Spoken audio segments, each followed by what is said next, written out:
Rydym da pawb. Cwestiynau nawr i'r prif weinidog. Cwestiwn 1. Carrie Harper. Diolch, Llywydd. What support is the Welsh Government providing for Wrexham's bid for City of Culture? Llawn da, the Welsh Government is working closely with the Wrexham County Borough Council and the Wrexham bid team. We recognise the economic, cultural and societal benefits the City of Culture status can bring.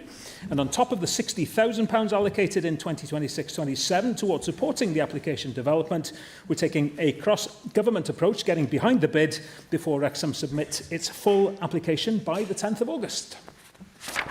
Diolch yn fawr iawn. Wrexham has an extraordinary story to tell, from our industrial heritage and culture to our vibrant art scene, football club communities and the Welsh language. We have everything needed to deliver a city of culture that belongs to the whole of Wales. Winning this bid would bring significant economic benefits, as it has for previous winners, and leave a lasting cultural legacy for local people. I was therefore very disappointed to see the leader of Labour in Wales issuing a press release suggesting Plaid Cymru had not supported Wrexham's bid last week. That simply isn't true, and quite frankly was a rather petty attempt to generate a headline. Plaid Cymru has consistently backed this bid, and the Welsh Government allocated £60,000 in 2026-27 to support the development of the application, because we all want to see Wrexham succeed. In fact, one of the first things that we did as new MSs for Flint Wrexham was to arrange a showcase for the bid here in September. Will the First Minister join me in putting politics to one side, reaffirm the Welsh Government's full support for Wrexham's culture bid and work with us to bring this opportunity home for both Wrexham and North Wales? Diolch yn fawr. Absolutely, and I thank the member and her colleagues in Wrexham for putting up such a strong effort behind that wonderful bid. The member has always promoted all that Wrexham has to offer, and what Wrexham offers in terms of this City of Culture bid is quite significant. But she makes a very important point. Yes, this is for the local benefits that will derive from it, but it very much is a bid that should feel as if it belongs to all of us from the north of Wales and all of us throughout the country. Officials have been actively engaged in the past few weeks supporting the bid, and yes, this government will do all we can to support in the build-up to, as I say, the application going in fully on the 10th of August. Christiana Emsley. First Minister, as someone who chose to make Wrexham my home, I know firsthand the pride our communities take in our city's heritage and identity. A successful City of Culture bid should leave a lasting legacy, not just a year of celebrations. What commitments can the Welsh Government make today to ensure that Wrexham's bid delivers long-term investment, supports local businesses, creates sustainable opportunities for young people and leaves a cultural and economic legacy that continues long after 2029? I think the member's absolutely right. Yesterday we were looking ahead to a year until the Tour de France comes to Wales, and it's not just looking forward to that one day, is that it's about the legacy that comes from that. It's exactly the same with the City of Culture, and yes, hoping that Wrexham lands this, but it's what it lands Wrexham for many years to come, hopefully. I think we were looking at the figures for Coventry. I think the UK City of Culture there helped to generate more than £183 million for the local economy. So just in pure financial terms, this can bring real benefits. But it's not just the financial, it's the societal, as I say, it's the bringing of communities together, something that Wrexham has shown it's very, very good at doing anyway, building around the amazing success of its football team in recent years. But as I say, government will do all we can to make sure that everything is lined up to make it as strong a bid as possible by the time it's tabled in early August. Sam Rowlands. Thank you, Llywydd. Grateful to the member for raising the question in this place, First Minister. You'll know on these benches have been a strong and consistent support for the City of Culture bid in Wrexham. And you'll also recognise that the role of businesses, and particularly small and independent businesses, will play, if successful, in this bid, because they'll be at the heart of ensuring there's a great welcome for people to showcase all that Wrexham has to offer. So I wonder if you could share how you think the Welsh Government could support those small and independent businesses if this bid is successful, to make the most of this opportunity and make sure they have the support they need to be able to see economic success off the back of this if successful. The member's right that it's important that this is built across party political divides. We need everybody to get behind this and show that there's real momentum politically and within the community for this bid to become a success. I mean, we can look at things that government is doing to support small businesses in general, and the Town Centres Task Force that we hope will bring benefits to Wrexham as in towns the length and breadth of Wales. We can look at the new development agency and its specific remit, which will be to help small indigenous businesses grow. What we have, of course, around a bid like this is just a real opportunity, a one-off opportunity for somewhere like Wrexham to build a dynamism around the economy in the town, to build real impetus and momentum around this. Coming together with those government initiatives, what we want to do is make sure that we align everything behind small businesses in Wrexham to make the most of the opportunities that that will come with this. Cwestiwn 2, Tom Montgomery. Thank you, Llawn. What steps is the Welsh Government taking to ensure that local councils are adequately funded? We recognise the financial pressures faced by local government. That's why I'm proud that we secured an additional £112.8 million for local government in the 2026-27 budget. That meant every authority received an increase of at least 4%. We will consider future funding in year and for 2027-28 as part of normal budget planning. Thank you, First Minister. During my time as a councillor, I was increasingly alarmed by the rate of borrowing and associated costs with borrowing that local councils were taking on across Wales. In recent years, borrowing by local councils has increased by more than £400 million, and right now, local councils in Wales are carrying more than £6.4 billion in debts. This growth is made all the more alarming when you consider the costs associated with financing that debt. Conwy Council, for example, this year alone will be spending £17 million just financing its debt. This is compounded when you realise that often councils refinance their debts time and time again. A loan taken 10 years ago with record low interest rates refinanced today in today's market will cost councils thousands of pounds more in unplanned costs. These ballooning debts and financing requirements are putting huge burdens on taxpayers and are ticking time bombs on councils' balance sheets. So what's the Welsh Government going to do to curtail the growing levels of local government debt? Borrowing powers are very important and useful tools for local government. I'll be making the case in a debate here later this afternoon that councils have more borrowing powers in effect that we do as a government, and I'll be making the case that we should be able to have those borrowing powers here in order to invest in our future.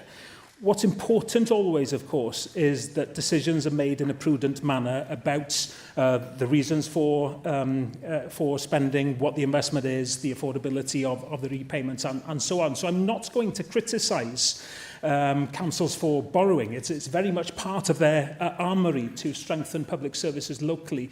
It is, though, very much for those local authorities to make those prudent decisions. We trust local authorities to make those prudent borrowing decisions themselves and to balance out their aspirations for the people that they represent with the affordability of those loans. What we want to always make sure, though, of course, is that we provide as a government a solid framework for funding so that local government has that baseline in order to provide for their communities. Elfed Williams. Diolch, Llywydd. Mae cyllideb atodol Llywodraeth Cymru yn sicrhau fwy o arian I awdurdodau lleol, wella cyflwr ei ysgolion ac ehangu prydau ysgol am ddim. Cyhoeddiad sydd wedi ei crosawu ar draws y siamper. Mae hynny ar ben 110 miliwn gafodd ei godi gan Blaid Cymru a gyfer Llywodraeth leol yn y gyllideb eleni. Ydy'r Prif Weinidog yn cytuno hefo fi bod angen gweld yr aeddfedrwydd trawsbleidiol rwan mwyn pasio'r gyllideb atodol a datgoli'r arian ychwanegol holl bwysig yma I gwasanaethau cyhoeddus. Dwi'n sicr Llywydd yn cytuno fo'r aelod ynglyn â'r angen am sgyrsiau eiddfed o fewn y Senedd hon ynglyn â dyfodol cyllido Cymru a cyllido Llywodraeth leol yn rhan o hynny a cyllido gwasanaethau cyhoeddus yn gyffredinol. Oes mae yna ddyrannu arian wedi ei gyhoeddi sydd yn mynd i wneud gwahaniaeth gwirioneddol yn y meysydd gafodd ei crybwyll yn y fyna ran cyflwyr ysgolion a chynio ysgol am ddim ag ati. Mae cyfyngiadau ariannol, wrth gwrs, yn dyn a chyfyngedig ydy'r hyn sydd yn gallu cael ei gyflawni drwy gyllideb atodol wrth ddiffiniad. Ond o weithio efo'n gilydd, dwi yn ffyddiog y gallwn ni gadw ffocws ar ddilifro ar gyfer pobl Cymru. The financial pressures faced by local authorities because of additional learning needs are acute. In my constituency, Monmouthshire County Council has 19 schools which are in budget deficit, with that being credited to ALN pressures. I know we've discussed before how we didn't have a statutory override in use in Wales, but would you agree with me that the funding pressures for additional learning needs are indeed acute? And what is your government going to do to address those pressures, given that you have a choice over those consequentials? I think that the key thing that we all, I think, agree on here is that we have an unsustainability within the additional learning needs sector in Wales, that we need to build that sustainability. That will have to be a coming together of the financial and, of course, the policy. The policy, what is going to change and how will money be used. And the member will know that my government has made constructive proposals as to what can be done this financial year to move forward towards that sustainable footing that I mentioned. And I look forward to continuing that dialogue so that we can give confidence to pupils, to teachers, to schools, to local authorities, but it has to be on coming together on the funding and the policy, and it's a conversation the member knows that I'm very eager to have. Peter Fox. Diolch, Llywydd. First Minister, as you will know well, the WLGA have long argued that the quantum of local government funding is not large enough to meet the very real and growing expectations on councils. Pressures are growing massively for them, as you'll know, especially in adult social care and children's services. Now, we have already this term discussed many times in this chamber the crucial issue of social care and how it is fundamental to unblocking our beleaguered health service, enabling timely discharges. First Minister, with this in mind then, how are you planning to uplift local government funding to enable you to address the desperate issues in social care, recognising the sector's crucial role in unlocking our struggling health service? The quantum, the money that is overall able to go to local government, I'm afraid to point out, has been pushed further and further down after 15 years of austerity under Conservative rule at Westminster. There is an impact to austerity years, to cuts by UK government as that feeds through the system and down to local government. That's not something that we can deny. And then I lead a government now that's dealing with the pressures that is emanating from the very, very tight constraints ultimately because of decisions taken at Westminster. I refer the member to what I said about the deal that we struck on local government for this financial year, £113 million almost, that we decided we had to try to funnel towards local authority because of the real pressures that they face in delivering their services, plus, of course, the pressures on council tax during a cost of living crisis. Galwodd nawr ar arweinwyr y pleidlai I holi'r prif weinidog arweinydd Reform UK. Dan Thomas. Thank you, Llywydd. First Minister, Andy Burnham is due to be coronated in a matter of weeks. Now, after you were ghosted by Keir Starmer, can you confirm if you have directly spoken with Andy Burnham, either before or after his comments on devolution recently? And if not, have you got a firm date in the diary to speak to Andy Burnham, the next Prime Minister? I like to give substantive answers here, but I need to point out that Andy Burnham is not the Prime Minister of the UK, and that the very early conversation that I had with Keir Starmer that didn't lead to a meeting because of chaos in Westminster, I will sincerely hope will be replicated in a very early meeting with Andy Burnham, should, as we expect, he becomes the Prime Minister of the UK, because I've got a lot to talk to him about. Well, Llywyd, I'll take that as a no. You haven't got a date in a diary. And it's obvious what's going to happen. And if I was First Minister, I would be demanding Andy Burnham's team puts a date in the diary to see me. You're obviously having trouble getting through to London. I don't know if you've got a Reddit account, but you can get through to Andy Burnham on Reddit quite easily. He's very responsive on there. Now, the First Minister, you promised the people of Wales, that you would stand up for Wales and you would get a better deal from London. But you haven't met with anybody from the government, as far as we can tell. It's clear that the UK government isn't taking you very seriously. They're not. And the reason for that is quite obvious, because demanding extra money alone, that's not going to open doors in London. And I know that as a former council leader who managed to secure hundreds of millions of pounds for infrastructure. You have to convince government that you will spend the money wisely. So is it not the case that the UK government doesn't trust Plaid Cymru with extra funding? It's nice to get lessons in spending money wisely from the man who spent so wisely as to build a property portfolio spanning at least 5 houses and 4 acres in 3 countries, and a party leader that has taken £5 million in donations from cryptocurrency billionaires internationally. My ministers, I think there have been hands up. Who's met a UK government minister today? There's half a group today, right? So there's no question.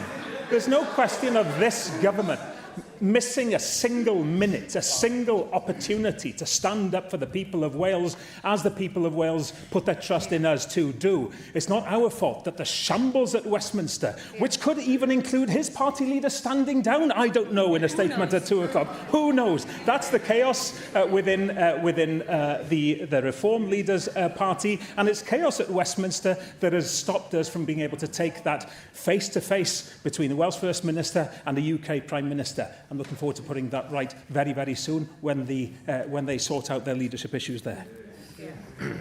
Thank you, Llywyd. I'd be quite happy to give the Welsh Government some advice on how to sweat property assets and how to get best value for money. Very happy to help you with that. But First Minister, you labelled Andy Burnham's refusal to review Wales's funding formula as not a great start. And your demands are not being taken seriously. You are not commanding the respect that Wales needs in a First Minister. Now, we are halfway through Plaid's first 100 days, and all we see is reviews, expert groups, audits, plans for plans, strategic developments, rather than real action. Now, there are still mixed messages on 2-year waits and when they will be eradicated. So, and your supplementary budget is in real danger of being voted down. So, is it more accurate to say that this Plaid government is not off to a great start? Well, if you look at the money that has been found for childcare, if you look at the money already channelled towards health, if you look at the steps that have already been taken to establish a new development agency to create new jobs in Wales, all those measures that we said that we would do, we have hit the ground running and we have delivered on those. We are only just getting started as a government. It's a government that recognises we're in a minority and look forward to building partnerships right across this Senedd on behalf of the people of Wales. But it's that determination to lead a different kind of government, to set a higher level of ambition for Wales that attracted the people of Wales to vote for us in greater numbers than they have for any other party in the history of devolution. We're just getting down to the business of delivering on their behalf. Arweinydd Llafur Cymru, Ken Skates. Diolch. First Minister, that money that you say has been found actually came from the UK Labour government, and it came as a result of increased investment in ALN, or SEN as it is in England. Now, in 2024, your party said that schools are forced to make difficult decisions about the support they provide to the students who need it the most. And you even said Wales can do better than this. Under Plaid Cymru, The pupils who need support will receive it. In that case, why was not a single extra penny allocated towards additional learning needs in your supplementary budget?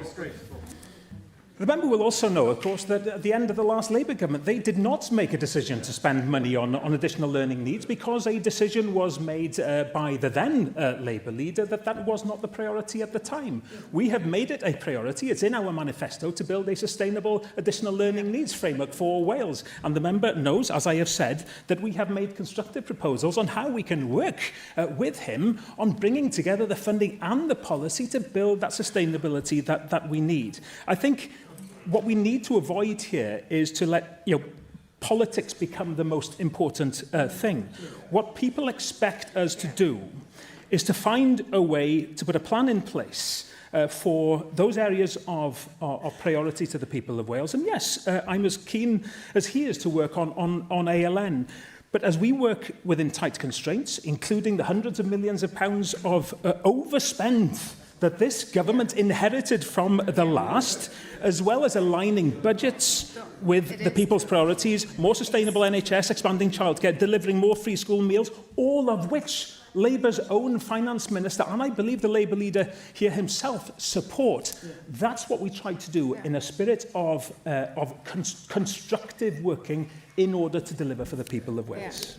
First Minister, you said what needs to be done. What we need to avoid doing. Clearly what we need to avoid doing is abdicating responsibility for the most vulnerable children in Wales. And that is exactly what your government is doing by refusing to allocate a single penny of ALM money in the supplementary budget. It's just not good enough. You made a virtue of supporting young people and children in opposition, but you're not following it through in government. This week I heard from Near Goldsmith, head teacher at Ysgol Ty Fynon, in my constituency. She told me of her concerns about the pressure on staff and school budgets. And as you well know, that money is there to help them. And another head teacher, Richard Hatwood, of All Saints School in Gresford, he told me that the chair of the Primary Head Teacher Federation has requested a meeting with you. Now, will you be responding and agreeing to that meeting so that you can show teachers and students and parents across Wales that you are taking their concerns seriously? I'm trying to be as constructive as I possibly can here. The problems that we face in ALN have been caused by 27 years of Labour education ministers. We want to work with this current group and anybody else to make sure that we build up sustainability for the future. Right? The plans, of course, the plans that we have in the supplementary budget stick with the previous government's spending plans. Whilst making allocations in areas I know the member's party supports. I hope we can make positive progress on this, because we owe it to the people who are quite right in pointing out that we have a depth of problem in ALN in Wales and in England that deserves to be resolved. But it's not going to be resolved by a one-off payment. Arweinydd y Caedwadwyr Cymraeg, Darren Miller. If I can just correct you on one thing, First Minister, the problems we have in Wales are not just down to 27 years of the Labour Party, they're down to Labour-plied budget deals in recent years, which have undermined our public services and ruined things here for many people. Now, can I turn to something that's not going to cost you a penny, First Minister?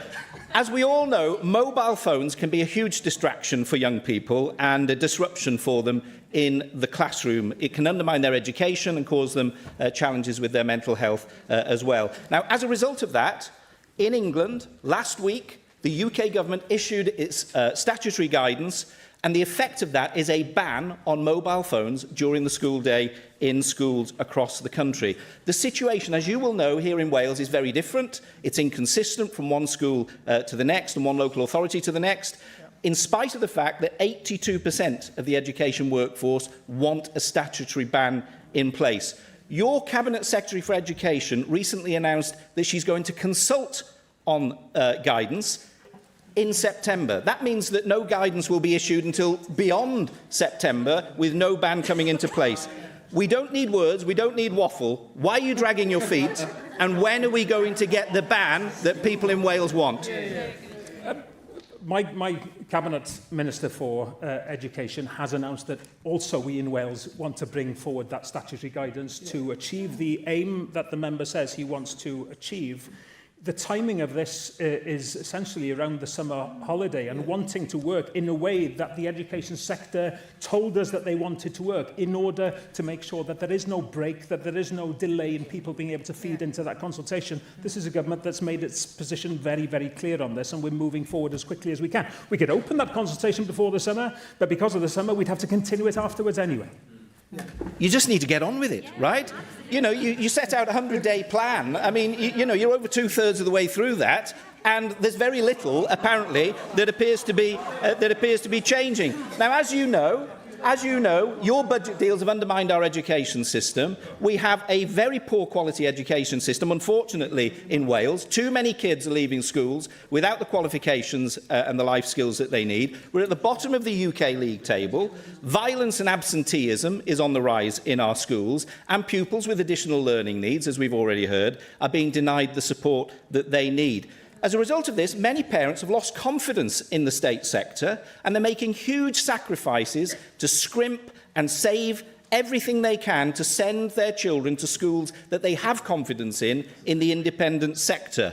But we've seen independent schools undermined as a result of policy changes by the UK government, with changes to the VAT on education tuition fees, and of course we've seen this problem with many of them losing their charitable status. That's causing problems in our communities. Question, Darren. Hundreds of jobs are being lost. Can I ask you, First Minister, what discussions are you having with the Independent Schools Council here in Wales about the challenges that they're facing, and will you now petition, as a Welsh Government, the UK Government to reverse the damaging policies that is causing these closures and the economic impact of that here in Wales?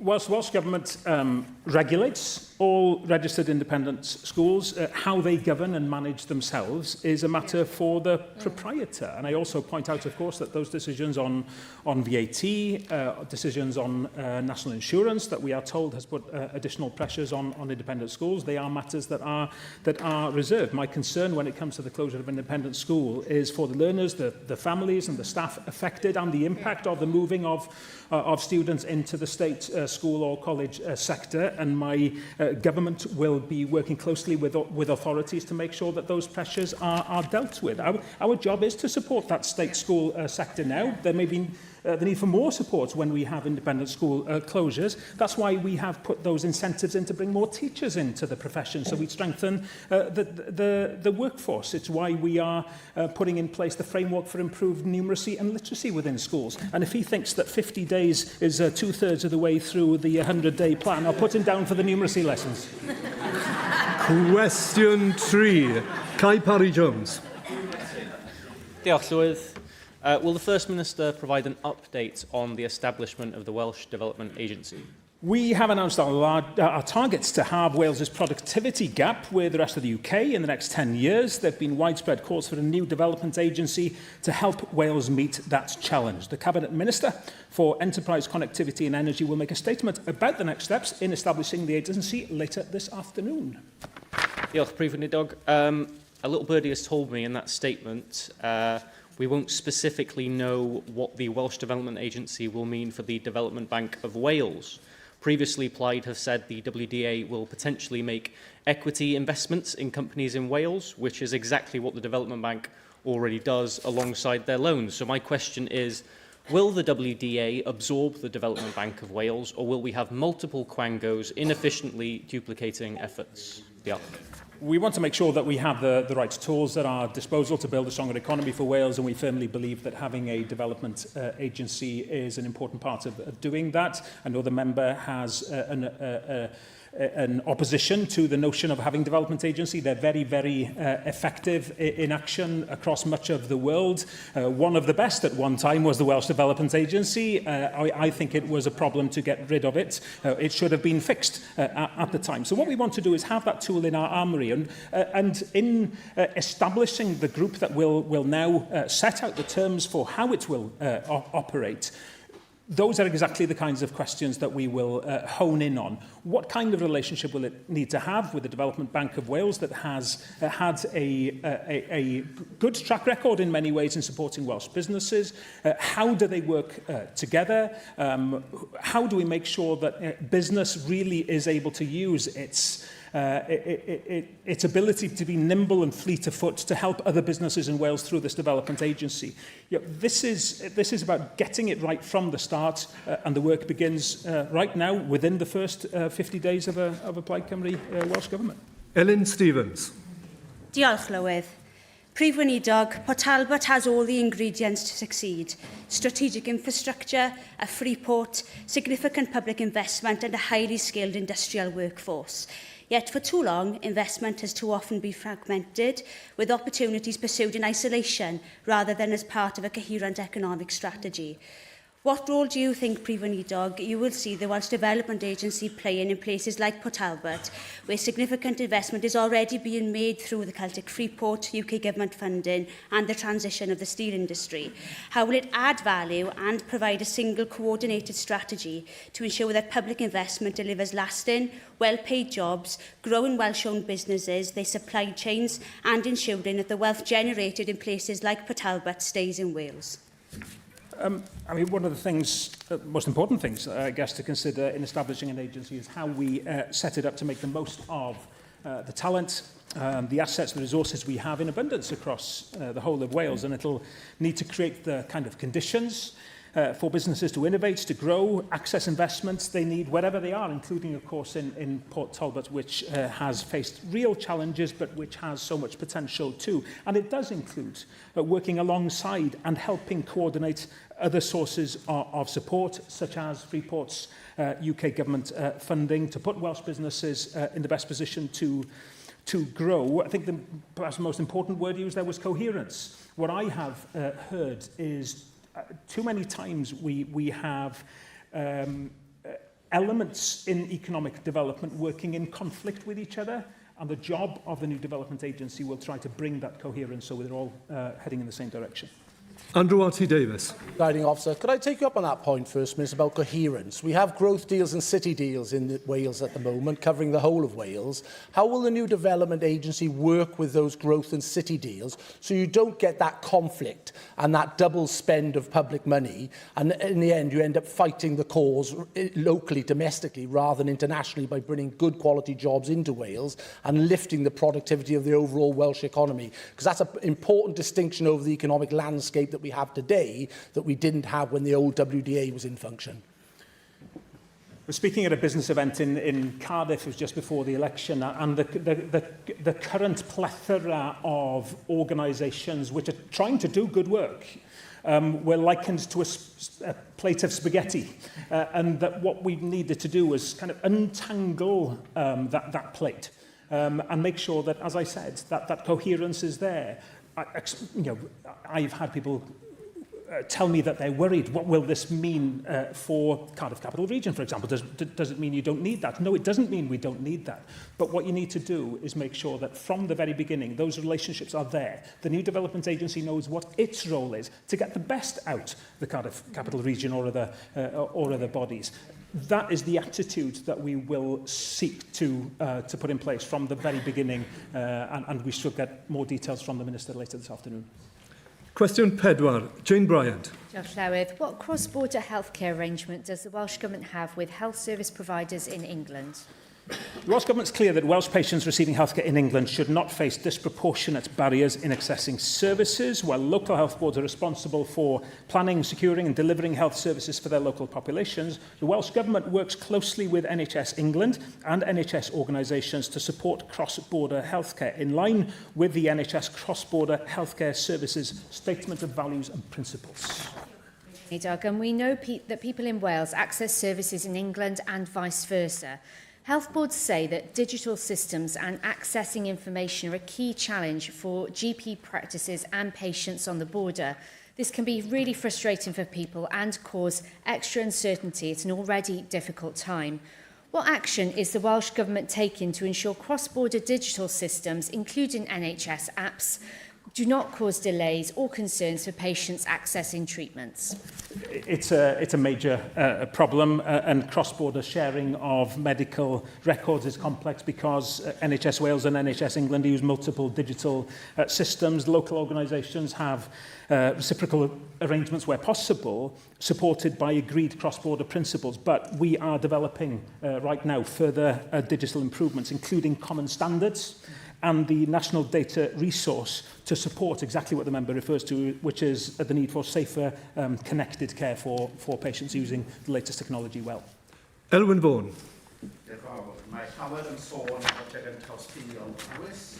Serch hynny, beth sydd ddim yn cael ei glywed yn aml ydy'r ffaith bod NHS Lloegr wedi codi ffïoedd llawer uwch na ffïoedd arferol llynedd ac yn uwch na chwyddiant, sef y lefel sydd fel rheol wedi warantu gan y Llywodraeth yma. Arweiniodd hynny'r cost ychwanegol 3.8 miliwn llynedd ac yn debygol o fod yn 4 miliwn lenni. Yn ychwanegol at hynny, mae ymddiriadaeth Wye Valley wedi ddynodi'n ardal wledig gan NHS Lloegr ac yn cael premiwm gwledig. Maent wedyn hefyd yn disgwyl i Bowys dalu premiwm iddynt, sy'n arwain at fil pellach o hyd at 13 miliwn hyd yn hyn. Dyma'r materion sy'n creu pwysau ychwanegol ar y bwrdd iechyd. Felly, os yw Lloegr yn cynyddu cost gofal, dylai fod balance book adjustment gan Llywodraeth y Deyrnas Gyfunol i Llywodraeth Cymru i adlewyrchu'r impact ariannol ychwanegol a thrwy hynny galluogi llif cleifion ar draws y ffin y ddwy ffordd gan gynabod fod rannau o Loegr hefyd yn ddibynnol ar Gymru yn yr un modd ac fel arall. A all y Llywodraeth wyntyllu y materion hyn efo'r gweinidiogion yn San Steffan. Diolch.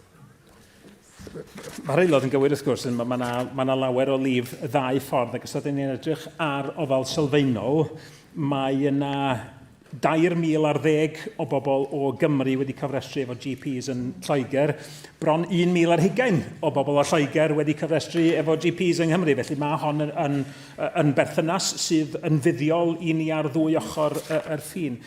Be sy'n clymu yr cyfan at ei gilydd ac i fod i osod fframwaith sy'n gweithio ydy'r ffaith bod ganddo ni datganiad o egwyddorion a gwerthoedd. Mae hwnnw i fod i sicrhau bod dim triniaeth yn gallu cael ei wrthod, dim triniaeth yn gallu cael ei oedi oherwydd ansicrwydd neu bod o chydig bach yn anelwig pwy neu pa gorff sy'n yn gyfrifol am ariannu gofal iechyd.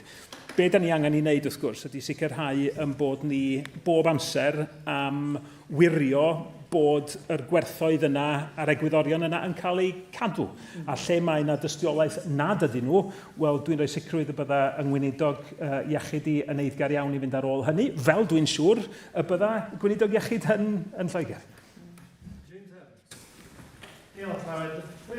People in Powys are being asked to accept less and less from their health service across the county. First, Powys Teaching Health Board delayed cross-border treatment because of budget pressures, leaving patients in mid-Wales waiting longer with fewer options available for care. Now we are hearing discussions about possible hospital closures and reduction in bed capacity to save money. That's simply not good enough. The previous Welsh Government only put in a couple of £100,000 to address this problem. And when the Liberal Democrats could have stepped in to help, all they got was a ban on greyhound racing. Not the sort of thing that the people of Powys were hoping for. And I can tell you, First Minister, the people of Powys have had enough of political posturing. So will the First Minister today commit to... If you think it's a laughing matter, First Minister, because my constituents certainly do not, because they want an urgent commitment from you to deliver that money into Powys so we can get waiting lists down to make sure we open up cross-border care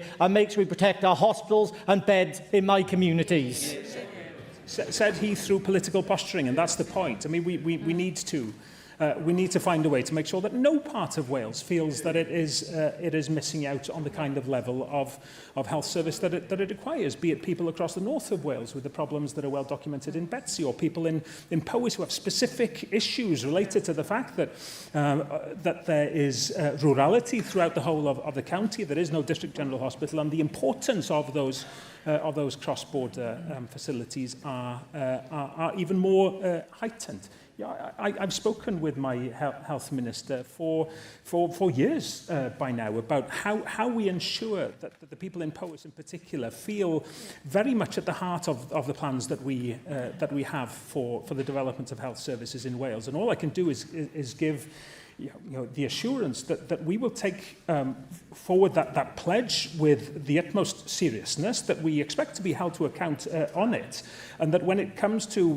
whether it's a rural health service or cross-border health services, these are matters that are very much on our radar as a government, and there's a real determination there to show that we will not stand by and watch the health service being degraded in any part of Wales in the way that the member describes. Natasha Ashgar.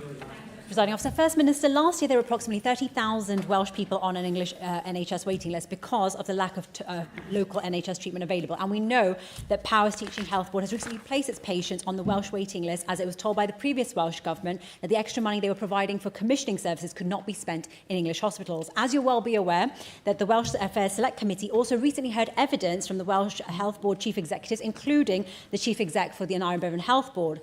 The points raised by the Chief Executive of the Aneurin Bevan Health Board seem to have been the same persistent problems which have frustrated the Welsh NHS over many, many years. These include data and record sharing, as well as the NHS app, which is slightly different between the two countries. First Minister, you cannot get away from the fact that thousands of Welsh residents are accessing services over the border because we just don't have the facilities to treat them here in Wales. Therefore, would it not be wise and prudent of yourself to have a joined-up IT system with the English NHS rather than being different for the sake of difference's sake? Thank you. A number of points perhaps to unpick there on the number of people from Wales having to access services across the border in England because they're not available in Wales. Well, that's an argument that I've long made. And that poor decisions have been made over many, many years that have led to the loss of services in Wales. Patients crossing the border might get very, very good services. People from the north, Walton, neurology services, excellent services. But we have to look at what we can do to build up services here too. It's a point of principle that's important to me, but at the end of the day, you want to access the best services possible right now. On the data, as I mentioned earlier, this is a specific problem that is being addressed right now, and digital improvements are in the pipeline, including finding those common standards that would be beneficial internationally, across the board between Wales and England and further afield for that matter. Jane Dodds. Good afternoon, First Minister. You're hearing a lot about Powys this afternoon, and just to follow up on the issue of us being really unfairly treated in Powys with the cross-border issues that we face. And as we now know, there are rumours and concerns that we will miss out on our community beds in Powys. There are 9 community hospitals in Powys and around 146 inpatient beds. These are vital in order to be able to deliver good quality social care, to be able to get people home from hospital and to be able to move them out in their community. Therefore, what action will you be taking in order to intervene with Powys Teaching Health Board to stop the closure of those hospitals? It is a real concern, the loss of thousands of community beds that we have seen over the past few decades in Wales, and there is an impact to that.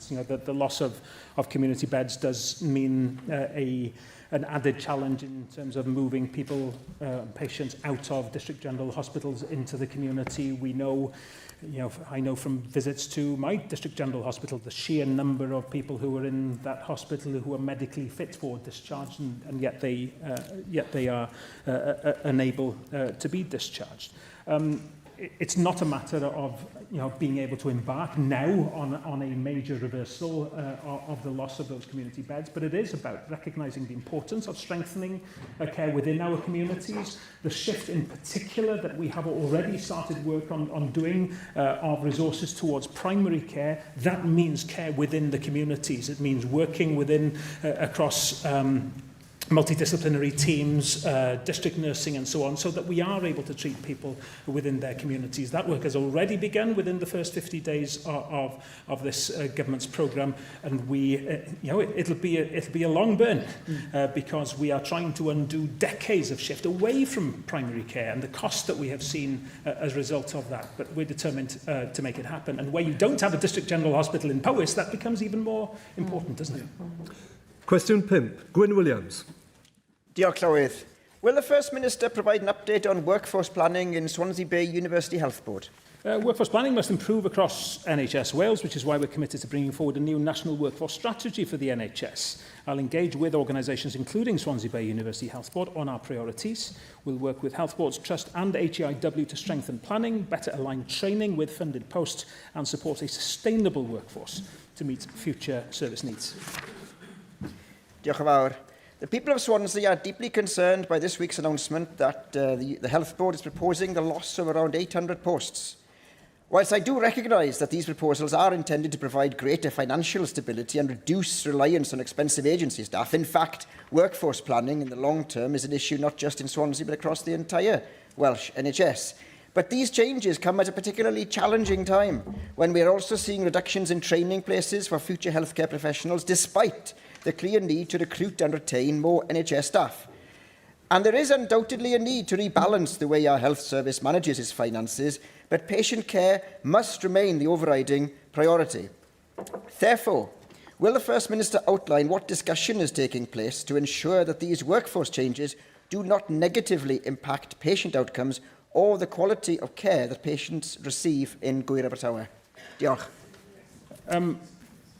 Decisions on workforce, of course, are down to the health boards themselves. All NHS organisations need to have a clear workforce plan that supports safe delivery of their service models.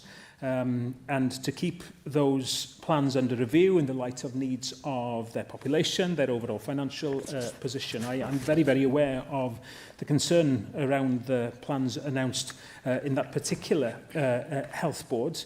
The key thing is here that health boards and trusts have that responsibility to ensure their workforce plans reflect their local population needs. And I and my health minister would urge them now, in light of those concerns, to ensure that any proposals that they bring forward will not have a detrimental impact on the health of the people of that part of Wales. Francesca O'Brien. Diolch, Llywydd. First Minister, I wrote to your Health Secretary about 10 days ago outlining my concerns of Swansea Bay University Health Board, not only about the workforce of potential 800 jobs being lost, but the fact of the matter is, over the last 3 years, over £112 million of deficit it has added up to financial pressures. They've also doubled their provision for negligence as well to £40 million. So not only is the NHS workforce paying the price of this financial disaster, my question is, given that the forecast over the next year is that an extra 77 million overspend is going to happen in that health board, is your current level of intervention adequate? And if not, what further steps are you going to take, First Minister? Government always keeps its level of intervention under review. It's part of what we do in order to make sure that health boards deliver for the people of Wales.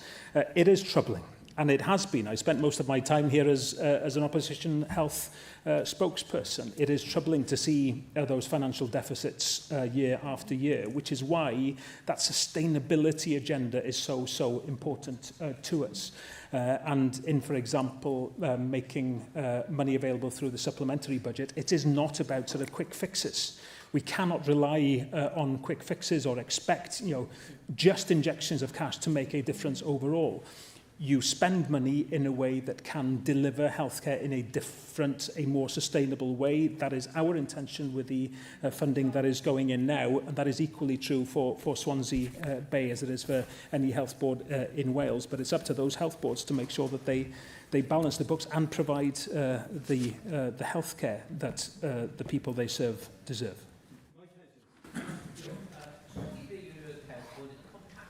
Board structured so that each of the 3 main hospitals has its own area expertise, including burns and plastics to South Wales and the South West England. We have seen a large number of nurses and midwives qualified but not been offered posts, which is upsetting for each of them, but also means that the use of agency nurses will continue. Will the First Minister meet with the Health Board and suggest to them that employing recently qualified nurses instead of the use of expensive agency nurses will benefit the Health Service, the Health Board and the individuals recently qualified? I have long made the case, and I welcome those comments from the member, that cutting the dependency on agency has to be at the heart of making our health services more sustainable. And I do note that part of those plans by Swansea Bay has been around getting rid of agency posts, which isn't in itself a negative. We need to build sustainability for the long term. On graduate jobs now, of course, we have returned to this week after week, and a problem has arisen this year because of decisions made, as we know, by the last government. What we have been able to do through, for example, the graduate summit that was convened by the Health Minister is to try to give assurance that, in the long term, we will be needing these posts, and we need these these specially trained health professionals to provide a solid, sustainable health service for the future. We'll do everything we can to get over this difficult point in time, which I find deeply frustrating and which is clearly distressing for the students involved. Cwestiwn 6. Safa El Hassan. Yeah. What action is the Welsh Government taking to address workforce shortages in the cancer service across Wales? The NHS is facing sustained pressure due to rising demand for investigations and treatment for cancer, alongside increasingly complex care needs and treatment options. We're bringing forward a national cancer plan and a long-term NHS Wales workforce strategy that will help to address these pressures on NHS services. Diolch, First Minister. I welcome the Welsh Government's £145 million investment in reducing NHS waiting lists. The Royal College of Radiologists Workforce Consensus, published last month, found that NHS Wales is short of 88 clinical radiologists and 13 clinical oncologists, with this shortage projected to more than double in 2030. A lead oncologist in Gower Abertawe told me that the shortages are preventing talented resident doctors from taking up permanent posts, highlighting the need for a stronger all-Wales approach to workforce planning. First Minister, how will the Welsh Government ensure that this investment strengthens the specialist cancer workforce so that talented staff can remain in Wales, waiting times are reduced, and patient care and outcome improves? Well, given the pressures on cancer services, it is very worrying to read the concerns raised by the Royal College of Radiologists, and we as a government certainly recognise those concerns and agree that workforce capacity in radiology and oncology is a significant challenge at the moment. As part of that NHS workforce work that we will be doing and the cancer plan, we will be setting out further action to help address pressures. We're also working closely with HEIW, NHS organisations and health boards to strengthen workforce supply in areas critical to cancer services, including oncology, radiology, diagnostics and specialist nursing. But to me, it's in the coming together of those two elements, new workforce strategy, new cancer plan, that we have the real ability here to get to grips with those shortages, which are undoubtedly real. Cwestiwn 7. Paul Rock. Will the First Minister confirm when nursing and midwifery graduates in Caerdydd Fynantaf will receive offers of work in the NHS? Welsh Government is working with HEIW, NHS Wales organisations and universities to monitor employment outcomes for newly qualified nurses and midwifery graduates following the 2026 NHS Wales streamlining process. The Cabinet Minister for Health and Care convened a graduate summit on the 18th of June, bringing together NHS Wales partners, HIW and universities to identify immediate support for graduates and longer-term workforce planning improvements. Last week, I met with a very distressed constituent who had been encouraged to embark on a nursing course on the understanding that our Welsh NHS needs more nurses and the promise there would be jobs on graduation. My constituent, a mother of 3, had made her plans around that promise being honoured. 12 days ago, she was informed there was no job for her. She and her husband have had to take out a loan to cover the gap in their finances until she finds work. My constituent attained a first-class honours degree and should be feeling excitement for her graduation ceremony, but now feels she may not be mentally strong enough to attend it while she's in limbo with so much uncertainty hanging over her head. Both the Royal College of Nursing and I were glad to hear you say last week that you recognise this is a terrible situation that should never have happened, and we heard your promise that there will be NHS jobs for the 400 healthcare graduates who don't yet have offers. By what date shall I tell my constituent she will receive an offer of work? Can't give a date is the answer. I mean, it's well worth pointing out the depth of the problem that has been created. In midwifery, it's as serious as in any other. Of the 135 graduates, 70 of them remain without roles. Now, that's something that worries me deeply. We need midwives. I'm grateful, I say thank you today to all those women and men who made a decision to become midwives. They feel let down because of the situation they found themselves in. It's in that spirit that the Cabinet Minister for Health decided to immediately call that graduate summit to mitigate the impact. I've asked HIW to coordinate a consistent national support offer for graduates across Wales.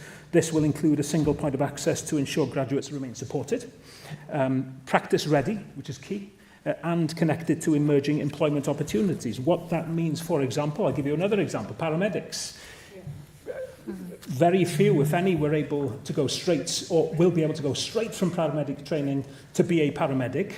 So what has been done is to find other roles with many within the ambulance service so that they can, when the time comes, as soon as we can engineer that, they will be able to become paramedics. The same would be true to midwives. There is no quick fix. It's a problem, sadly, that we have inherited, but that we are very, very serious about doing all we can to resolve. But hang on in there. We need you as a midwife. We need you as nurses and paramedics. We'll do what we can as a government to bring you into the health service because we don't have a health service without you. Cwestiwn 8, Hugh Thomas. A wnaeth y Prif Weinidog amlinellu blaenoriaethau ei Lywodraeth ar gyfer lles anifeiliaid? Mi ydyn ni am adeiladu ar y safonau uchel sydd gennym ni'n barod yng Nghymru. Yn manifesto, mi wnaethon ni ymrwymo i ddatblygu cynllun iechyd a lles anifeiliaid sy'n seiliedig ar wyddoniaeth. Mi fyddwn ni'n gweithio efo rhanddeiliaid, partneriaid, gweithredol, y diwydiant a'r trydydd sector wrth ddatblygu ein dull newydd ar gyfer Cymru. Dwi'n diolch i'r Prif Weinidog am yr ateb yna. I had hoped to hear something in those priorities about the practice of the tethering of horses. This is currently the most signed petition on the Senedd petition website. There was a tragic incident earlier this year where a formerly tethered horse was hit by a vehicle and killed on one of the approach roads into Cardiff, and it's an issue of great concern to my constituents in Caerdydd, Penarth. Yet horses continue to be tethered along roads such as Rover Way on the road into Cardiff, creating welfare concerns, particularly in periods of extreme weather like the recent heat, and clearly posing a risk to motorists as well. RSPCA reports that tethered horses reports have almost doubled, and have warned that local authorities often lack the resources and the rescue capacity. And I know from personal experience there are practical challenges with making full use of the Control of Horses Wales Act of 2014. The First Minister will appreciate, as I do, some of the cultural sensitivities surrounding this issue, and he will want to calibrate the government's response accordingly. But in view of the increase in incidents and the wider public concern, can the First Minister outline his position on the banning of the tethering of horses, and will he commit to reviewing the Control of Horses Wales Act of 2014? Thank you. I mean, tethering clearly it's not unlawful, as the member said, but it is a practice that does raise significant welfare concerns. There are no plans to review legislation at this point in time, but the Animal Welfare Act of 2006 does require horse owners to meet welfare needs, including shelter, diet, healthcare and behavioural needs. And it's very, very clear to me and to this government that tethering is unsuitable for long-term use. The equine code of practice, though, sets conditions, including access to food, water, shelter and supervision around this. Alternatives are very much encouraged, and it is then around the enforcement of animal welfare laws in general as to whether those animals are being treated well or not with this practice, which is clearly worrying. Cwestiwn 9, tynnwyd yn ôl, felly cwestiwn 10. Lindsay Whittle. Diolch, Llywydd. First Minister, what are the Welsh Government's priorities for improving rail services in Blaenau Gwent, Caerphilly and Rhymney, please? Committed to improving connectivity for people across Wales by delivering a modern and integrated transport network. Working with Transport for Wales, will deliver better rail services in Blaenau Gwent, Caerphilly, Rhymney, with more new trains, faster, more reliable services, and investment in stations, including Caerphilly Interchange. Diolch, First Minister. Plaid Cymru, of course, has long been a champion of better rail services across Wales, and I know our government will always look for ways to be ambitious for our country. Residents in Nelson have campaigned for a reopening of the rail connection to the main Rhymney Valley line for many years, and discussions have taken place on an extension from the Ebbw Vale line to a proposed Abertillery transport interchange as part of the Cardiff capital region. It's an ongoing issue. Rail extensions to these areas would provide expanded opportunities and access to the major centres around the south of Wales and, of course, the rest of Britain. Will the First Minister please confirm that relevant discussions with the rail authorities and others will continue until we achieve our ambitions and make these two proud valley communities more access to these, because they are relying on us? The member's right, and we are committed to improving connectivity, especially for those areas in Wales that are isolated from good quality public transport links. One of the many reasons we're seeking the devolution of rail is to allow us to be in control of decisions like the reopening of closed lines, where we do have control on the core valleys lines, for example. The decision was able to be made on reopening, such as the line to Nelson and between Aberdare and Hirwaun. But any reopening requires significant funding. Clearly, that is why we need a fair funding settlement for rail from the UK government. Just imagine what we could do with that £5 billion of money owed to us because of HS2. Diolch, Prif Weinidog. Aroswch am funud. Lynn Neagle has indicated Ken Skates. Lynn Neagle, Ken Skates has indicated he'd like to raise a point of order. During First Minister's questions, the First Minister referenced the inheritance of hundreds of millions of pounds in overspend. Could the record be reviewed to check that that was indeed what was said, and if so, be corrected due to the fact that the government inherited £120 million plus the £300+ million in consequentials? Thank you to Ken Skates for raising that. It's not a point of order, but he has read into the record, Prif Weinidog, what is considered a factual correction. However, Prif Weinidog, you don't have to respond, but if you want to respond, you have the opportunity. You don't have to, though. To say that the in-year pressures left by the previous Labour government are ones that we are having to deal with, and we will. Diolch yn fawr iawn. Thank you. The member has put his version on the record, and the Prif Weinidog has responded. Thank you very much. Nawr, nesa, item 2, datganiad a cyhoeddiad busnes. Galwaf ar y trefnydd Helydd Fychan. Diolch Llywydd. Mae'r newidiadau busnes wythnos hon wedi nodi ar agenda'r cyfarfod llawn. Mae'r datganiadau llafar ar ehangu busnesau a awdurdod datblygu newydd dros Gymru wedi cyfuno'n un datganiad ac wedi hymestyn i 60 munud, a fe ychwanegwyd datganiad ar blaenoriaethau ar gyfer gofal cymdeithasol, iechyd meddwl ac iechyd menywod.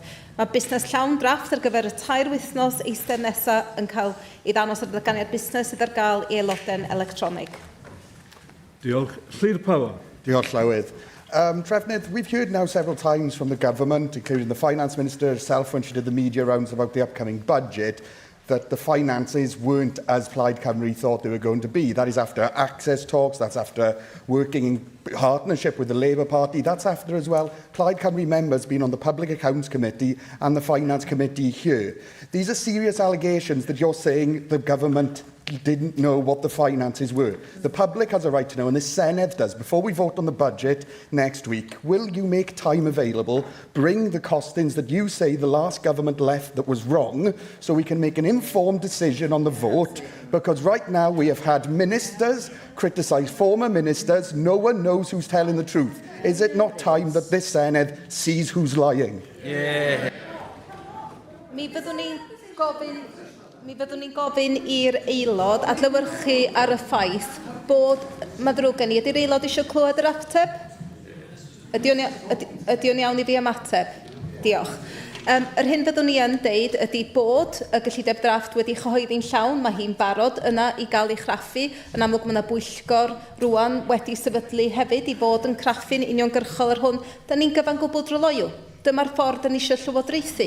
A mae'r newid hwnnw I weld yn y ffordd da ni eisiau gweithio yn drawsbleidiol a bod yn agored. Mi ydyn ni o ddifri yn ddim mynd ar afel efo'r diffygion da ni wedi I etifeddu'n anffodus. Mae hynny ar y record, mae o'n dryloiw. Ac wrth gwrs, mi bydd y gweinidog cabinet dros gyllid wrthi yn cael ei chraffu yn benodol ar hyn gan y pwyllgor cyllid. Mike Hedges. Diolch, Presiding Officer. I'm asking for a government statement on the future of renewable energy in Wales. My long-standing support for a tidal lagoon in Swansea, onshore and offshore wind turbines and solar power is a matter of public record. We are awaiting technological advances in solar power so the energy can be generated without direct sunlight, and we also need improved battery storage. We have onshore wind planning applications which have to be dealt with. I'm not asking for individual planning decisions, just a direction of travel. We also have a proposal to produce substantially more offshore wind energy, the cheapest form of energy. Universities can play a major part in these developments. I'd like to see a plan for the development of renewable energy. I hope you say you're developing one, but a statement of current intent would be very beneficial. Diolch, mi fyddwn ni'n annog yr aelod I edrych ar y daganiad blaenoriaethau wnaed gan y gweinidog cabinet eisoes sydd yn amlinellu'r blaenoriaethau o ran hyn. Yn amlwg, fel ydych chi wedi nodi, mi fydd y gwaith hwnnw'n parhau a diweddariadau yn cael ei gwneud, ond mi fyddwn ni'n annog yr aelod I edrych ar y daganiad blaenoriaethau yn y lle cyntaf.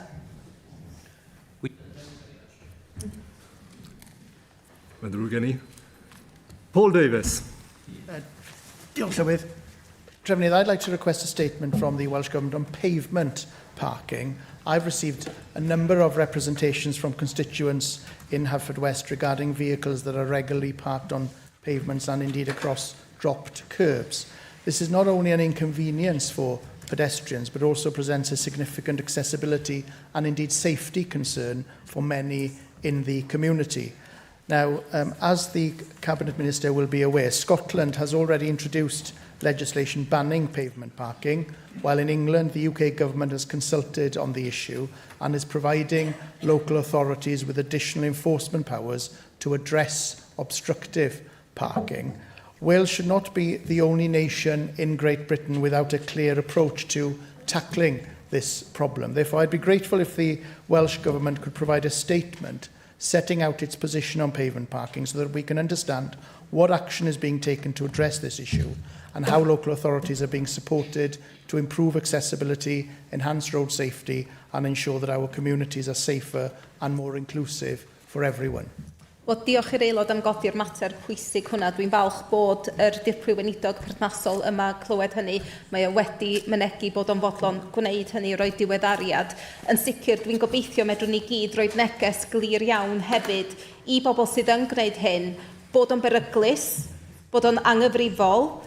Dwi'n siŵr bod nifer hwnna ni wedi cael gwaith achos yn deillio o hyn hefyd. Felly, os gawn ni hefyd atgyfnerthu bod nifer o'r pethau yma yn anghyfreithlon eisoes, a fel mae'r dirprwy weinidog wedi mynegu, mi fydd na ddiweddariad I aelodau. James Evans. Diolch, Llywydd. Trefn, I'd like to ask for two statements, please. The first one on the school's organisational code from the Cabinet Minister for Education, because we're seeing yet again in Powys that the local authority is going out to consultation potentially about closing another small primary school in Glade Street, which would be a huge shame and against the Liberal Democrats' own manifesto in the council. It said it wouldn't close any small schools. So I'd like an update from the Cabinet Minister about the school's organisational code of how we can protect small schools in rural areas. I'd also like a second statement, please, following on from what was mentioned in First Minister's questions about Powys Teaching Health Board's potential decision to reduce bed capacity in hospitals across the Powys area. This will have a huge knock-on effect for people in my constituency. Yes, I know that Welsh Government has got no direct operational control over this matter, but it'd be very interesting to know what steps the Welsh Government can take regarding governance so they can actually step in if a health board is to take decisions against the wills of local people. Diolch i'r aelod am y ddau gwestiwn yna. O ran y cyntaf, mi fyddwn ni'n gofyn bod chi yn codi eich pryderon chi efo'r gweinidog cabinet dros addysg a'r Gymraeg. Yn amlwg mae yna nifer o adolygiadau yn mynd tragddo ar y funud. O ran yr ail fater, yn amlwg mi gawsoch chi'r cyfle i godi hyn efo'r prif weinidog hefyd. Mi fyddwch chi'n ymwybodol bod na nifer o chlysuron yn barod. Mae'r gweinidog iechyd wedi amlinellu dros yr diwethaf yma y pwysigrwydd bod gwasanaethau ledled Cymru yn gyson a bod y mynediad hwnnw'n gyson. Dyna pam mi ydyn ni fel Llywodraeth eisoes wedi ymrwymo i gomisiynu astudiaeth dychnoldeb ar gyfer sefydlu canolfan diagnostig cyflym newydd ym Mhywys. Yn amlwg mae hwn yn fater byw o ran y bwrdd iechyd, ond yn sicr dwi'n gobeithio bod chi wedi clywed yr ymrwymiad gan y prif weinidog a'r gweinidog dros iechyd a gofal o ran pwysigrwydd sicrhau gwasanaethau i bawb lle bynnag bod nhw'n Nghymru. Lynn Eagle. Thank you. I too would like to ask for a statement on the alleged overspends that the Plaid Cymru government keep referring to from the last government. I am very well aware that the government was left £120 million in capital, £337 million in consequentials, and I am not aware of any overspends, and funding pressures within the NHS are not the same as overspends. Now, I know feelings are running high about Plaid Cymru's supplementary budget, but making incorrect statements is not the correct way to build a consensus on the budget. Show us the figures if you have any evidence of any overspends. Mi fyddwch chi'n ymwybodol bod hyn ar gael. Mae yna ddadl o ran yr gyllideb atodol wythnos nesaf. Mae yna hefyd cyfle i'r Senedd graffu. Dyn ni'n bod yn gyfan gwbl agored o'r sefyllfa dyn ni wedi i etifeddu. Mae yna ymrwymiadau wedi gwneud heb sicrhau bod y gyllideb ar ei gyfer nhw yn y blynyddoedd i ddod. Mae hynna'n wir o fy mhortffolio dwi wedi etifeddu. Mae'n wir o ran bob gweinidog. Dydy edrych ymlaen ddim wedi cael ei wneud yn ddigonol a mae'n sefyllfa llawer mwy o heriol na'r hyn roeddwn ni yn bersonol yn y trafodaethau efo Mark Drakeford o ran rhai o'r pethau, ond yn sicr nid dyma'r sefyllfa dyn ni wedi etifeddu, a dych chi'n gwybod yn iawn pan dych chi mewn Llywodraeth mae'r mynediad sydd ganddoch chi wybodaeth yn wahanol iawn i'r hyn dych chi'n cael mewn access talks neu os ydio fel gwrthplaid. Felly mae'r trylwyder a'r gwaith na'n mynd rhagddo, mae gynnon ni'r ddadl wythnos nesaf a mi ydyn ni yn barod iawn i fod yn dryloyw gyda pawb o'r Senedd hon mwyn i ni fynd ati i fynd i afel efo'r heriau gwirioneddol dyn ni wedi etifeddu. Nigel Williams. Diolch, Llywydd. Would like to request a statement from the Welsh Government on Transport for Wales services between North Wales and Cardiff, particularly relating to the impact of football supporters travelling between the two regions. Constituents and football supporters have brought to my attention significant concerns regarding rail connectivity for supporters attending the first championship fixture of the season between Cardiff City and Wrexham on Monday the 17th of August. That's the first game of the season. With the match scheduled for an 8 o'clock at night kick-off, the last direct Transport for Wales service back to Wrexham is timetabled to depart before the game has concluded. As a result, supporters wishing to travel home by rail after the match are left with no practical option. It's absolutely shocking that the next rail journey doesn't arrive in Wrexham until approximately 6:45 in the morning. taking in excess of 8 hours and requiring overnight travel. Furthermore, should that service be missed, there is no further rail connection available until the early hours of Tuesday morning. Question, please. Where are supporters expected to go? Are they expected to sleep on park benches? So given the Welsh Government's stated commitment to improving transport connectivity across Wales, will the Cabinet Secretary outline what discussions have taken place with Transport for Wales regarding late evening service between Cardiff and North Wales? Thank you. Diolch. Wel, dych chi'n ffodus iawn bod ydy'r prifynidog dros drafnidiaeth yma yn y siambr a wedi clywed hynny. Mi byddwn ni'n awgrymu bod chi'n dilyn fyny'n ysgrifenedig, byddwn ni'n annog unrhyw aelod sy'n ymwybodol lle mae yna falle problemau o ran gwasanaethau, enwedig pan mae'n dod i ddigwyddiadau mawr i fod yn gwneud y gweinidog yn ymwybodol. Mae yna waith wedi cael ei wneud i geisio sicrhau bod na fwy o ddarpariaeth yn enwedig mwyn sicrhau efo digwyddiadau mawr. Dyn ni wedi gweld hynny o ran digwyddiadau yng Nghaerdydd dros yr ha hwn, ond yn amlwg os oes na broblemau pellach, mae'r prifynidog wedi clywed, ond byddwn ni yn gwerthfawrogi pe byddai aelodau ni'n wneud o'n ymwybodol drwy ysgrifennu ato fo hefyd. Darren Miller. Diolch, Llywydd. Can I call for a statement on the future of independent schools in Wales? Just last week in Ruthin, in my own constituency, we saw the announcement of the closure of Ruthin School. It survived 700 years, including the Civil War, but it couldn't survive 2 years of a vindictive Labour government introducing VAT on fees and scrapping charitable status and ramping up the cost of employment. Hundreds of pupils have been affected, hundreds of staff, suppliers, and of course the whole community in Ruthin is shocked, and this will have a devastating economic impact. I think what people need to know is what the Welsh Government is going to do to lobby for sensible change from the UK Government, and I would like to know what specifically is being done to support people that have been affected by the situation in terms of the announcement in Ruthin. And we need to be sure that the Welsh Government will be just as reactive to the needs of the local community when job losses are announced in independent schools as they are in steel and other sectors. Wel, mi fydd yr aelod wedi cael y cyfle yn gynharach pnawn 'ma i ofyn cwestiwn cyffaeleb iawn i'r prifynidog a clywed ymateb y prifynidog. Os oes yna ystyriaethau pellach, mi byddwn ni'n gofyn i chi ysgrifennu at y gweinidog dros addysg. Yn amlwg, mae sicrhau bod mwy o athrawon ar gael wedi bod yn flaenoriaeth ni. Mae yna nifer o bethau mae'r aelod cabinet dros addysg eisoes wedi amlinellu. Felly, os ydych chi'n sôn am y gweithlu, yn sicr mi fyddwn ni'n gofyn i chi fod yn cael y sgwrs yna'n benodol gyda hi a gweddill aelodau sy'n cynrychioli yr ardal. Claire Johnson-Wood.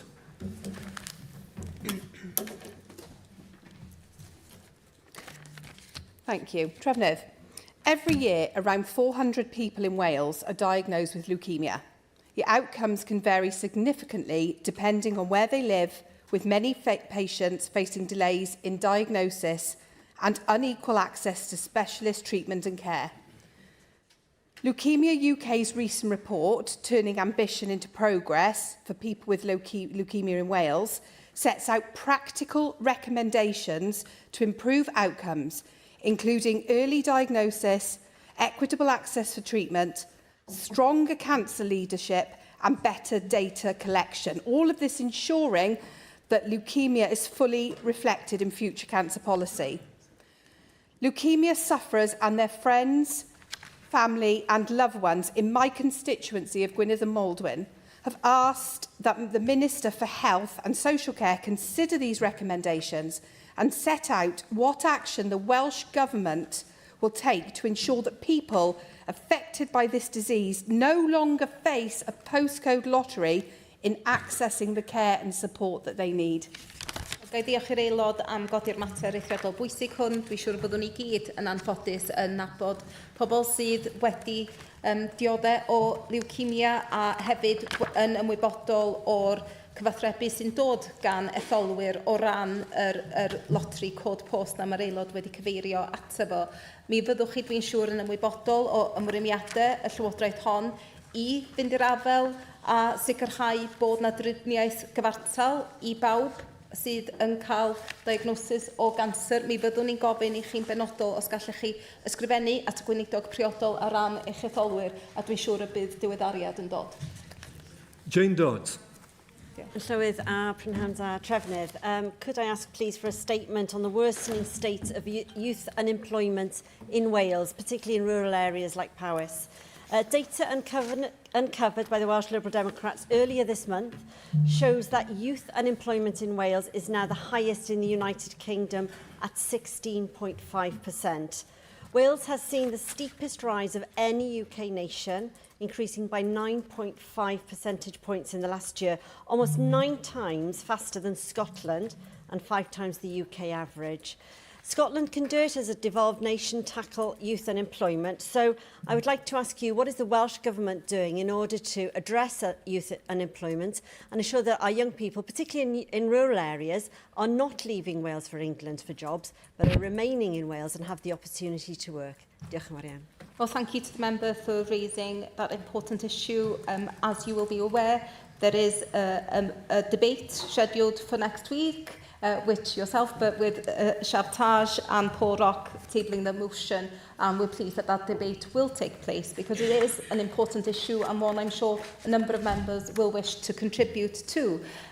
We've also seen, of course, the publication of Alan Milburn's interim report into young people and work, and ministers will be meeting with Alan Milburn to discuss his findings very shortly, and of course we'll be able to update the Senedd accordingly. We do recognise the growing risk of young people becoming disengaged from education, employment or training alongside the pressures facing further education providers.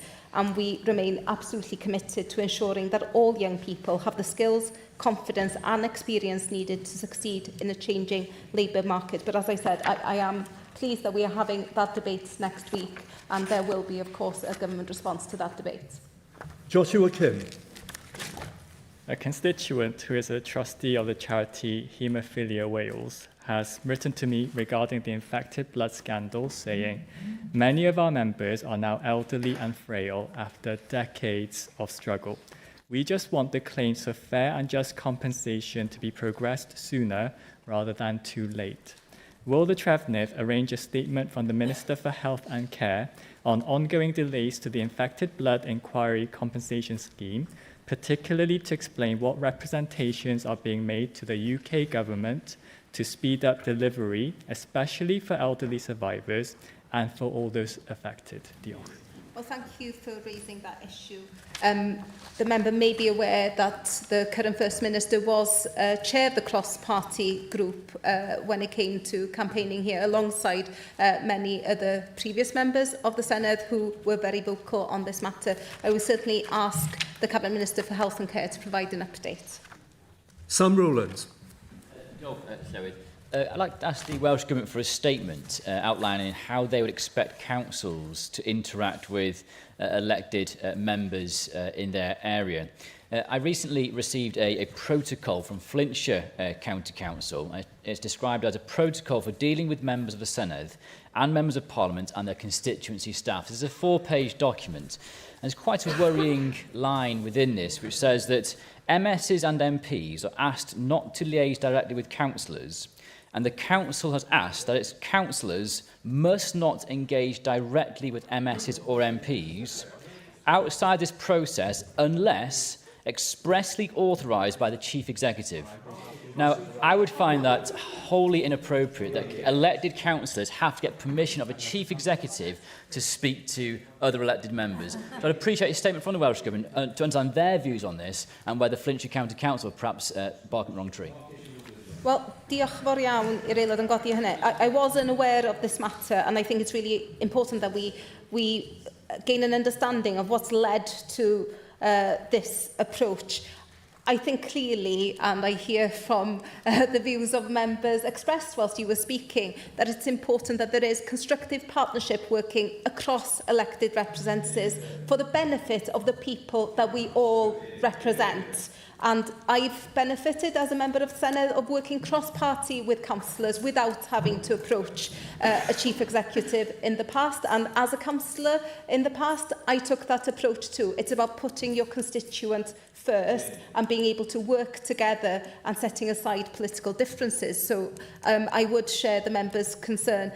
We would expect local government to fully engage appropriately in the democratic process It is obviously a matter for the local authority to answer, but I will also make the Cabinet Minister for Local Government aware, and I'm sure the fact that it has been raised here will encourage members representing the area of Flintshire Council to perhaps have that constructive dialogue with the Chief Executive.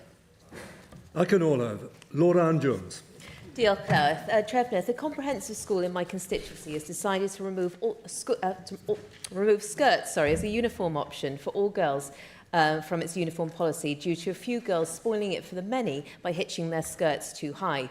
If a minority of pupils were not following the rules, surely those select few pupils should have been disciplined instead of removing the skirt option for every girl. This seems more like collective punishment rather than a reasonable solution. Boys still appear to have a choice of uniform that they wear, whilst girls have had the choice taken away from them. This doesn't seem right, and quite frankly, I think sends the wrong message.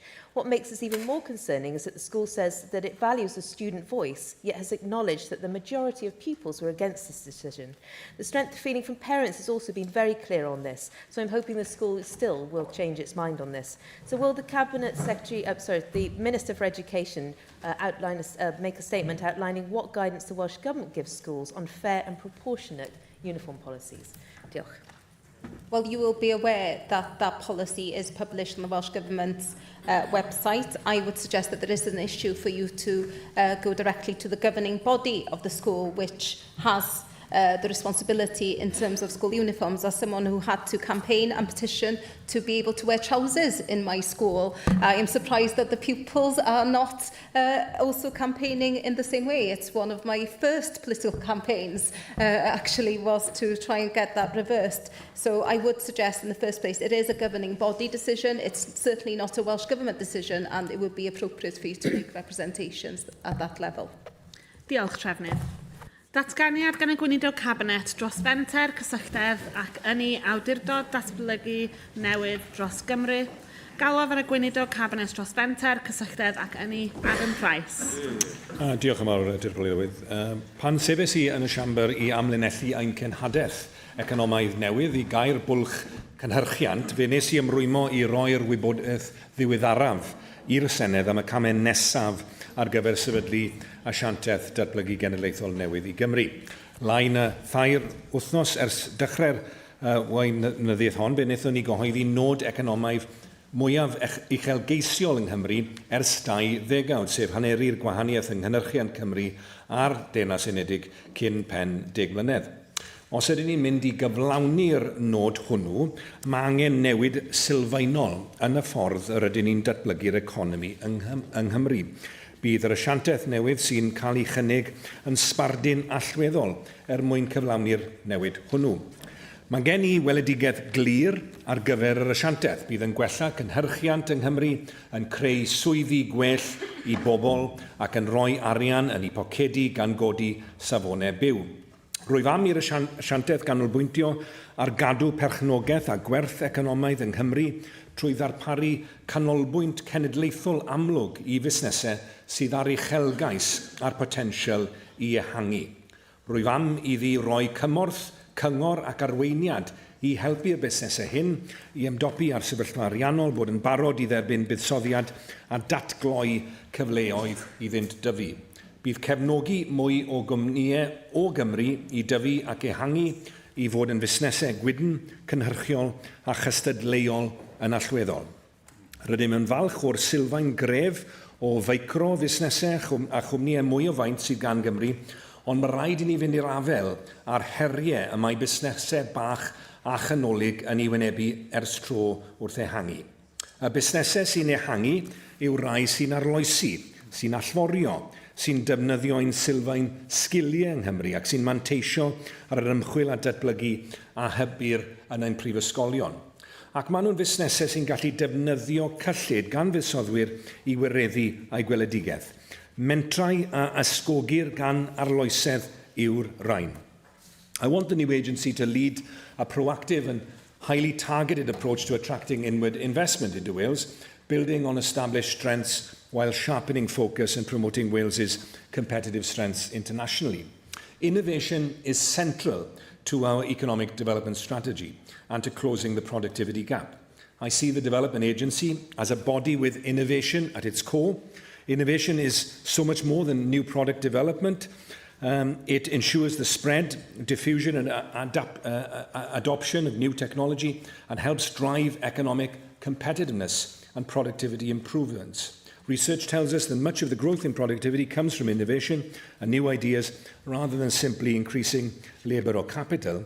In simple terms, innovation matters because it helps the economy grow, makes businesses more competitive and improves people's standard of living over time. As set out in our 100-day plan, we are establishing an expert panel to advise us on the design of the new agency. The panel will not operate in isolation. Rather, they will engage widely and be outward-looking and collaborative in taking forward their work. The panel will be independent of government and look to international best practice in economic development, as well as tapping into the knowledge and practical experience of businesses in Wales to make sure their operating environment is fit for the future. We've set out the headline vision. The panel will help us deliver that vision, providing advice, recommendations and challenge about the form and functions of the agency. They will bring their expertise to help us develop the detailed remit and functions of the agency, helping us design and establish an organisation that swiftly supports the growth of the economy. They will provide advice on how the agency can best fit into the wider economic development landscape in Wales, working in collaboration to deliver for our country. And crucially, they will advise on how the agency can best support productivity improvement, overcoming structural frictions around scaling to turn opportunities into investable propositions. This new institution must be built on the Wales of today and of tomorrow and be able to stand out globally and connect effectively with our businesses across Wales, connecting Bro and Byd. And let me be clear at the outset that the government is not looking to recreate the previous WDA. I want the new agency to be a more agile and dynamic arm's-length body with innovation at its heart, delivering on the strategic direction set by Welsh ministers. It will draw on best practice and the best advice from around the world and in turn become an international exemplar in its own right. Creating a new development agency is a crucial part of driving the positive changes in productivity that we need. But it needs to be a much wider, collective effort across Wales. We need collectively and collaboratively to look at the current landscape and work with local and regional partners to create an economic development system where roles are clear and we're all working together as one team for the people of Wales. As part of that team, Wales approach, engagement with members of the Senedd, political parties and social partners such as trade unions is key. Further discussions will take place on the best way to ensure engagement and input over the period the expert panel undertakes its work, and I hope members across the chamber will be willing to engage positively and collaboratively and creatively with that work. Mae'r wybodaeth sydd I angen arnom I lunio'r asiantaeth eisoes yn bodoli mewn busnesau ledled Cymru ac yn y cysylltiadau cryf sydd gan Gymru tu hwnt i'r ffin. Dyna pam y bydd y panel cynghori'n cynnwys grŵp craidd o unigolion sydd â phrofiad busnes helaeth. Mae'n bleser gen I gyhoeddi heddiw y bydd Jonathan Lewis ar ôl i'r prif weinidog a'i benodi yn cadeirio'r panel cynghori arbenigol. Mae gan Jonathan brofiad busnes helaeth a bydd yn arwain trafodaethau'r panel dros y misoedd nesaf. Rwy'n ddiolchgar I Jonathan yn gytuno I roi o'i amser I gyfrannu a'i graffter a'i gyngor i'r Llywodraeth fel rhan o'r gwaith hanfodol hwn, ac rwy'n edrych ymlaen I weithio gydag e. Byddwn nawr yn gweithio gyda'n gilydd I recriwtio ragor o aelodau'r panel mwyn I waith allu dechrau o ddifri yn seiliedig ar waith ymchwil perthnasol sydd eisoes ar y gweill. Byddai'n paratoi datganiad ysgrifenedig sy'n restru'r aelodaeth lawn y panel cynghori yn ystod yr wythnosau nesaf. Lywydd, mae penodi'r cadeirydd y panel I gynghori ar gylch gwaith a model gweithredu'r asiantaeth newydd yn gam allweddol ar y daith I sicrhau mae Cymru fydd y lle gorau yn y Deyrnas Unedig I ddechrau busnes, I dyfu busnes ac I fuddsoddi mewn busnes. Dewch I ni fwrw ati gyda'n gilydd. Rwy'n edrych ymlaen at roi'r wybodaeth ddiweddaraf i'r Senedd ar hyn y gwaith. Diolch, Gweinidog. Jason O'Connell. Diolch, Llywydd. It's a shame that today we're here debating the creation of yet another quango, more bureaucracy, but of course now we learn that we've got a panel to oversee the quango, and I think the next announcement could well be the committee to oversee the panel to oversee the quango that advises the government. I mean, it's got to come to a head at some point. But, Minister, scrutiny is how we get better government. Now, today, Plaid has denied the Chamber that scrutiny. If taxpayers are funding this new development agency, then they deserve transparency. Minister, you say you want the new agency to provide support, advice and guidance, but you've said nothing about how. So let me give you a suggestion. Decades ago, Welsh Labour scrapped the Welsh Development Agency, WDA1. They promised a simpler, better support mechanism for Welsh businesses. But instead, we got a patchwork of organisations.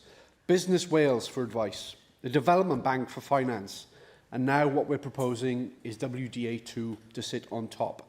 The current system is too confusing. Now, Minister, Business Wales returns £18 of economic value for every £1 that's invested. They do great work in helping businesses to grow and scale. The Federation of Small Business backs them, and entrepreneurs across Wales rely on them. So why not bring Business Wales into the new WDA and make the support network less confusing and more accessible for businesses?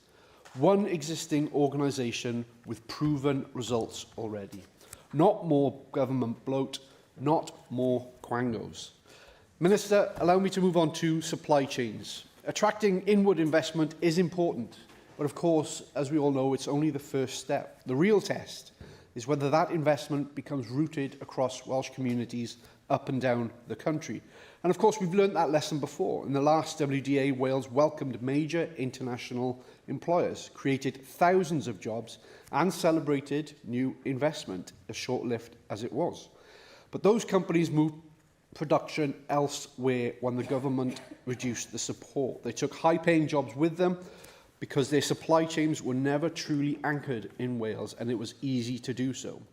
Other countries that have succeeded have taken a different approach. When we look at the Irish economy, inward investors are expected to work with local suppliers, strengthen domestic supply chains, and create opportunities for already established local businesses in that country to grow alongside them. In 2023, the Irish Development Agency client companies spent £11.3 billion on Irish services and £3.3 billion on Irish materials. This is what we need the proposed WDA to do. Bring companies that build up local communities rather than hollow them out. So, Minister, can you assure us that this new development agency will not judge success simply by the number of inward investments, but the number of companies across Wales that exist that scale up from small to medium? Will it make support for inward investments conditional on creating lasting opportunities for Welsh businesses and Welsh people so that we don't just bring investment to Wales, we keep the wealth that they bring with them in Wales? And finally, Minister, you said a lot of nice words in your statement today about growth and, of course, about productivity, and we agree with a lot of them. But what you're really telling us is that you're only just beginning to think about what the WDA will actually be. In fact, you won't even be doing that. The advisory panel will do it for you. And this is exactly why Reform opposed the WDA. Right now, there are around 25,000 small businesses in Wales that are looking to export abroad. But instead of them helping them and actually making Wales the best place to start a business, all we're doing is setting up yet another advisory board, creating plans for plans. It's become a modus operandi for this Plaid government. You've had years in opposition, and this is the best that we can do. We still don't know how much the proposed WDA will cost. We don't know how many staff it will employ. We don't know how it will integrate across government with other organisations. We've got nothing. All we've got are some warm words. So, Minister, do you agree with me that Plaid Cymru is out of its depth when it comes to the economy? And do you agree with me that Wales deserves better? Diolch. I thank the member for his response. I'd just like to sort of focus a little bit on some of the areas where I think there is common ground between us. I mean, in Making Wales Work, which was the sort of larger policy document, which was the basis for our economic policy set out in the manifesto, we did ourselves, of course, set out the way in which the agency can be a means of ensuring, as we described it, that there is a single front door for business. So I think we're on the same side and on the same page on that one. Precise sequencing in terms of when you take different functions into the agency, that's a kind of a matter of detail that we're working through. But absolutely, we want to make sure that businesses have a streamlined level of support. Of course, there will always be the need for specialist support in different areas, finance, as he described, and also exports. And by the way, in relation to his last point, we don't just wait for the agency to come along, and solve our economic problems. I was speaking to a business last week about an investment project. I'll be doing it again, and I'm doing it all the time, talking to our teams which work in the different areas of business support. So the existing business support is ongoing. What we're trying to do is to improve the system for the future. In relation, I think, to his point that he's making, that he made about inward investment, I agree with him. Look, I think we, as I set out really in my statement, we have to be strategic about inward investment.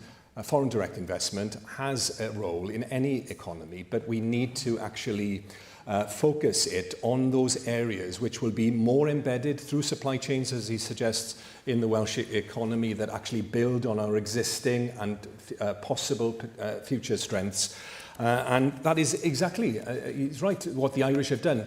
Through a development agency called the IDA, they have emphasised aftercare, as they call it, because the majority of foreign direct investment is further investment by companies that have already come here. And that's the approach that the IDA have adopted, and it's definitely one that we would want to see at the heart of the strategy of the development agency here. Shaf Taj. Diolch, Deputy Llywyd. I was going to say Llywyd then, but Deputy Llywyd, of course. I think from our perspective, we clearly do share your ambition for a new type of Wales, a reinvigorated Wales, and a Wales that attracts more investment and ultimately creates good jobs, fair work jobs here in Wales. Now, I share a lot of the frustration, though, that we've been hearing across his chamber for some time now, is that we keep hearing about, in the past few weeks of this government, there's a lot of stuff being said about commissions, about reviews, about steering groups, about new people coming around the table, some old people coming around the table, and it's like, pass the parcel, or everyone seems to be running after each other's chair. So, but when you talk to people outside of the Senedd, all they want to know is how are these internal arrangements that we have, are they going to make any meaningful difference in the real big bad world out there? Because we know that when it comes to business development and inward investment, those are absolutely important priorities for the Welsh Government, and we know that and we support that. Of course, we were responsible for setting up the Development Bank of Wales, which gives really good financial support to lots of startups and scaling up, and of course Business Wales has already been mentioned, which offers significant specialist guidance and support. And in 2024, against all of the UK trends, of course, Wales did see a 23% increase in foreign investment, direct investment. And as a result of all of the, in terms of all of the nations and regions, we did have the second highest percentage increase, both in terms of projects, but also new jobs. Now, we had the Wales Investment Summit. We managed to secure £16 billion towards creating jobs and capital investment projects over the coming years. But ultimately, what we want to know is anything going to change? Are we going to do better? Because, of course, like many other people I've been meeting with lots of different business organisations, but also workforce, the Federation of Small Businesses, big employers like GE Aerospace in Nantgarw, Spaceforge in Rumney, all of that really shows us that with the right kinds of conditions, of course, and the future of advanced manufacturing, we can make, being made right here in Wales. There's some amazing things that we can do. And businesses, whether they're big or small, they keep telling us the same thing. They need certainty. They really need that certainty, but they also need that speed when it comes to making decisions. We talk a lot about growth, and we talk about investment, and we talk about innovation. But what people are saying is that, we're really scratching our heads, trying to figure out, What is this complicated new network? Yet another structure that's been set up. And of course, you mentioned that you've now got a new chair, and in the coming weeks, another man with a plan. And we will know who else is going to be around the table as well. So, you know, for me, it's a case of there's a real practical question here about resources. So when will the new agency then get new staff? Are there going to be any new staff? Or will they simply be shuffled across from other parts of Welsh Government, existing departments? And how much of this is actually going to cost the Welsh public? You know, businesses, taxpayers, all of us in this Senedd, of course, we've got a job to do in terms of scrutinising. And as someone who's a member of the Economy Committee, again, you know, we will probably be asking you to present to us and explain to us where exactly we are going. Because when the old Development Agency was brought into government, the thinking then was that ministers should be directly responsible and that we shouldn't be passing the buck. And my real anxiety and worry is that it's going to be the same thing all over again. And we then end up with another situation where we have yet another bonfire of quangos and we go back to where we were. And if targets end up being missed, or say businesses then end up being unhappy, who will actually be accountable? Will it be yourself, Cabinet Minister, or will it be the board of the agency, you know? And while you're at it, can you please also clarify the constitutional status of the organisation? Are we going to need to legislate at some point for it to get going? Is it going to be like a sponsored body? Is it going to be an executive agency? Is it going to be a public corporation? Or is it going to be something else? And also, you know, Minister, you mentioned trade unions, and you will know the social partnership public procurement legislation makes it very clear that employers, government and trade unions have to be around the table and make joint decisions for the future of Wales. So how will the agency then, of course, work with the Social Partnership Council so that all of those individuals are involved in anything in relation to industrial strategy, investment and also workforce planning? Ultimately, this is about jobs, jobs for the future, high-skilled jobs, and young people in Wales really watching to see whether or not your government is going to do any better than we do. I'm very grateful to the member for the spirit of her remarks and the way in which she's engaged as well with me outside of the chamber. I think these are good questions to ask, and some of them are very much at the core of the process that we're going to go through now. And I do engage, you know, I do ask members across the chamber to engage with that process. Leadership is a combination, you know, it's a combination of having clarity about the goal, and we've set that goal, haven't we? Yeah, but also humility to accept that you don't have all the answers. Any politician who says they're all the answers is misconceived, all right? Some of the best answers will be out there. They will be in the collective intelligence of the nation as a whole. They'll be in people with business experience, some of whom will be involved in this process. They'll be involved, they'll be in the trade unions and the social partners. That's why it's important that they have a role here as well.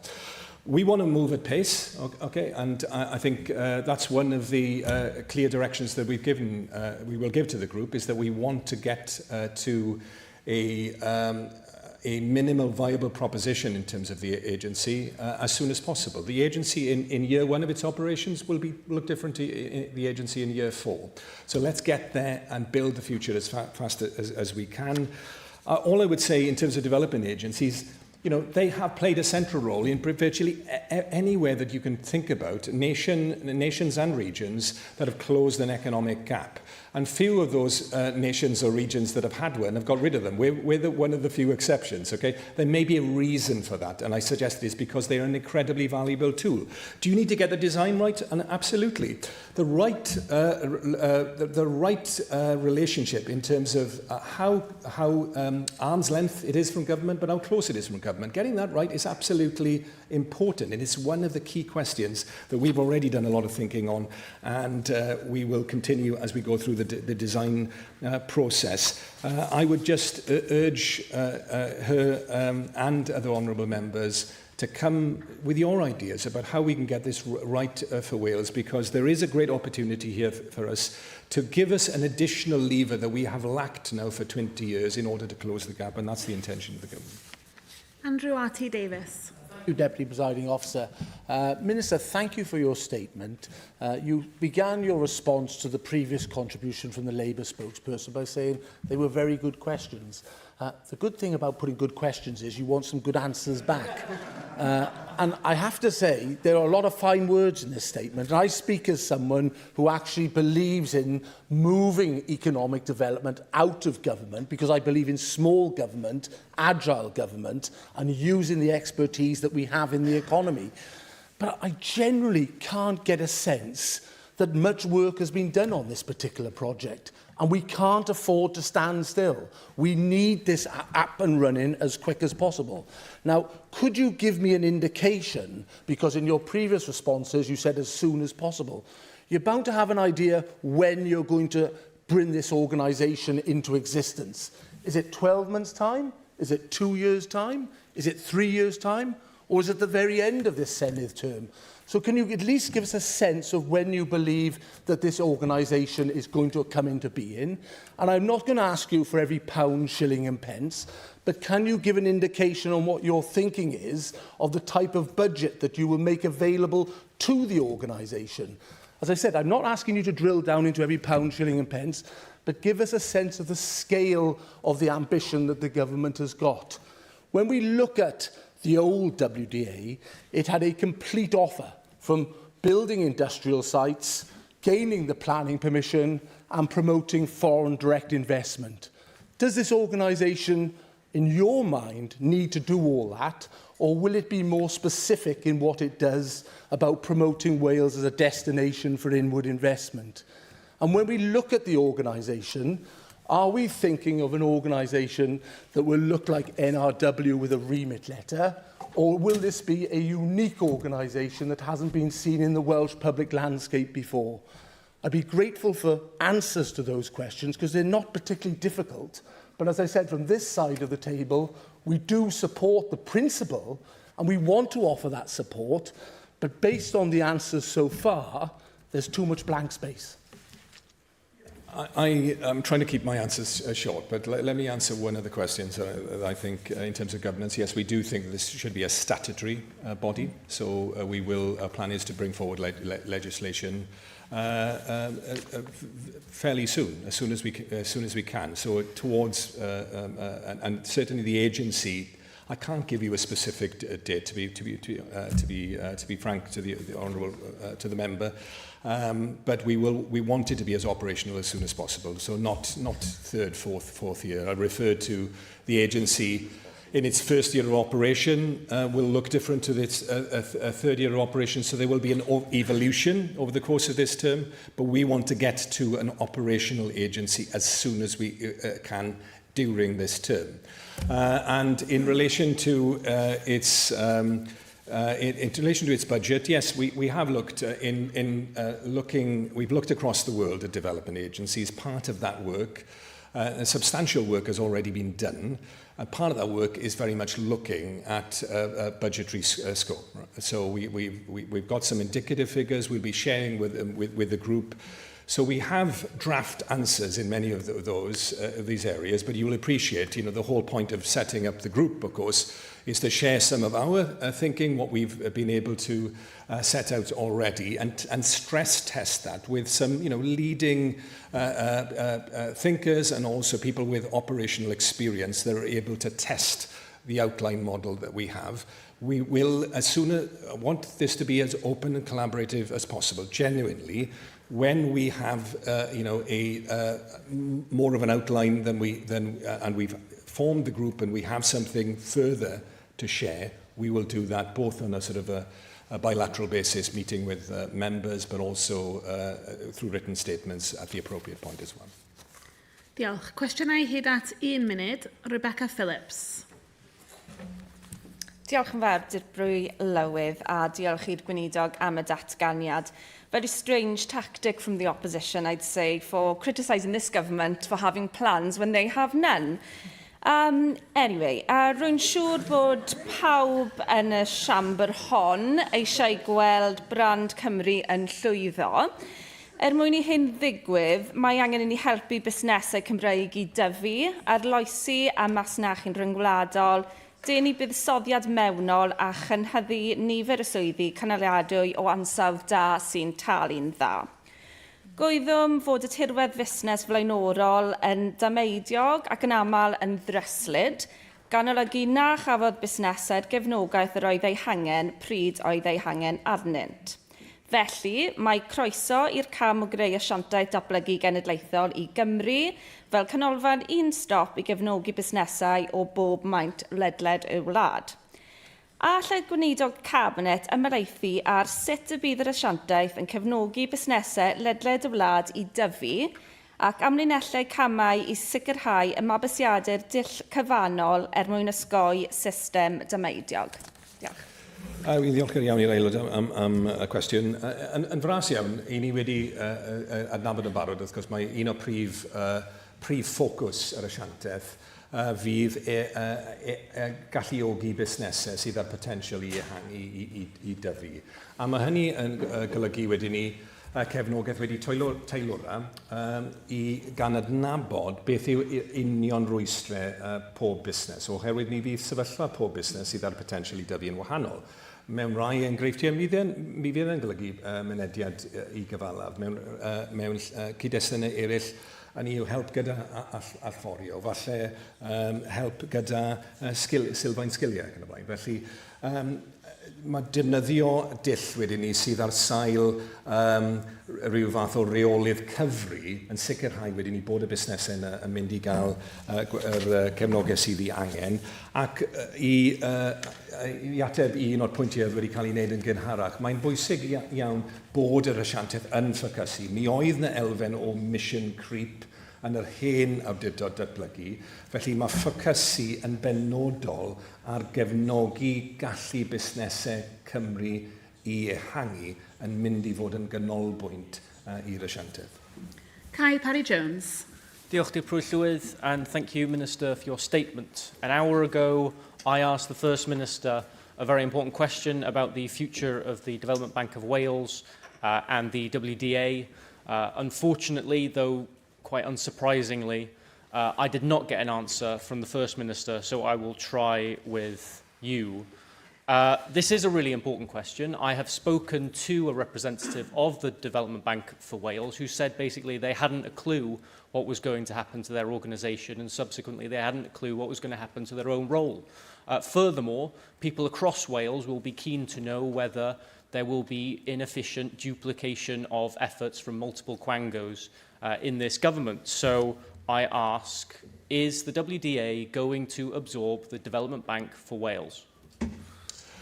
I was pleased to be able to address the board of the Development Bank last week, and we had an extensive discussion as well with senior executives prior to that meeting. I think the Development Bank is an important element within our economic landscape. All right? We're not about actually having a mini bonfire of the quangos here and creating something else or somewhere else in the landscape. So it's about understanding the different roles that the different parts of the landscape can play and how they can work together. We have a vacuum at the moment which needs to be plugged in terms of a development agency. There are bits of economic development and business support that are not directly to do with access to capital at all. And those are the elements which we need now a development agency to focus on. The specific question in relation to equity in investments, there are a variety of possibilities there, and it's the kind of question that I've been discussing with the Development Bank, very productively, and will continue as we map out the interrelationship between the different elements within the landscape that we're seeking to create. Hugh Thomas. Diolch, Gweinidog. I've previously said that I was worried that you were outsourcing economic development to an arm's length body. I'm now worried that you're outsourcing the thinking about what that body will do to an outside body. In setting up this expert group, I've read the statement 3 times, lots of warm words, but I'm still no clearer, nor am I from the answers you've given today, what this agency is actually going to be doing, Minister. So I think, more detail is urgently required, and if you can't supply it in this chamber today, then in further written questions. I asked a question, asked for a statement following the local government minister's comments about drethi recently. Had quite a disappointing and dismissive reply from the Trefnydd. But specifically, Minister, I'd like to understand, how do you see this new agency interacting with the drethi that, I remind you, are established by statute to carry out economic development functions? So how will they interact, and how will you ensure, therefore, that there is a democratic voice in economic development in Wales? Where the Labour government was elected in 1974 with a promise to create a development agency, when did they create the development agency? In 1977, 3 years. Here I am, 6 weeks in, and maybe you know, I could be accused of being too open, right? I'm telling you about every step of the way, okay? Look, no, there's no government in the world that would create a development agency, right, without actually gathering together the best knowledge, right, that they can gather, right? That's how you do good policy. There's plenty of, I urge the member that can often be more thoughtful than he has been today. But look, well, look, I just think that in any policy development, you have to go through a period where you are actually understanding the strategy that you're trying to set out. That's true of any organisation, that's true of anything that you are trying to create. Because the mistakes that are made in institutional design, and there are many in state capability across the world, are because at the outset people are not clear about what they're going to achieve. We will not make that mistake. That is why we are going to root our development agency in the leading edge thinking and practice across the world in Wales, people from our diaspora, people with business experience in Wales, because we cannot afford to get this right, and that is my commitment to the people of Wales. We have to get this right. We cannot get it wrong. Minister, for decades we've measured our economy by GDP, a number that goes up when people buy more stuff, but doesn't tell us if people are happier, healthier or financially secure. In fact, GDP often rises whilst communities fall apart and inequality grows. For women in Wales, that gap is especially stark. GDP doesn't show whether childcare is affordable, whether women working in our foundational sectors are paid fairly, whether the services and community infrastructure that they rely on are being strengthened. It doesn't reflect the unpaid care work that mostly women do, or whether economic power sits within our communities rather than elsewhere. As you establish this new development agency, will you commit to measuring success in ways that reflect real improvements in people's lives, in fair work, investment in care, stronger local supply chains and more locally rooted, socially responsible business growth? And how will you ensure that the growth that we pursue delivers genuine economic security for communities in Wales rather than simply increasing our GDP? John. It's certainly absolutely key, of course, that our national productivity mission and closing the productivity gap is translated into real outcomes in terms of people's lives, which is why, as I set out in my statement, understanding that this ultimately is about raising living standards, it is about raising the level of wages. And I think that in addition to the agency, of course, I think making sure that we are understanding both our success in achieving our productivity mission, but also how this is translated into outcomes, real outcomes for people across Wales is critical, which is why we have said and committed to creating an economic commission alongside the agency. This is what the Basque Country did in creating its agency, modelled on the WDA 40 years ago. They also created an economic institute in order to make sure, in their case, that the pathway that they adopted was one that was fair and inclusive as well. Artwright. Thank you, Deputy Presiding Officer. Could I thank the Cabinet Minister today for bringing forward the statement on the new development agency for Wales. Cabinet Minister, residents in Newport and Islwyn of course want to see increased productivity, an increase in economic growth and in particular Welsh businesses supported. Because regretfully, Newport and Islwyn see some of the worst economic outcomes in the whole of Wales and has already seen major industry leave over the past years, in particular steel, and the reduction of exports from its ports. For this agency to be successful, businesses need financial certainty, and they need to be able to plan for the years to come. Cabinet Minister, what assurances can you give to multi-year funding cycles to ensure business get the certainty they need? Yep. Well, I think that it certainly would help us greatly as a nation, I think, if we were able to achieve multi-year budgetary cycles, and that is something that the Westminster Government, I think, should agree to, because in all of the many important things that we need to achieve for our people, then having that sort of multi-year certainty at every level would be the case, and it's certainly the case for the private sector and private sector businesses as well. We want to create an agency and an economic landscape that will deliver for Wales for the long term, in order to create that level of certainty and positivity as well. And that has to be rooted, as much as possible, in a Team Wales approach. That's not to say, look, there will always be disagreements, as there should be in a democracy around this chamber.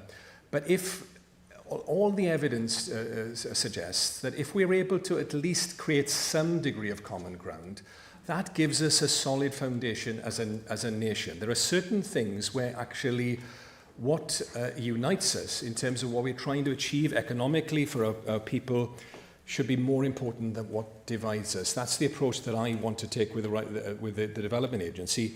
I don't have all the answers. Some of the best ideas will be around this chamber and outside of this room.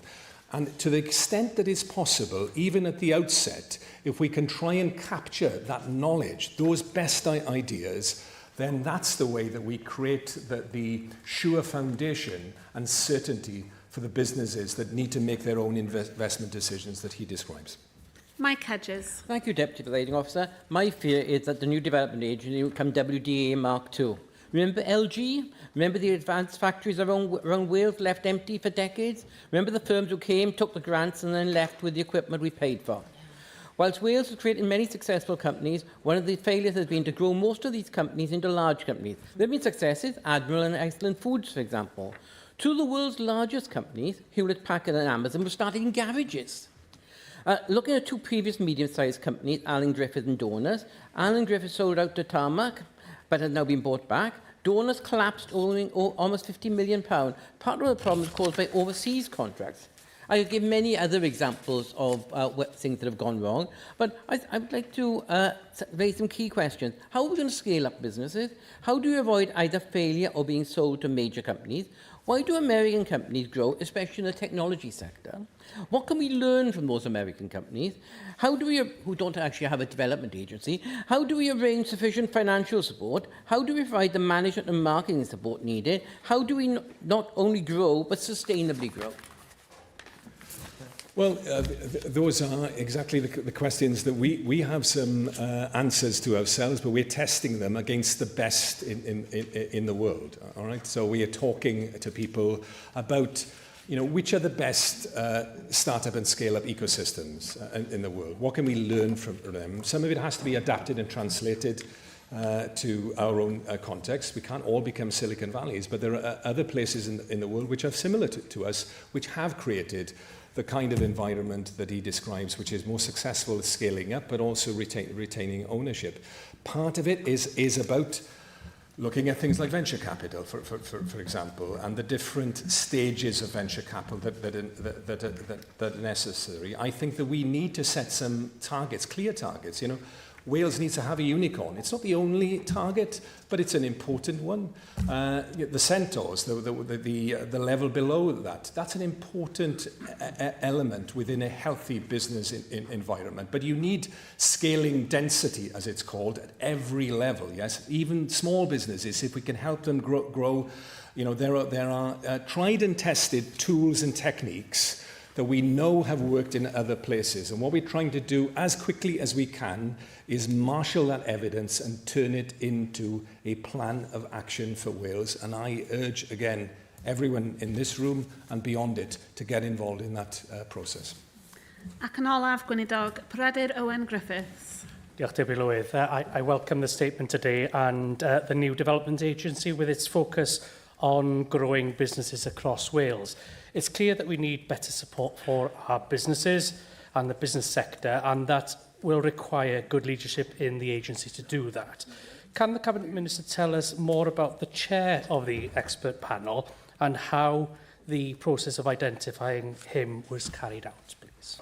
I'm very grateful to the member. We were looking really for a very senior business leader with experience really of running large commercial organisations, somebody that had strong Welsh links and a shrewd understanding of the interrelationship between different sectors. And Jonathan Lewis has all of these attributes in abundance.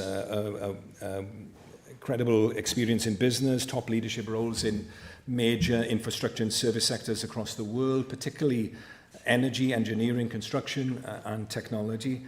And he's currently chair of the UK's largest ports operator, Associated British Ports, and throughout his career in the energy sector, he's engaged with national development agencies around the world. And he will bring, really, I think, the strategic vision and practical experience to this role in chairing the advisory group. And crucially of all, of course, he's passionate about Wales. And he wants to help us set up a development agency that can help us realise our economic potential. I want to place on the record, I have a distant family relationship with Mr Lewis by marriage. This is a small nation, but to avoid any risk of a perceived conflict, that's why I asked the Prif to make the decision about the identification and appointment of the panel's chair, and of course any potential or perceived conflict of interest will be managed as they would be for any other advisory group of this kind. I'm delighted that an individual of John Lewis's calibre has accepted the Prif invitation to chair this panel, and I look forward to working with him and the rest of the panel that we're putting together to design a development agency that is, capable of matching our shared ambition for Wales. Diolch, Gweinidog. Cyn I mi symud ymlaen i'r eitem nesaf, jyst eisiau gofyn I Gwyn Williams dod o ran nodyn i'r cofnod eitem 1 cwestiwn 5. Diolch yn fawr. Just I weigh in rwydd, just to say very quickly that I spoke earlier about Swansea Bay University Health Board, and although I've mentioned before and will again in the ICARE debate, I am myself also an employee of Swansea Bay University Health Board. Diolch yn fawr. Diolch. Felly symud ymlaen I ddatganiad gan y Gweinidog Cabinet dros addysg a'r Gymraeg, blaenoriaethau'r Gymraeg. Galwaf ar y Gweinidog Cabinet dros addysg a'r Gymraeg, Anna Brychan. Diolch yn fawr, Dy'r Prylywydd. Rwy yma I amlinellu fy mlaenoriaethau cenedlaethol I a'r Llywodraeth hon ar gyfer y Gymraeg. Ac wrth wneud hynny, mae'n bwysig cofio nad trwy bolisi yn unig mae iaith yn byw, ond trwy bobl a thrwy ddefnydd. Ac mae'r Gymraeg yn rhan o stori bob un ohono ni. Mae fy stori I, enghraifft, yn un dwyieithog. Dysgodd fy mam Gymraeg fel oedolyn, ac heddi mae'r Gymraeg a'r Saesneg yn cydblethu yn fy nheulu I gartre yn Grangetown, a sawl iaith arall i'w chlywed o'n cwmpas, a pheth braf iawn yw hynny. Mae'r Gymraeg yn perthyn mewn ffyrdd gwahanol I ni I gyd, yn blant bach, yn bobl ifanc, yn rhieni, yn famgu neu dydcu, i'r byd digidol ac i'r byd go iawn, I effi o Blaena a Lloyd Lewis o Gwmbran, o Walchmai I Gaerdydd. Mae 86% ohono ni yn credu bod yr iaith yn rhywbeth I fod yn falch ohoni. 82% o'r rhai rhwng 19 a 24 mlwydd oed yn dweud ei bod hi'n bwysig i'n plant ddysgu Cymraeg.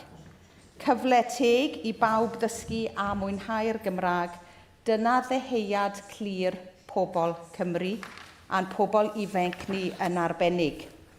A hoffwn ddiolch yn y cyd-destun hwn I holl aelodau'r Senedd ddiwetha. Nifer ohonoch chi ma heddi am bleidleisio'n unfrydol I basio deddfu Gymraeg ac addysg a rhoi cyfle teg I bob plentyn yng Nghymru I siarad Cymraeg. Cyfle I ni fynd ymhell tu hwnt i'r filiwn o siaradwyr dros amser. Mae'n bryd I ni rhoi'r gorau I weld yn hunain fel Cymru Cymraeg a Chymru di-Gymraeg Rydyn ni gyd rwle ar yr un daith ac mae croeso i bawb.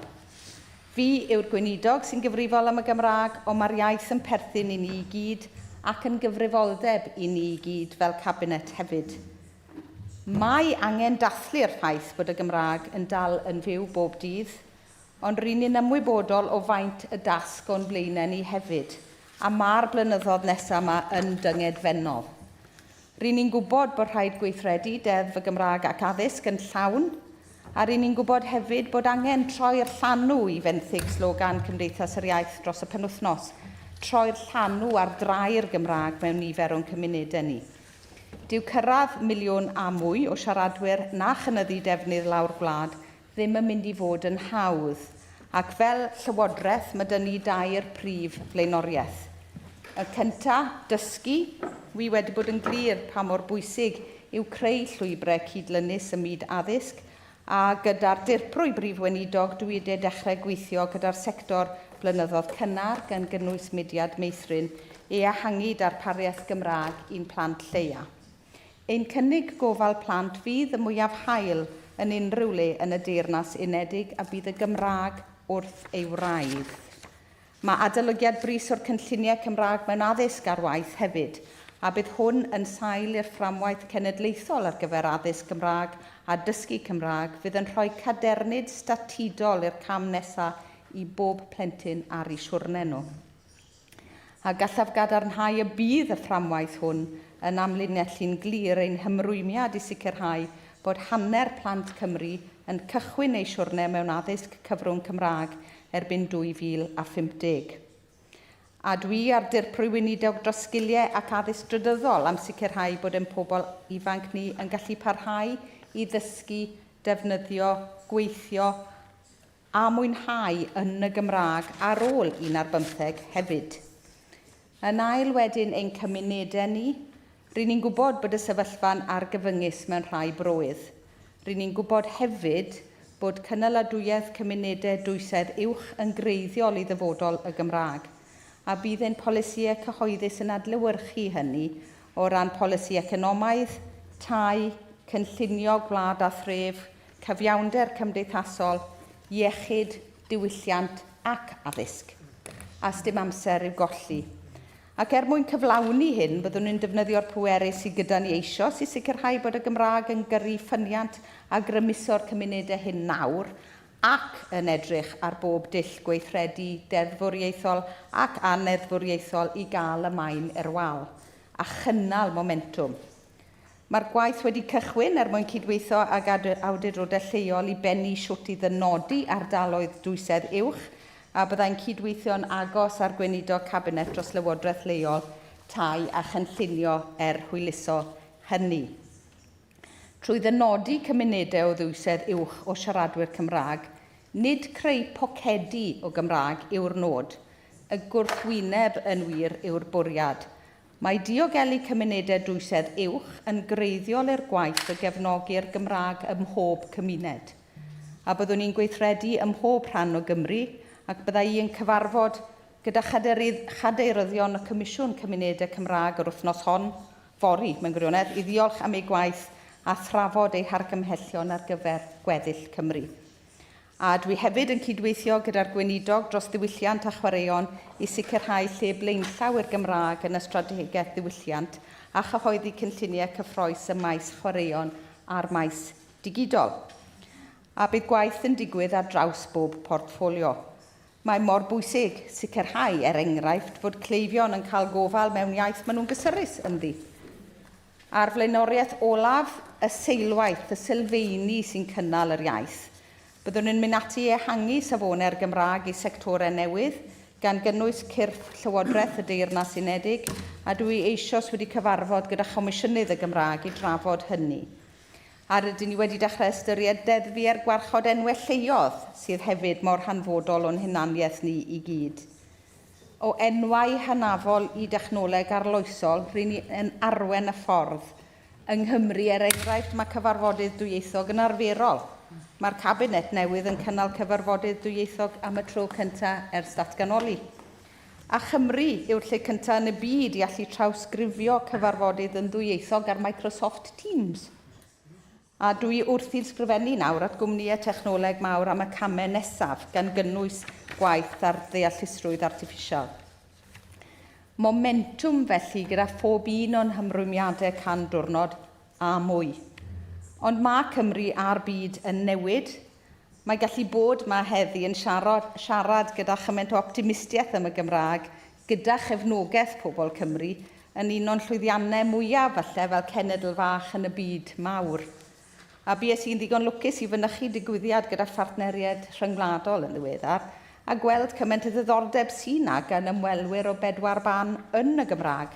Mae'n cyfnerthu, cydweithio, diwylliannol, mae'n gyffeiliad yn fantais ac yn fraint wrth edrych mas ar y byd. A hynny i bob un ohono ni, a hynny hefyd yn gwbl groes i farn rhai o'n cyndeidiau falle, gan gynnwys rhai i fy hunan. Byddwn ni'n gosod cyfeiriad clir gyda strategaeth newydd gref gydlynus ar gyfer y Gymraeg ac yn rhannu hon gyda chi yn yr hydref. Ond yn y cyfamser mae angen parhau i weithredu, felly dros yr haf byddwn nhw'n cynnal sgyrsiau miliwn a mwy gyda'n partneriaid i ail-ddiffinio'r cyfeiriad, symbylu cydweithio creadigol a chyflawni'n gyflym. Ac fel y soniais i, mae dyfodol y Gymraeg yn dibynnu ar bobl yn ogystal â pholisi. Felly dyma alw ar bobl Cymru i ddefnyddio'r Gymraeg sydd gyda chi ac i gefnogi'n gilydd bob amser i ddysgu a mwynhau ein hiaith. Mae heriau, ond gyda mwy o bobl yn dysgu Cymraeg nag eriod o'r blaen, a chynnydd cyffredinol dros 10 o mwy nawr yn nifer y plant ym mlwyddyn 1 yn ysgolion Cymraeg, dwi'n argyhoeddiedig bod y momentum yn ddidroi nôl. Dechreuais y datganiad yma yn sôn am fy mam a ddysgodd Gymraeg fel oedolyn, gai gwpla i wneud dwt gan sôn am fy nhad, a gredai nad ydym eto wedi gweld Cymru yn ei llawnder, a mae'r un peth yn wir gallu dadle am y Gymraeg yn y Gymru fodern, ond gyda'n gilydd gallwn ni gyrraedd y llawnder hwnnw. Dyma'n cyfle ni sicrhau bod ein dwy iaith yn gyrru ein dyfodol, yn gymunedol, yn ddigidol, yn addysgol ac yn economaidd. A'r Gymraeg yn cyfrannu at greu Cymru hyderus, groeshawgar, ddwy ac amlieithog a llywyrchus i ni gyd. Diolch yn fawr. Diolch, Gweinidog. Helen Jenner. Diolch, Dydd Pwylwydd, a gai hefyd diolch i Gweinidog am ei ddatganiad ar y iaith Gymraeg heddiw. Mae yna gymaint o fedrwn ni gyd cytuno arno fo yn y ddatganiad hwnnw, so diolch yn fawr am hynna. Dipyn o stori amdano fi, felly, fel rhywun sydd wedi tyfu fyny mewn gartref ddi-Gymraeg a wedi dysgu'r Gymraeg yn yr ysgol, mae'n anodd i chi ffeindio rhywun sy'n mwy angerddol na fi dros y iaith bellach. Penderfynodd rhieni fi anfon fi i ysgol gynradd Cymraeg a wedyn i ysgol uwchradd dwyieithog. Wrth edrych yn ôl, dyna oedd un o'r rhoddion mwyaf gwerthfawr a gallwn nhw wedi rhoi i mi. A mae yna stori deuluol sy'n ogluro pa mor bersonol mae hyn i fi. Roedd fy nhaid, Sylgwyn Weston, yn loiwr yn Cymru. Nid oedd yn siarad gair o Saesneg nes bod oedd o'n tua 8 oed. Ond ar ôl cael cyngor gan ei chwaer, ar ôl iddi hi symud i Llundain i brifysgol, penderfynodd mae'r ffordd orau o roi cyfleoedd gorau i'w blant oedd siarad Saesneg gartref. O ganlyniad collodd fy mam y Gymraeg, a gwir yw na fodd yn unau wedi cael y Gymraeg o gwbl, ond i bai bod fy rhieni wedi ddewis addysg Gymraeg i mi. Roedd hynny'n golygu bod rhywbeth arbennig iawn rhwng fi a taid. Ni oedd yr unig ddau yn y teulu oedd yn gallu cynnal sgwrs naturiol drwy'r Gymraeg. Cymro balch iawn oedd Sylgwyn Weston, ac yn ei flynyddoedd olaf roedd o'n un peth wastad yn wir. Roedd ei glyw rhywsut yn llawer gwell os oedd y sgwrs am rygbi neu os oedd rhywun yn siarad Cymraeg efo fo. Fel dysgwr, doedd y daith ddim yn hawdd bob amser. Roedd adegau pan oedd ffrindiau fi'n gwrthod siarad Cymraeg efo fi a bod oedden nhw wedi dod i'n abod fi drwy Saesneg yn gyntaf. Ond, ar yr ochr arall, cyfafeddodd un o'n ffrindiau gorau wrthyf nad oedd ei Saesneg hi hanner cystol, ond i bai bod hi'n ffrindiau efo fi. Dyna harddwch dwyieithrwydd, nid yw dysgu un iaith yn golygu colli'r llall, mae'r ddau yn cryfhau i gilydd. Treulais flynyddoedd yn chwilio am bob cyfle i wella fy Gymraeg, yn enwedig pan o'n i'n dysgu'n Llundain. Mae deall, darllen ac ysgrifennu yn un peth, Ond y cam olaf a'r cam anoddaf yw cyrraedd y pwynt lle rydych chi'n gallu dechrau sgwrs yn y Gymraeg yn naturiol heb feddwl dwywaith. Ac os dwi'n onast, mae peidio a bod ofn tipyn bach o Wenglish yn helpu ar hyd y ffordd. Heddiw, heblaw am ambell derm technegol, rwy'n dal i ddysgu, rwy'n hyderus iawn yn fy Nghymraeg. Ond rwy'n cydnabod hefyd gan fod cymaint o'n bywydau, ein teledu a'n gwaith yn digwydd drwy gyfrwng Saesneg bod dysgu iaith yn daith sy'n parhau drwy gydol oes. Dyna pam dwi'n falch fy mod i wedi annog fy nhydweithwyr yn Reform Cymru i ddechrau dysgu Gymraeg yma yn y Senedd, bellach rydym yn trio cyfarch ein gilydd yn y swyddfa drwy'r Gymraeg, ac mae mwy a mwy ohonom yn magu'r hyder i ddefnyddio'r Gymraeg yn y siambr, fel da ni'n sôn, defnyddio darna bach y Gymraeg trwy'r adag. Mae hynna'n oll bwysig. So mae hynny'n profi nad oes rhaid i Gymraeg fod yn fater pleidiol. Dwi'n cytuno ar gweinidog pam ddywedodd fod yr iaith yn ganolog i'n ddiwylliant ac i'n hunaniaeth fel cenedl. Rwy'n croesawu hefyd y ffaith bod y gweinidog wedi ddweud yn glir mae cyfrifoldeb y Llywodraeth gyfan yw'r Gymraeg, nid dim ond un gweinidog. Os yw hynny'n wir, mae'n rhaid i'r egwyddor honna gael ei gweld ym mhob portffolio Llywodraeth Cymru, nid dim ond y maes addysg. A dwi'n credu hefyd bod un peth y gall pawb yn y siambar hwn gytuno arna heddiw, mae'r Gymraeg i bawb, waith beth ydy lefel eich gallu, eich cefndir neu eich gwleidyddiaeth. Ond lle mae'r Llywodraeth yn mynd o'i le yw pan fod hi'n awgrymu mae deddfwriaeth, strategaethau a thergedau yn unig fydd yn sicrhau dyfodol y iaith. Ni allwn orfodi pobl i garu iaith, ni allwn ddeddfu brwdfrydedd, ni allwn greu cymunedau Cymraeg drwy dargedau yn unig. Mae'r Gymraeg yn ffynnu pan fydd pobl yn dewis ei ddefnyddio yn y cartref, yn y gweithle, yn y dafarn, ar y cae rygbi ac ar y stryd. Croesawaf hefyd y bwriad i gryfhau'r Gymraeg yn y byd digidol ac AI, os nad yw'r Gymraeg yn bresennol yn y technogelau hynna, mae perygl bydd hi'n cael ei gadael ar ôl. Mae'n rhaid i ni sicrhau nad yw'r Gymraeg byth yn cael ei defnyddio fel arf gwleidyddol, mae'r Gymraeg yn perthyn i bawb fel da ni'n sôn. Ond mae'n rhaid i ni hefyd sicrhau nad yw'r awydd i gryfhau'r Cymraeg yn troi'n ymarfer o dynnu llinellau rhwng cymunedau. Mae'r Gymraeg yn perthyn i bob rhan o Cymru ac mae pob cymuned yn heiddi'r un gefnogaeth i'w ddefnyddio a'i ddatblygu. Felly, hoffwn ofyn 3 cwestiwn i'r gweinidog. Yn gyntaf, dywedodd y gweinidog mae cyfrifoldeb y Cabinet cyfan yw'r Gymraeg. Pa drefniadau fydd ar waith i sicrhau bod pob gweinidog yn atebol am gyflawni hynny? Yn ail, sut yn union fydd Llywodraeth yn mesur cynnydd y ddefnydd dyddiol o'r Gymraeg yn hytrach na chanolbwyntio ar nifer siaradwyr yn unig? Ac yn olaf, pa gamau ymarferol fydd yn cael ei gymryd i helpu dysgwyr defnyddio'r Gymraeg yn naturiol, yn eu cymunedau, ar ôl iddynt adael i ysgol neu gwblhau cyrsiau dysgu? Ni allir gorfod i cariad at iaith. Mae'n dechrau gyda chyfle. Mae'n tyfu gyda hyder a mae'n ffynnu pan fydd pobl yn teimlo bod croeso iddyn nhw ei ddefnyddio.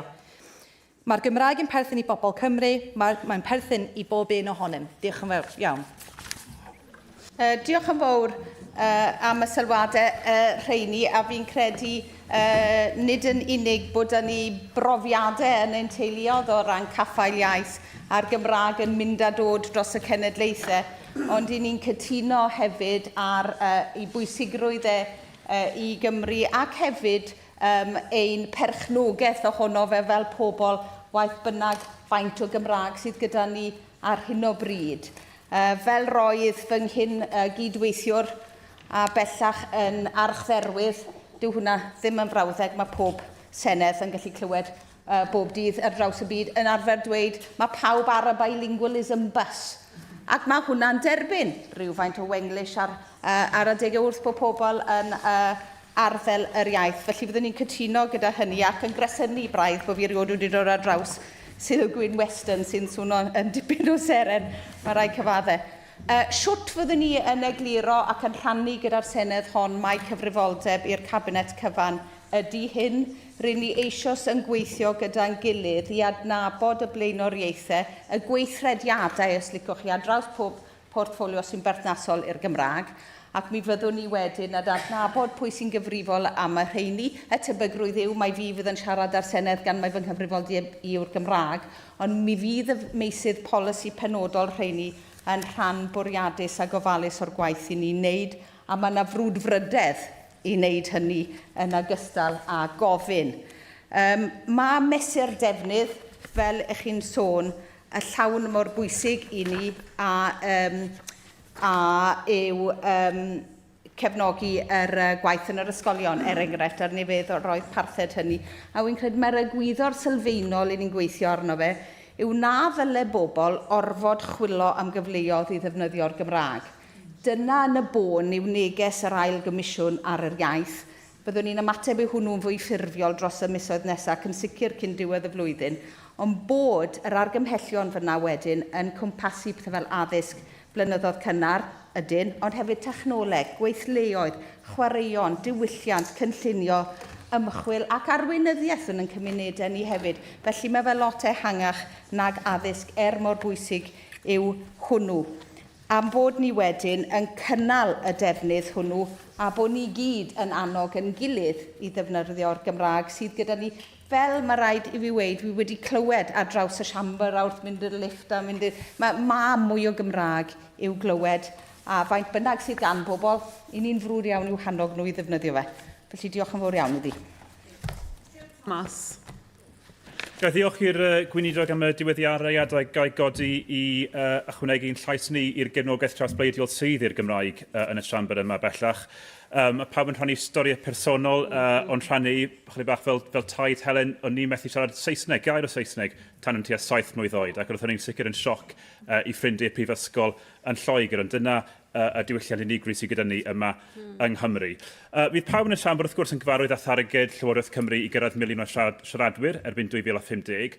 Mae yna ail darged yna hefyd sy'n cael dieddol gael llai o sylw i ddyblu defnydd yr iaith Gymraeg mewn bywyd bob dydd. Mwyn cyflawni'r ddwy nod yma, mae angen mynd i waith ar draws pob adran.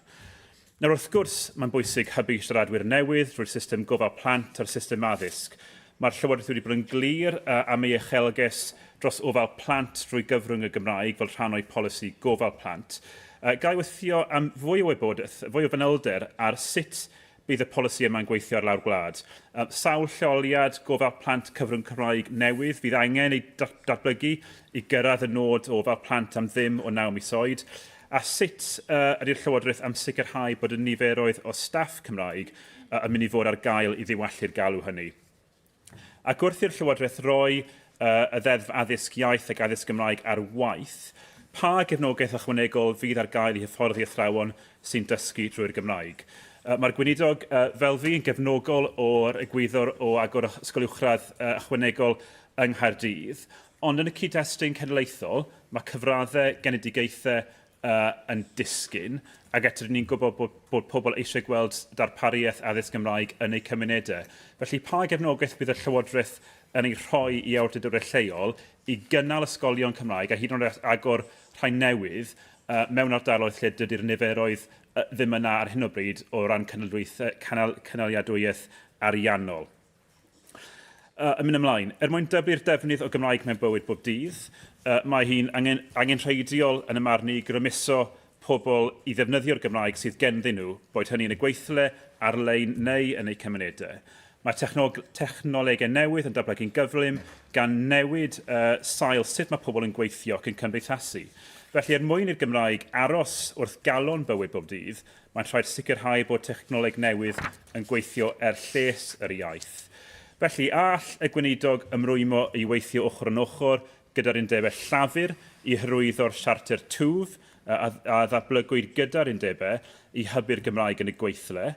A pha fesurau penodol fydd y Llywodraeth yn cyflwyno i annog mwy o brentisiaethau drwy gyfrwng y Gymraeg. A fydd y gweinidog ymhellach yn fodlon ymrwymo i ariannu gwaith i ddatblygu mwy o dechnolegau newydd yn y Gymraeg gan gynnwys datblygiadau dealltwriaeth artiffisial. Ar y pwnc o gynaliadwyeth cymunedau dwysedd uwch, gyrrybwyllwyd yn y datganiad, gai ofyn, i ba gyfeiriad fydd eich polisïau chi yn mynd? Enghraifft ar ddatblygiadau tai, dwi wedi clywed sawl tro pobl yn dweud bod nhw'n gofod gadael y Fro Gymraeg oherwydd methu fforddio prynu tŷ, ac ar y llaw arall, dwi wedi darllen droion gwrthwynebiadau cynllunio yn dweud o bydd datblygu tai yn y man yma yn cael effaith ar y iaith. Felly, yn y cymunedau dwysedd uwch, a'r polisi ydych chi'n mynd i roi mewn lle, fyddwn ni'n disgwyl gweld mwy o dau yn cael ei adeiladu neu llai. Gai holi hefyd, pa ffocws fyddwch chi'n rhoi ar y brifddinas? Yr unig sir i weld twf yn y defnydd o'r Gymraeg yn y cyfrifiad ac sir gyhoeddwyd fis diwetha sydd nawr gyda mwy o siaradwyr Cymraeg ohoni ac unrhyw sir arall yng Nghymru. Nawr, nid ys polisïau cefnogol yr iaith yn yr ysgol a tu hwnt i'r ysgol sydd wedi creu hynny, ond hefyd polisïau cefnogol fel adeiladu mwy o dau o bob math a datblygu a gwythio twf economaidd sydd yn creu swyddi i bobl ifanc fedru aros yng Nghymru yng Nghaerdydd a dod â'u teuluoedd i fyny ar aelwydydd Cymraeg. Felly, oes yna ymrwymiad gweinidog i ddysgu o'r un llwyddiant clir sydd ganddon ni o sir yng Nghymru yn tyfu y nifer o siaradwyr Cymraeg dros y ddegawd a mwy hefyd. Fe nes i, fel arweinydd Cyngor Caerdydd, gyflwyniad i gyngor dilyn llynedd, achos mae nhw'n awyddus i ddysgu o'n llwyddiannau ni, a wnewch chi. Yn olaf, mae enwau lleoedd Cymru yn rhan o'n hanes ni fel cymunedau ac fel cenedl. Dwi'n croesawu y cyfeiriad sydd at hynny yn eich datganiad chi. O dan Llywodraeth Gymraeg flaenorol, fe wnaethpwyd ymchwil manwl gyda phartneriaid i wella y dealltwriaeth o'r enwau newidiadau mewn enwau lleoedd ac fe gyhoeddi set o flaenoriaethau craidd i'w hamddiffyn. Ydy'r Llywodraeth yma'n cytuno i ymrwymo i'r blaenoriaethau hynna. Mae'r Gymraeg yn berchen i ni gyd ac yn sicr o'n plaid ni fyddwn ni yn eich gwythio chi ond hefyd yn eich cefnogi chi i fynd ymhellach. Diolch yn fawr. Diolch yn fawr, a fi'n gwerthfawrogi hefyd eich bod chi'n barod i'n cefnogi ni a'n gwthio ni, achos mae hwn, fel o'n i'n dweud yn y datganiad yn gyfrifoldeb, mae'n amlwg bod ni gyd yn ei rannu ac felly yn barod i weithio gyda'n gilydd. Mae'n bosib fyddai ddim wedi nodi mor ofalus ac y gallwn ni pob un o'r cwestiynau, ond fi'n mynd i ymdrechu i wneud. Sonio chi am lwyddiant Caerdydd, ac mae'n siŵr y bydde fi a fe yn wreiddiol y Geredigion yn cydnabod falle ein cyfraniad ni'n hunain at dyfu y niferoedd o siaradwyr Cymraeg yn y brifddinas. A ni yn diddori'n fawr yn bewedodd bod e wedi cael sgyrsiau gyda pobl yn nilyn am y llwyddiant hwnnw. A fydde ni yn fodlon datgan nawr bod os oes na wersi i ddysgu o Gaerdydd, a wy'n gweld fod na, a bydde ni'n barod iawn i wneud hynny, a falle bod hwnna yn sgwrs allan ni gael hefyd ar wahân.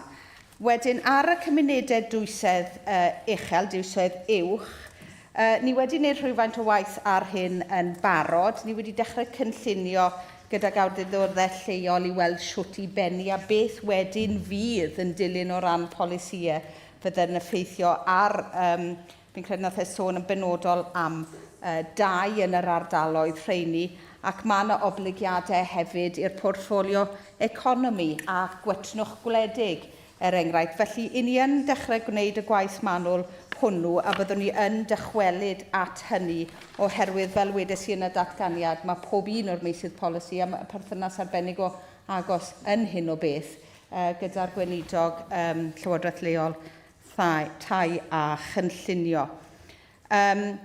Y pwynt wneithbwyd am gofal plant a'r cynnig gofal plant. Mae darparu gofal plant trwy gyfrwng y Gymraeg yn amlwg yn flaenoriaeth. Ddim yn flaenoriaeth, mae fe'n greiddiol i siwt i ni wedi datblygu'r syniad am gofal plant. A ni eisoes wedi bod yn siarad gyda mudiad meithrin am hynny. A fi'n credu falle bod hwnna'n darlunio unwaith eto nad y'n ni'n ystyried y Gymraeg yn faes polisi y tu fas i bopeth arall, ond wedi ei wreiddio trwy bob peth. Mae fe'n iawn hefyd i dynnu sylw at yr heriau sydd gyda ni o ran datblygu'r gweithlu. Mae yna gynllun yn ei le hwyluso hynny, ond mi fydd angen gwaith manwl a hyrwyddo manwl i sicrhau bod ni'n cyrraedd y nod yn hynny o beth.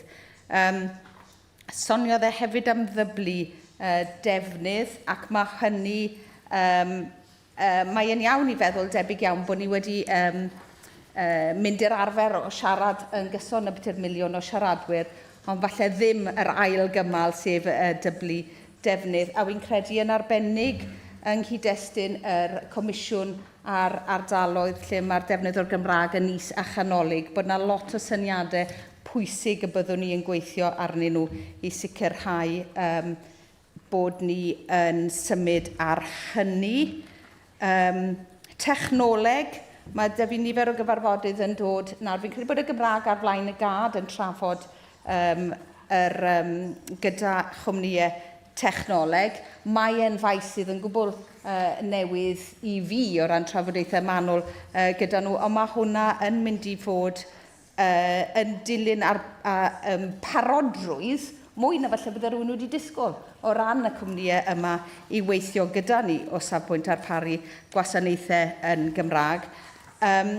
Siarad ar undebau, bydden ni wastad yn barod ac yn frwd i siarad ar a cael wrthyn nhw i barn a'i harbenigedd ar sut mae gweithredu yn unol a beth sy'n amlwg yn ddeheuad gan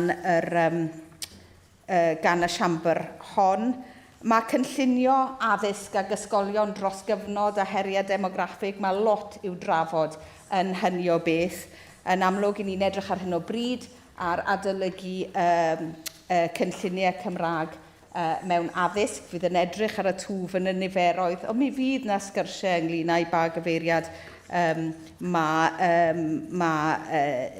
niferoedd ddisgyblion yn mynd hefyd, bydd hwnna yn ganolog i hynny. Wy'n gobeithio bod fi wedi sôn am y rhan fwyaf o bethau gododd ond dwi'n hapus iawn i gael sgwrs pellach os dwi wedi methu rhywbeth. Diolch yn fawr. Diolch. Paul Davies. Diolch, Dirprwy Lywydd. A gai ddiolch i'r gweinidog am y datganiad y prawn yma. Dwi'n rhannu'r uchelgais a targed Llywodraeth Cymru o gyrraedd miliwn o siaradwyr Cymraeg erbyn 2050. Roedd gan fanifesto fy mhlaid fy hun ymrwymiad i gynnal y targed hwnnw, a byddwn nhw'n parhau i gefnogi ymdrechion i gynyddu nifer y siaradwyr Cymraeg a gwella faint o Gymraeg sy'n cael ei siarad yn ein cymunedau ni. Mae'r datganiad heddiw'n tynnu sylw at tair blaenoriaeth i'r Llywodraeth, dysgu, ein cymunedau a seilwaith. Nawr, rhaid i ehangu cyfleoedd i gael mynediad at addysg cyfrwng Cymraeg fod yn flaenoriaeth i'r Llywodraeth hon, gan mai dim ond 1% o blant sy'n cael ei haddysgu mewn ysgolion cyfrwng Cymraeg yn ôl canlyniadau diweddaraf cyfrifiad yr ysgolion. Dwi'n credu fod gwaith y gall cael ei wneud o ran teithio dysgwyr a lle helpu i nodi rhwystrau i ddysgu'r Gymraeg. Felly, efallai gall gweinidog y Cabinet ddweud wrthon ni a fydd hi'n adolygu y mesur teithio dysgwyr Cymru i weld a oes mwy y gellir ei wneud i alluogi plant i fynychu ysgolion cyfrwng Cymraeg. Nawr, mae'r datganiad yn cadarnhau fod Llywodraeth Cymru yn gweithio gyda'r sector blynyddoedd cynnar i ehangu darpariaeth ar draws Cymru, a byddwn ni'n ddiolchgar os gallu hi ddweud mwy wrthon ni ynglyn â hyn. Mae gwaith da wedi ei wneud i gefnogi ymarferwyr addysg ar eu taith ddysgu. Enghraifft, mae Cwlwm wedi darparu adnoddau ac yn gweithredu cynllun addewid Cymraeg, lle mae wedi gweithio gyda dros 170 o leoliadau gofal plant i asesu siwt maen nhw'n defnyddio'r Gymraeg ac i ddatblygu cynllun gweithredu i wella ei darpariaeth. Efallai gall y gweinidog ddweud wrthon ni siwt mae'r Llywodraeth yn cefnogi'r sefydliadau yma i wneud y gwaith allgymorth hwn gydag ymarferwyr yn y dyfodol a siwt gall hyn cael ei hangu hefyd yn y dyfodol. Mae'r datganiad heddiw'n cyfeirio at adroddiad ail gam y Comisiwn ar Gymunedau Cymraeg eu Iaith, ac fel mae gweinidog y Cabinet yn gwybod, dwi wedi bod yn cyflwyno cwestiynau ar y mater hwn i geisio deall siwt mae Llywodraeth Cymru yn bwrw ymlaen ag argymhellion y Comisiwn. Mae'r adroddiad yn ei wneud yn glir bod y gyllideb bresennol ar gyfer adfywio defnydd o'r Gymraeg ar lefel gymunedol yn seiliedig ar gynsail hanesyddol ac nad yw'n cyrraedd y nod polisi hirdymor o greu Cymru ddwyieithog. Felly, a fydd Llywodraeth Cymru yn gwneud buddsoddiad sylweddol yn y maes hwn yn ei chyllideb yn yr Hydref i ddiwallu'r angen hwn, ac os felly siwt fydd hyn yn edrych. Mae penod 4 o'r adroddiad hwnnw'n trafod y syniad o gymdeithasu yn y Gymraeg, y tu allan i leoliadau ysgol mewn cyd-destynau diwylliannol, a ni wedi gweld yn cael ei wneud gan sefydliadau fel Menter Iaith ac eraill, wrth gwrs, sy'n creu cymaint yn ein cymunedau gyda chyn lleied o adnoddau. Felly dwi'n gobeithio bod Llywodraeth Cymru'n ystyried siwt y gall gefnogi sefydliadau cymunedol yn well yn y dyfodol.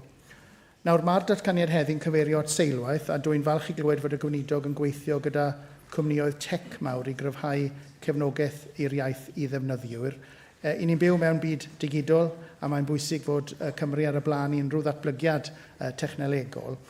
Glywes I yr atebion yn gynharach, ond felly gall y gweinidog rhoi mwy o ddiweddariad I ni ar y gwaith mae hi'n neud ynglyn ag AI, a siwt mae'n sicrhau fod y technoleg yn mynd I fod yn briodol i'r iaith Gymraeg. Wrth gwrs, mae'r datganiad heddiw'n cyfeirio at waith Comisiynydd y Gymraeg sydd wedi nodi ei blaenoriaethau ac un ohonynt yw creu gweithleoedd sy'n cefnogi'r Gymraeg. Dwi'n credu dylai fod strategaeth glir ar gyfer y Gymraeg yn y gweithle mwyn I ni allu asesu cynnydd yn y maes hwn a hybu gwelliannau. Roedd manifesto fy mlhaid I wedi ymrwymo I ddatblygu rhwydwaith o hyrwyddwyr busnes y Gymraeg, felly efallai bydd y gweinidog yn ystyried y syniad o strategaeth benodol ar gyfer y Gymraeg yn y gweithle, ac efallai hyd yn oed mabwysiadu ein syniad o hyrwyddwyr busnes. Yn olaf, Dirprwy Lywydd, dwi'n falch iawn bydd yr Eisteddfod Genedlaethol gael ei chynnal yn fetholaeth I ac felly hoffwn fanteisio ar y cyfle I annog yr holl aelodau I ddod draw I ymweld yn yr haf. Mae'r datganiad heddiw'n cyfeirio at yr iaith yn y strategaeth ddiwylliannol, ac felly efallai gall y gweinidog ddweud wrthon ni ynglyn â'r strategaeth a'r rôl gall digwyddiadau fel yr Eisteddfod chwarae I gynyddu'r defnydd o Gymraeg yn ein cymunedau ni. Dirprwy Lywydd, fel sydd wedi cael ei ddweud eisoes, mae'r iaith Gymraeg yn perthyn I bob un ohonom ni. Hoffwn I gweld yn ffynnu ac yn tyfu, a dwi'n edrych ymlaen at gydweithio'n adeiladol gyda'r gweinidog cabinet ar yr agenda hon. Diolch. Diolch yn fawr iawn. Os gai gymryd y cwestiynau Sianol, achos fi ddim yn moyn colli'r cyfle I annog bawb I fynd I Steddfod Garreg Glas. Es I oedd y gweinidog cyllid yno hefyd I Aberteifi yn ddiweddar un o'r dathliadau 800 o flynyddoedd ers yr Eisteddfod cyntaf. A mae rhaid I fi gyfadde oedd y peth mwyaf godidog a bonkers fi wedi gweld ers amser maith, a wnaethon ni fwynhau yn arw. Oedd y creadigrwydd oedd ar ddangos ym mhob maes llwch chi ddychmygu. Na gani, oedd na adrodd, oedd na farddoni, oedd na bypedau, oedd na elfennau theatric iawn iddo fe, a fi wedi bod yn dymuno ers amser wneud cais os modd o gwbl datgan bod Edi Ladd yn drysor cenedlaethol nawr, falle yw'r cyfle I ddweud hynny hefyd. Achos oedd hi hefyd yn wych. Ac yn hefyd, a fi'n credu falle bod hwn yn darlunio ar rhywbeth mwy difrifol, yn darlunio pa mor bwysig yw'r Gymraeg I ni, achos wrth gwrs mae hi'n berfformwraig ryngwladol llwyddiannus iawn, ond yn dweud mae'r cynulleidfa o wal Castell Aberteifi yw'r un pwysica iddi hyd at heddiw. O'n i'n diddori yn wedoch chi ynglyn â'r Cymraeg yn y gweithle a'r syniad am hyrwyddwyr busnes. Mae gyda ni gynllun yn barod sy'n arweinyddiaeth ddwyieithog, ac mae'n bosib bod na ryw sgwrs allwn ni gael I gyfuno'r ddoi syniad hwnnw bydden ni'n hapus iawn I wneud. Wi wedi bod yn y swydd am cwpl o fisoedd, felly dechrau'r gwaith ydw I ar hyn o bryd yn ywedig ar yr elfennau technoleg ac deallusrwydd artiffisial, ond wi yn ymgymryd yn frwd gyda'r sgyrsiau rheini, a pam ydy fi fwy I rannu, fydden ni'n barod iawn I wneud hynny. Mae sicrhau bod cymdeithasu yn y Gymraeg, mae fe'n mynd â fi nôl fi'n credu at y pwynt o'n i'n neud, bod rhaid ni greu amgylchfyd lle nad oes bobl yn gorfod chwilio am gyfleoedd I ddefnyddio'r Gymraeg, a mae mentrau iaith fel y sonio chi, mae'r cyfleoedd sy'n cael eu cynnig trwyddyn nhw yn allweddol I sicrhau bod y cyfleoedd na ar gael. Ar ail gam y Comisiwn, ni wrthi yn mynd trwy'r argymhellion rheini I gyd. Nawr, wedi ymrwymo I ymateb yn llawn erbyn diwedd y flwyddyn man pella, ac bydd wrth gwrs ymateb I hwnnw hefyd yn golygu edrych ar obligiadau roiau ar waith o ran adnoddau o bob math. Datblygu'r gweithlu hefyd, o'n i'n falch bod wedi cyfeirio at cwlwm sy'n gwneud cyfraniad pwysig, a wy'n credu hefyd bod yn atgoffa ni gyd bod yr athrofa yn mynd I fod ar waith o 2027 ar ôl penodol o ran dysgu Cymraeg, ac maen nhw yn amlwg, weles i nhw yn tafwyl fel mae'n digwydd, yn cyffroi yn fawr ynglyn â'r niferoedd sy'n erbyn hyn yn dod atyn nhw. Felly diolch yn fawr am y cwestiynau rheini. Mae'n amlwg bod yna sgyrsiau pellach a chefnogaeth bellach. Allwn ni weithio arno fe. Diolch. Mae'r Rowlands. Diolch yn fawr i'r prylywydd. A diolch am y datganiad calonogol heddiw. Mae'n dda clywed y gwaith sydd ar y gweill. Diolch yn y Cabinet. Dwi'n falch o ymrwymiad y blaid i ymestyn safonau'r iaith Gymraeg i gyrff Llywodraeth y Deyrnas Unedig ac i wasanaethau sy'n gweithredu yng Nghymru gan gynnwys cwmnïau preifat yn y maes cyfathrebu, cyfleusterau, banciau, meysydd parcio ac archfarchnadoedd. Mae'n gwbl greiddiol yn bod ni ac etholwyr yn gallu cael a defnyddio'r gwasanaethau hynny yn y Gymraeg a'r Saesneg. Gall y Gweinidog Cabinet rhoi diweddariad ar y camau gweithredu i dynnu ystod y gyrff mewn i'r safonau. Fawr, yn amlwg mae cryfhau hawliau siarad Cymraeg a sicrhau bod mwy o gyfleoedd i bobl defnyddio Gymraeg yn bwysig i ni i gyd, a mae'r safonau yn rhan o hynny. Felly ni yn gweithio ar estyn y safonau i ragor o gyrff a sectorau ac yn edrych ar hyn o bryd ar y rhaglen waith parthed hynny. Ni wedi dechrau ystyried pa gamau bydd angen cymryd i estyn y safonau i'r sectorau sydd wedi cynnwys yn ein cynllun 100 diwrnod. A wedyn bydd hwnna yn rhan cychwynnol falle o'r gwaith. Mae rhai o'r sectorau hynny eisoes wedi crybwyll y mesur y Gymraeg, ond bydd angen edrych ar ychwanegu sectorau eraill cyn gallu gwneud safonau ar y cyfer nhw. Ac mae'n debyg bod angen cydsyniad ysgrifennydd gwladol cyn gwneud safonau i weinidogion y goron, felly bydd angen gweithio ar hwnnw yn fuan heb y Gymraeg, bod ni'n edrych ar y gwasanaethau mae unigolion yn cael mynediad iddyn nhw. Mae ystod ohonyn nhw ac ar hyn o bryd mae rhai dyw'r safonau ddim wastad yn gyson, felly dyw bobl ddim wastad yn gwybod beth yw eu hawliau yn y meysydd gwahanol, a fi'n credu bod hwnna yn rhywbeth mae eisiau mynd a delio gydag ar fyrder. E. Howells. Diolch, Cabinet Secretary, for your statement here today, and I do agree with the spirit of it. However, I am disappointed to see only a fleeting reference to post-16 education. Given that you have scrapped the all-encompassing review of participation and sustainability of the whole tertiary sector, which I had begun during my time as Minister for Further and Higher Education, in favour of a narrow focus on universities alone, what assurances can you give that the evidence collected from my call for evidence, including a substantive body of evidence from the Coleg Cymraeg Cenedlaethol, will be used in order to effectively plan for increased delivery through the medium of Welsh in school sixth forms, further education colleges, universities and adult learning settings?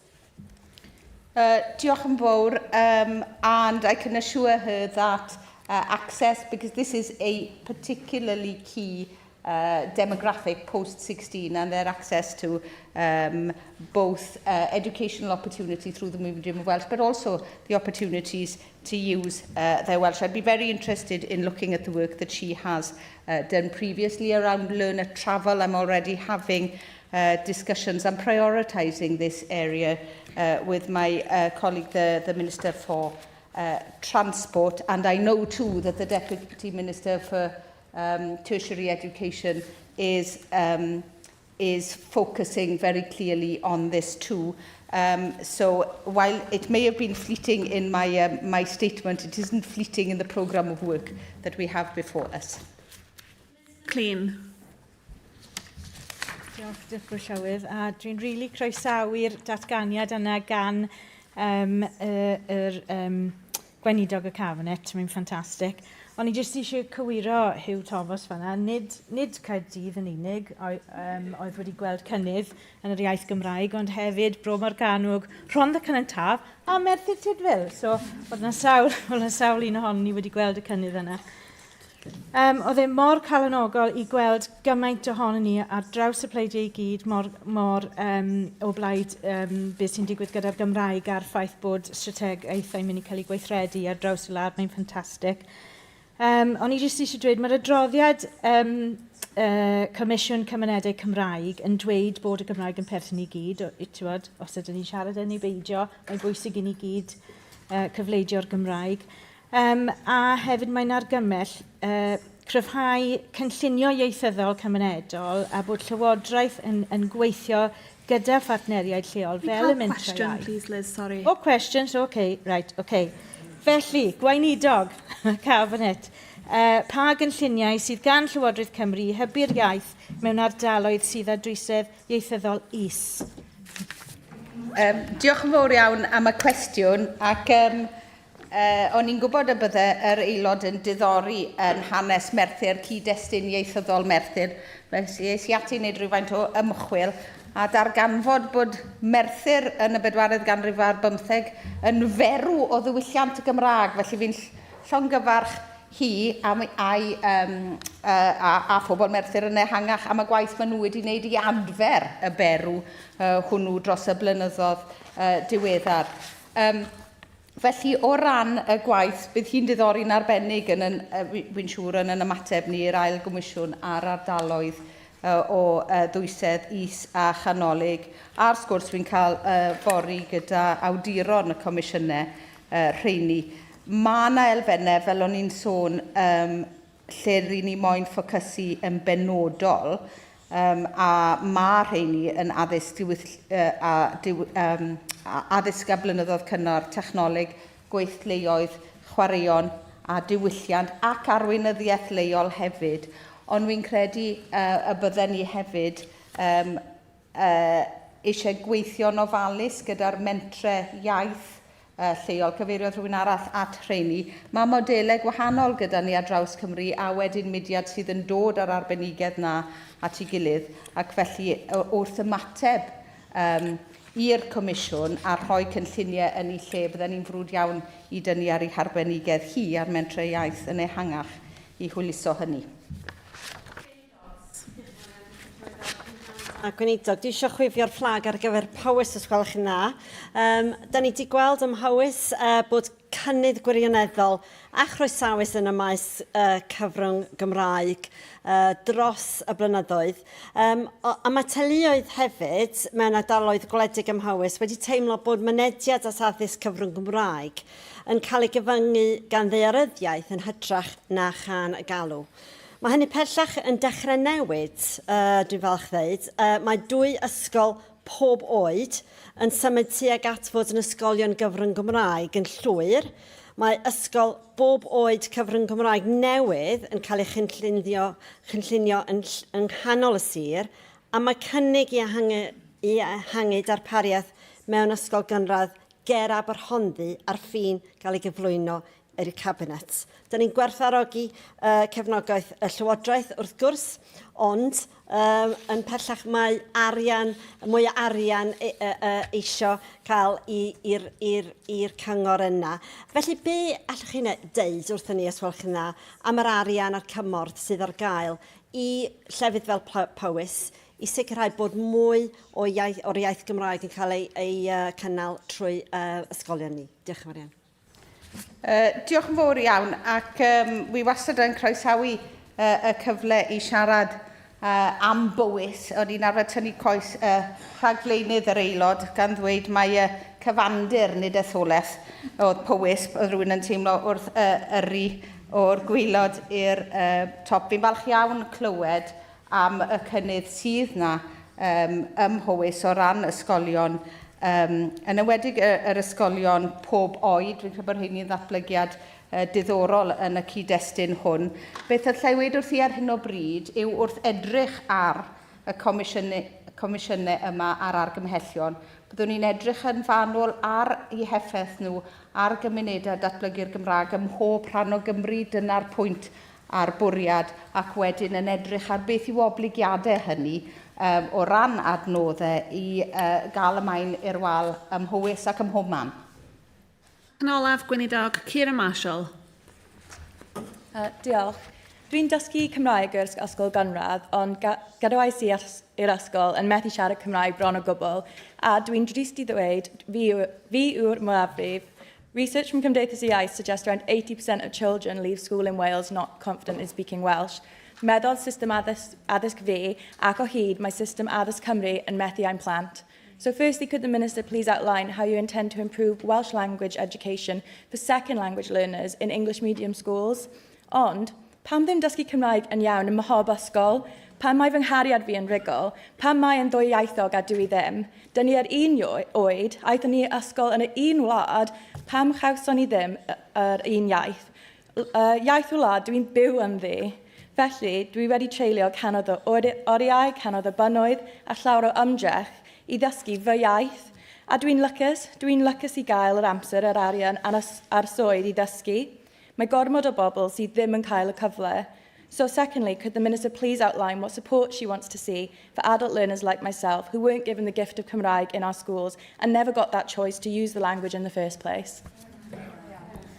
Diolch yn fawr, a fi'n gallu clywed y rhwystredigaeth a'r rhugolder yn yr ateb, yn y cwestiwn yn hytrach hwnnw.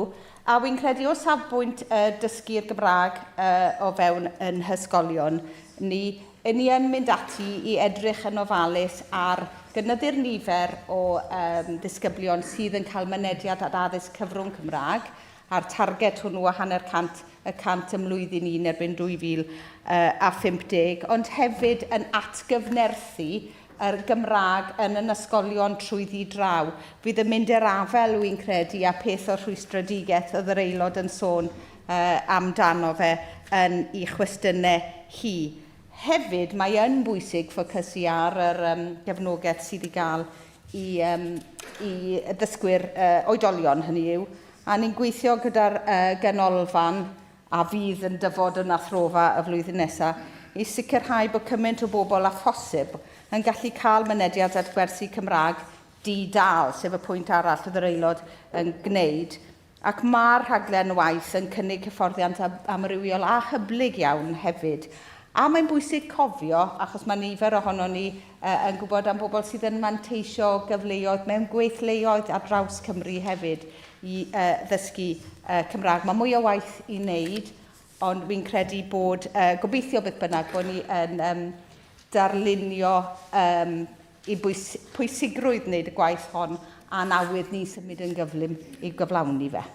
Diolch fawr iawn, Gweinidog. Neu efallai dylsyn ni gweud diolch. Datganiad gan y Dirprwy Weinidog dros drafnidiaeth, ein gweledigaeth ar gyfer datganoli rheilffyrdd. Galwaf ar y Dirprwy Weinidog dros drafnidiaeth, Mark Cooper. Yn ysbryd y sgwrs sy'n newydd bod, dwi'n dysgu Cymraeg, Dirprwy Newydd, mae'n bleser gen i diweddaru aelodau am y cynnydd rydym yn gwneud ar y hymrydiau 100 diwrnod cyntaf ar y llwybr at ddatganoli gwasanaethau a selwaith rheilffyrdd yn llawn. Heddiw, hoffi'n esboniau ein gweledigaeth ar gyfer datganoli rheilffyrdd yn Nghymru ac, yn bwysig, sut byddin y byrw ymlaen gyda llwybr clir a chredwy i gyflawni. Railways are more than steel tracks and timetables. They are the arteries of our nation, connecting people to jobs, to education, to family and opportunity. When our railways work well, Wales works well. When they fall short, communities and the nation's prosperity are held back. The current system for our railways is fragmented. Infrastructure is largely controlled at a UK level. Unlike the Scottish Government, the Welsh Government has no control over rail infrastructure investment. Accountability is shared in respect of the services delivered jointly by the Welsh and UK governments, but not the levers to drive change. That means decisions affecting passengers in Wales are too often made elsewhere, without the full alignment of Welsh priorities. For decades, the UK Government has failed to invest in the Welsh rail network and instead allowed it to decline. The network in Wales makes up around 10% of the total British network by track length, yet over the past 15 years, Wales has received only 1.5% of the total investment in enhancements. And starkly, only 9% of the network is electrified, largely as a result of the core valley lines, compared to 45% in England and 33% in Scotland. And parties across the chamber have acknowledged the unfairness of HS2 funding. We have lost out on consequential funding of £850 million up to the end of this spending review period. And that figure is growing exponentially now that the UK Government assess HS2 will now cost more than £100 billion.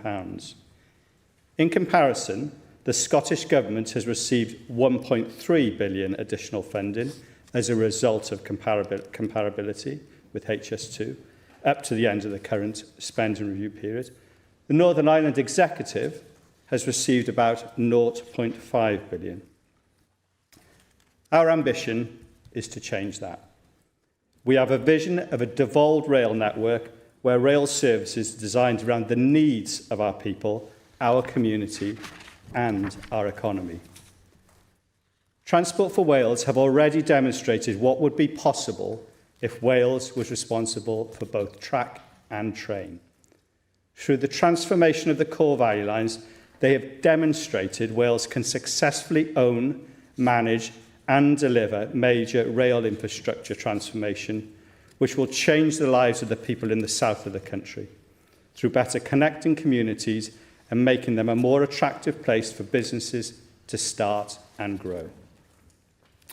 Our vision is to see that replicated throughout Wales, developing Cardiff Crossrail to make it easier for people to travel sustainably through our capital, building new stations in the southwest through the Swansea Bay and West Wales Metro, increasing rail capacity in the north of Wales through Network North Wales, and increasing capacity through the middle of the country on the Marches line.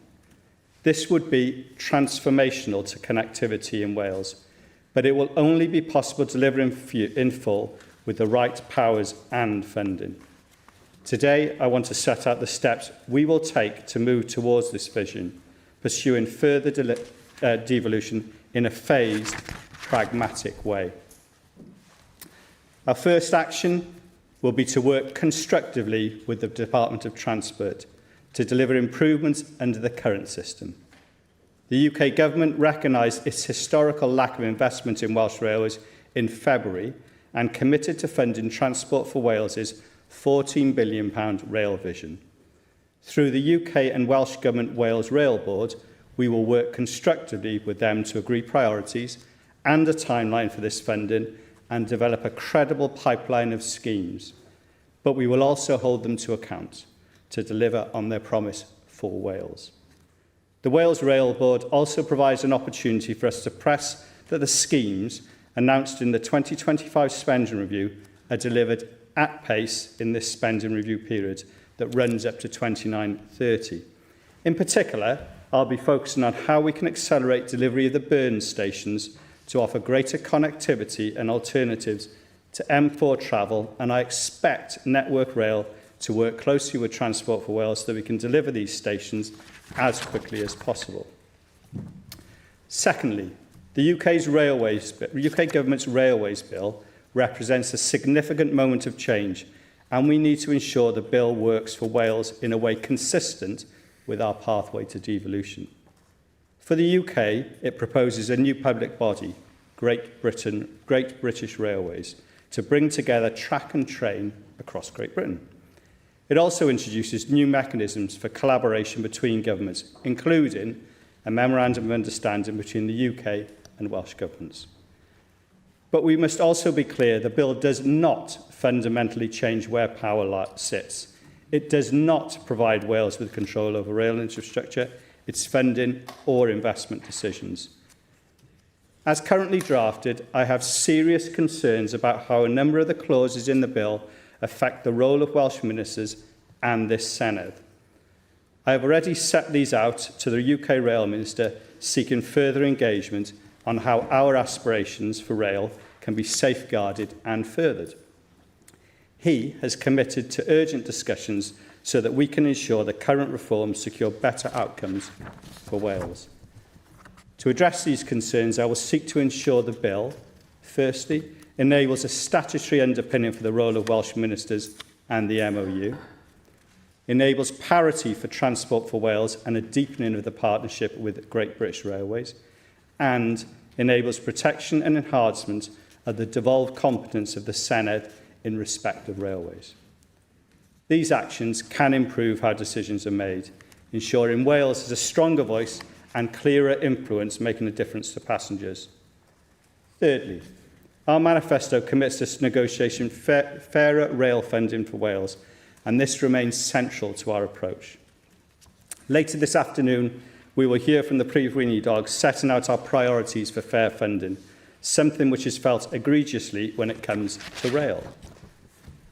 I have already written to the Secretary of State for Transport to set this out, and the Cabinet Minister for Finance will press for changes that recognise the reality of rail in Wales, including funding arrangements that reflect our responsibilities, recognition of Welsh Government ownership of infrastructure, such as the Core Valley lines, a fair share of investment to address historic underfunding. Without fair funding, devolution cannot succeed. With it, we can unlock transformational change. Finally, we will make the case for full devolution for Wales. That means decisions over rail funding taken not in Westminster, but in Wales, as is already the case in Scotland. Track and train integrated in Wales, as UK government are seeking to do in England, with infrastructure devolved to Wales along with services on the network. And for cross-border infrastructure and services, a partnership role for Wales with UK government and GBR to deliver effective management. This would provide a step change in our ability to align investment with Welsh needs, whilst managing risk in a balanced way. This government wants to see a new Wales bill to legislate for this and further powers for the Welsh ministers, to give us the tool to improve the lives of people in Wales. I fully expect to work with UK ministers to explore the pathway to achieving these objectives, whilst ensuring the Welsh rail network remains fully integrated with the wider GB rail network and continue to provide seamless connectivity. Dipre lewydd, mae'n ein gweledigaeth yn glir. Rydym ni eisiau rheilffordd sydd wedi ein cynllunio yn Cymru, wedi a chyflawnig yng Nghymru ac yn atebol I bobl Cymru. Fydd y daith ddim yn digwydd dros nos, ond mae gyda ni llwybr a penderfyniad I wireddu. Pan fydd yn rhwyddwaith trafnidiaeth yn clwydo, mae'n Cymru gweithio yn well. Diolch. Diolch, Gweinidog. Jason O'Connell. Diolch, Llywyd, and thank you for your statement. Minister, now we in Reform, it is worth saying at the outset, respect the ownership of the values lines from this Welsh Government. Now, it is worth saying that power over rail must not be devolved further. Rail infrastructure isn't just about operating trains, it's maintaining tracks, replacing signalling, responding to flooding, emergency failures, and so much more. These are responsibilities that require highly specialist engineers, experienced asset managers, robust governance, and long-term financial planning, things that this Plaid government is not renowned for. Now, Minister, at present, only the core valley lines are devolved. Large sections of rail infrastructure is still managed by Network Rail. So given that you've only managed and owned a small part of the rail section in Wales, what evidence can you provide that the Welsh Government has the people, the expertise, the management capability and the financial resilience to take on responsibility for the entire network? Now, I admire the work that Transport for Wales is doing, But when the state-of-the-art tram trains don't even have toilets, a pressing issue that was raised with me only this morning by Age Cymru, I think we really have to focus on getting the basics right.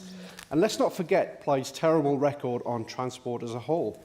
For 27 years, we've seen how Labour and Plaid have engaged in a hostile war on motorists without delivering reliable transport network. Rails was promised over and over at every election. Now, Welsh roads are plagued by potholes. Plaid have actively wanted to scrap the M4 Relief Road, and now we've no idea what their policy is on the M4 Relief Road, as motorists continue to suffer with blanket 20-mile-an-hour limits, which are still not supported today. Now, we're expected to believe that this same Labour-Plaid agenda can successfully take on responsibility for the entire rail network, and that Westminster owes them money, consistently whinging about perceived unfairness rather than getting on with the job. Now, Minister, in 2013, the UK Government offered Wales the financial borrowing powers needed to build the M4 Relief Road, and guess what? Plaid Cymru opposed it. And millions of taxpayers' money was wasted on an ideological drive to force people onto public transport.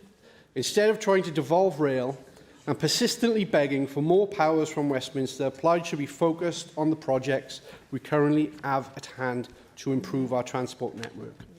Build the third Menai crossing. Upgrade the A55 expressway.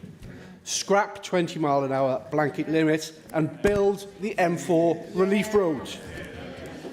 Minister, the Welsh public don't want rail devolution. They want trains to run on time. They want a road network that makes it easy and quick to get from A to B.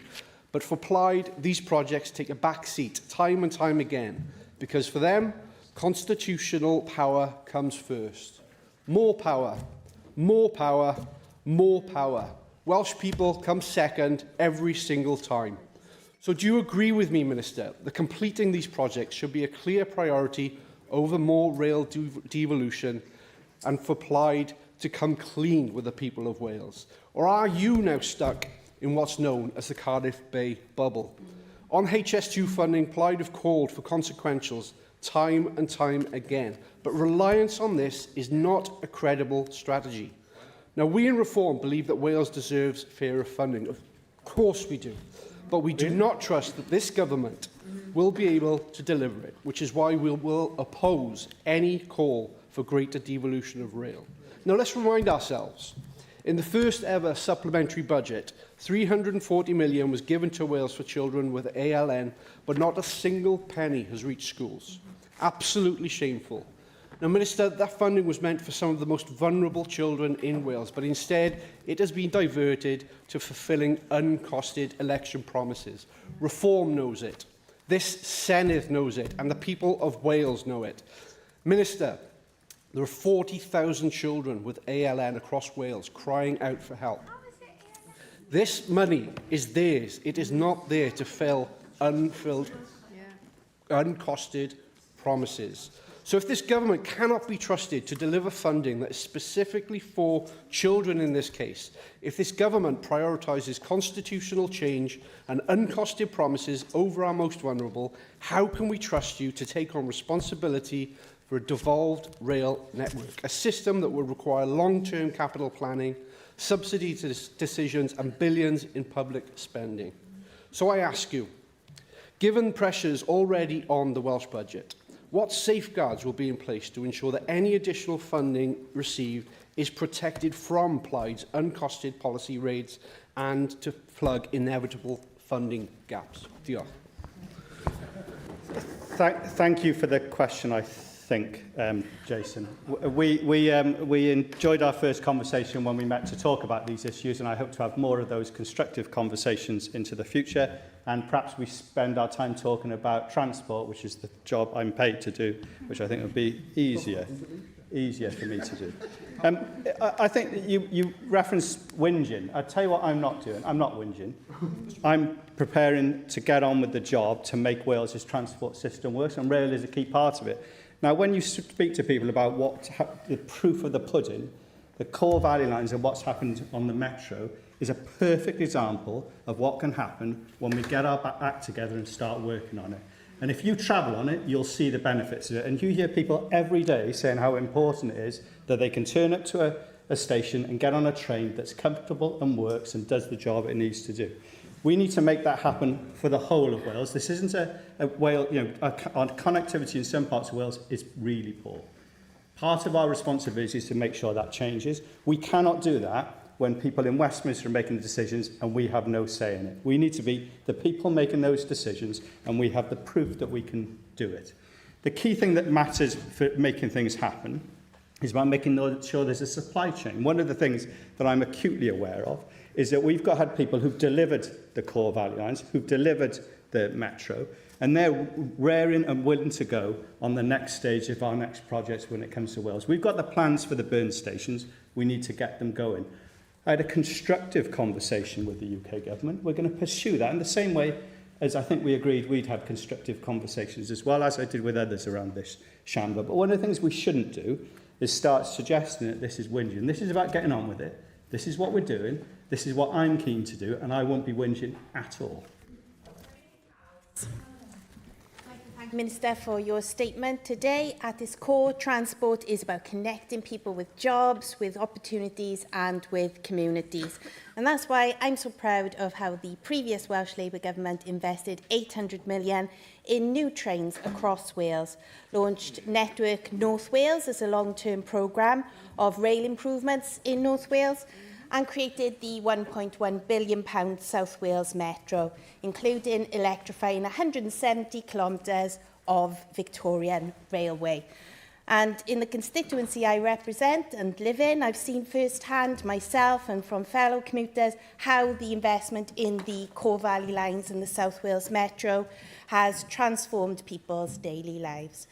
And of course, that's why I'm also proud that the previous Welsh Labour Government, with my colleague Ken Skates as Transport Secretary, secured that generational £14 billion commitment of rail investment in Wales from the UK Labour Government, ending more than a decade of Tory neglect. In your statement, Minister, you referred to Transport for Wales vision and intent for rail in Wales today, tomorrow, together. This is, of course, a long-term commitment for Wales and the Borders Rail to deliver a pipeline of new stations, upgraded rail lines and improved train services. And it embraces both the non-devolved and the Welsh Government-owned networks. And you've touched today, Minister, on your discussions with the UK Government. That £14 billion commitment is a huge win for Wales, and making it a reality will rely on the two governments working closely together along with a range of crucial partners. So do you, Minister, stand steadfastly behind the vision for today, tomorrow, together? And since coming into government, what progress have you made towards working collaboratively and in partnership with the UK Government to deliver it? What progress has been made over recent weeks in progressing the burn stations, the Deeside Parkway experiment and the Paddiswood Rail Enhancement Project? And secondly, when we talk about devolution in this chamber, the focus is often on devolving more from Westminster to Cardiff Bay. But devolution doesn't just end in Cardiff Bay. I'm just as interested in how we move power closer to people, right across Wales, to the regions, the councils and communities who know what they need best. That's why in government we modernised local transport grants, moving from councils having to bid to numerous funds for small local schemes to regional corporate joint committees, receiving that single pot of funding from which they will develop a forward programme. Devolution is about power closer to home. Devolving decision-making about rail and transport should be about putting decisions back into people's hands. More efficiency and more responsiveness to local priorities. So can you, Minister, set out today what specific decision-making powers you plan to devolve from Welsh Government to the regions of Wales, and by when? Diolch, Vicky. Thank you for the question. So I'm not going to stand up here, and I think we made it clear when we met to be churlish about the work that's going on, and I feel we're building on the good work that's happened so far with the core value lines, with the metro. I think this is good work, but we need to push it further, and I think that what we're setting out here is an acceleration of that move to take things on. And this is why devolution becomes so important. because ultimately this is about us making sure the decisions are made in the right place to affect the right things. We don't think, and I think it's been broadly accepted previously in this chamber, that Westminster is the right place to decide our rail infrastructure spending. And the proof of the pudding is in a figure that I announced, that I spoke about earlier. We've got 10% of the rail network, yet only 1% of the enhancements has been spent in Wales. So we've been historically underfunded. Now, the 445 million that's in this spending review is a step in the right direction. It's insufficient to deliver the Burns stations in the way we need to be delivered. So we're having a constructive conversation. And you asked about the specifics. I was really pleased with the positivity that came from my conversation with UK Government. Pleasantly pleased with how it went. And we've committed, the Rail Minister and I, to also being to go into the next Wales Rail Board, where we can continue that engagement with the teams around us to see we're still on the same page. You asked whether I stood steadfast behind Transport for Wales's vision, and I do.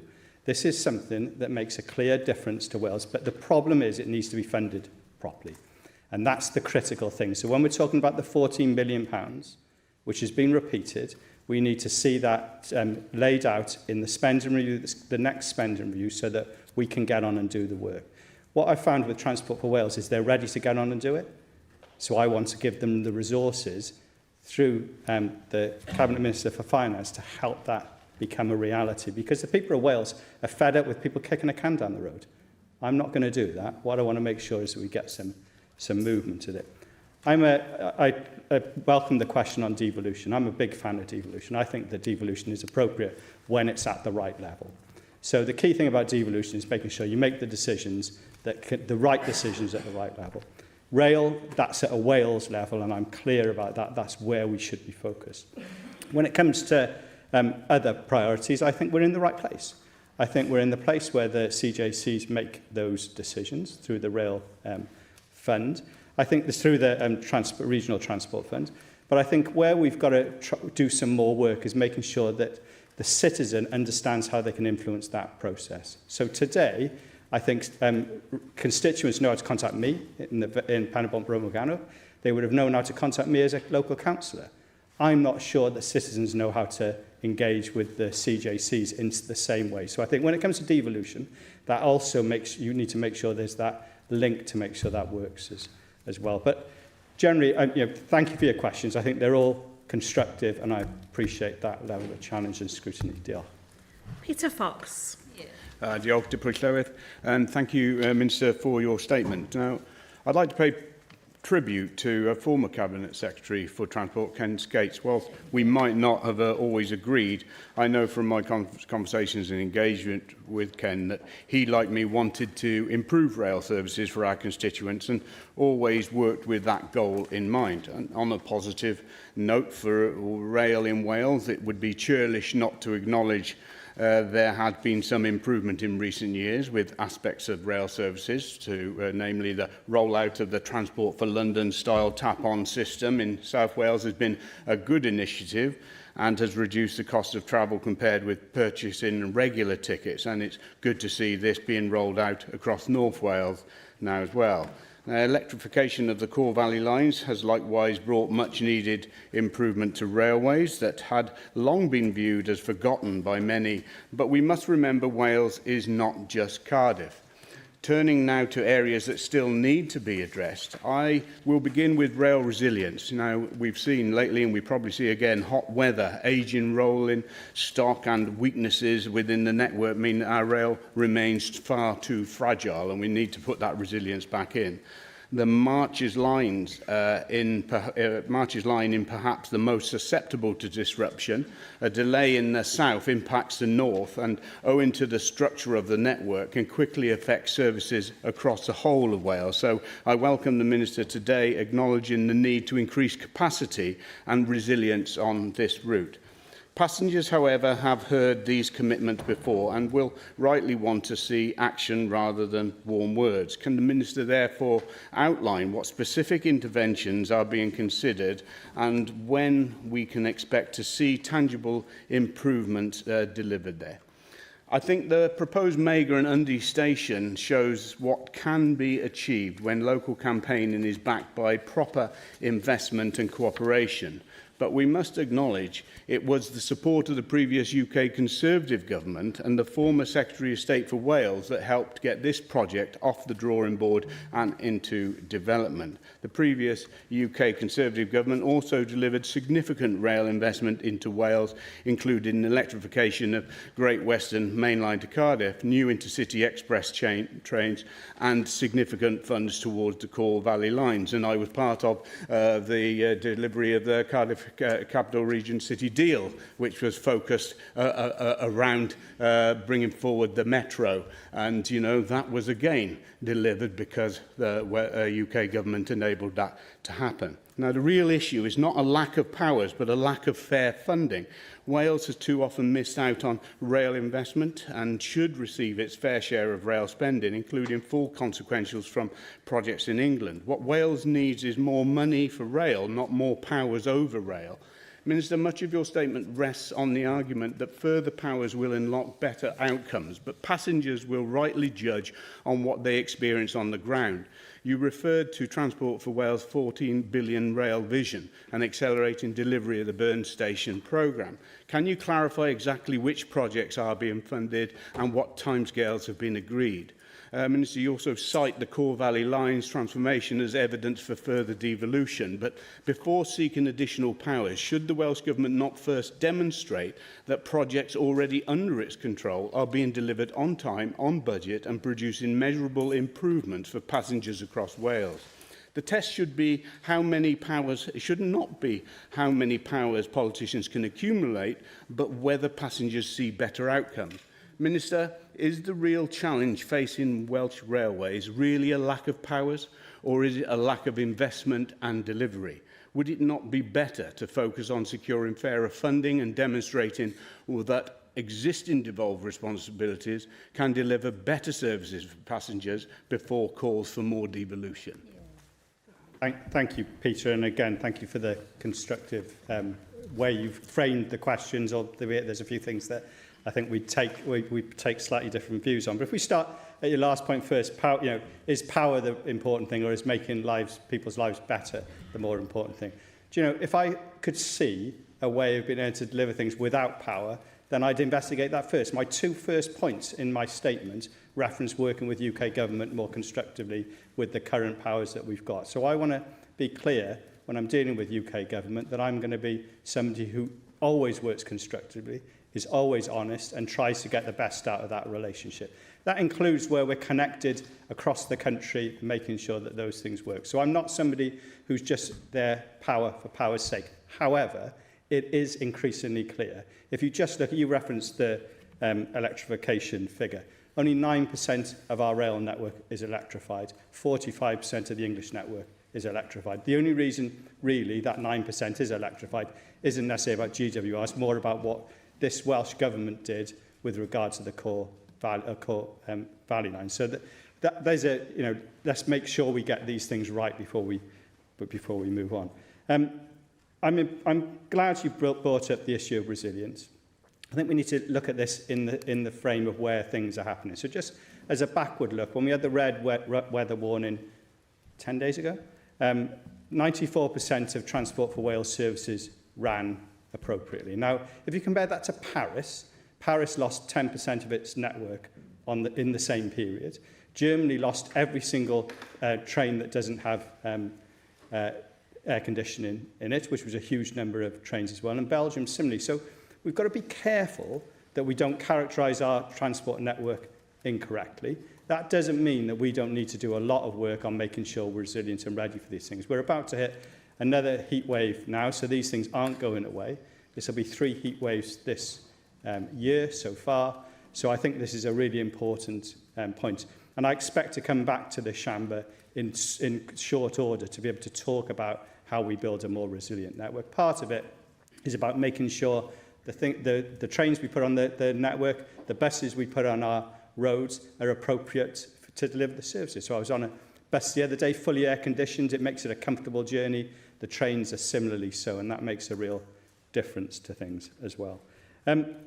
you talked about, we enjoyed our walk to school, I think, in Mayfield the other day, and it was good to see how committed the team were there to their project. The reflection I have from it is how long it's taken them to get to a point where progress happens, even in developing their community centre. And I think one of the things I'm keen to do is to make sure that we collectively can agree on lots of things. The more we can agree on, the more commitment people can start, and the funds can start to flow, so we know, even in 4 years' time, if the make of the chamber changed in any way, we all know that we're committed to doing the things we are, and the things like the burn stations fit that profile. So I welcome the broad support, I think, from you in this regard, and I think we'll continue to work together.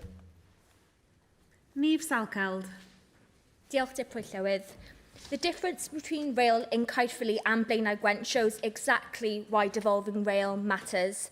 Caerphilly has 17 stations, most on the Welsh Government's core valleys lines. Since those lines came under Welsh Government control, passengers have seen new trains, electrification and more frequent services. But in Blaenau Gwent, the Ebervale line is still reserved, and we have just 3 stations in the whole of Blaenau Gwent, with communities like Abertillery and Tredegar completely cut off from the rail network. Now, that gap didn't happen by accident. It reflects where responsibility sits and the fact that Wales is too often not a priority for Westminster.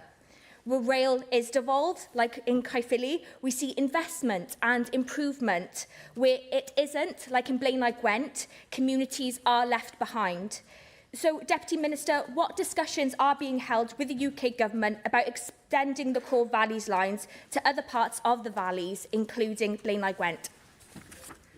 A question, Niamh. I think this is huge. You've just exemplified the reason why we need devolved powers, because we need to treat communities the same, and they need to be given the same opportunities, whether they're in the Caerphilly part of your constituency or the Blaenau Gwent part of your constituency. But this requires long-term planning. This is, again, I'm going back to the point of us needing, I think, to get some collective consensus around how we go and do this. But ultimately, I see no way of this happening without full devolution, to be able to make the decisions that matter, because we're closer to the people of Wales and their needs than they are in Westminster.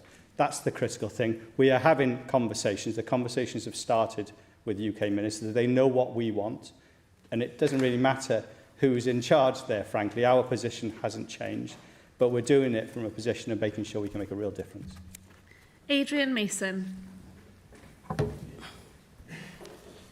Deputy Minister, I honestly, I hate to say this because it might damage your reputation with your party, but you've always struck me, in my short time here, as being one of the most sensible ministers on the government benches. But then you went and spoils it all by saying you are a fan of more devolution. Now, people in this chamber will know that I'm not a fan of more devolution, neither is my party. But you have made a serious point about underinvestment in Welsh Rail. Many people in North Wales, where my constituency lies, will totally agree with you. But Reform Wales does not believe every issue is solved by devolved more power to Cardiff Bay.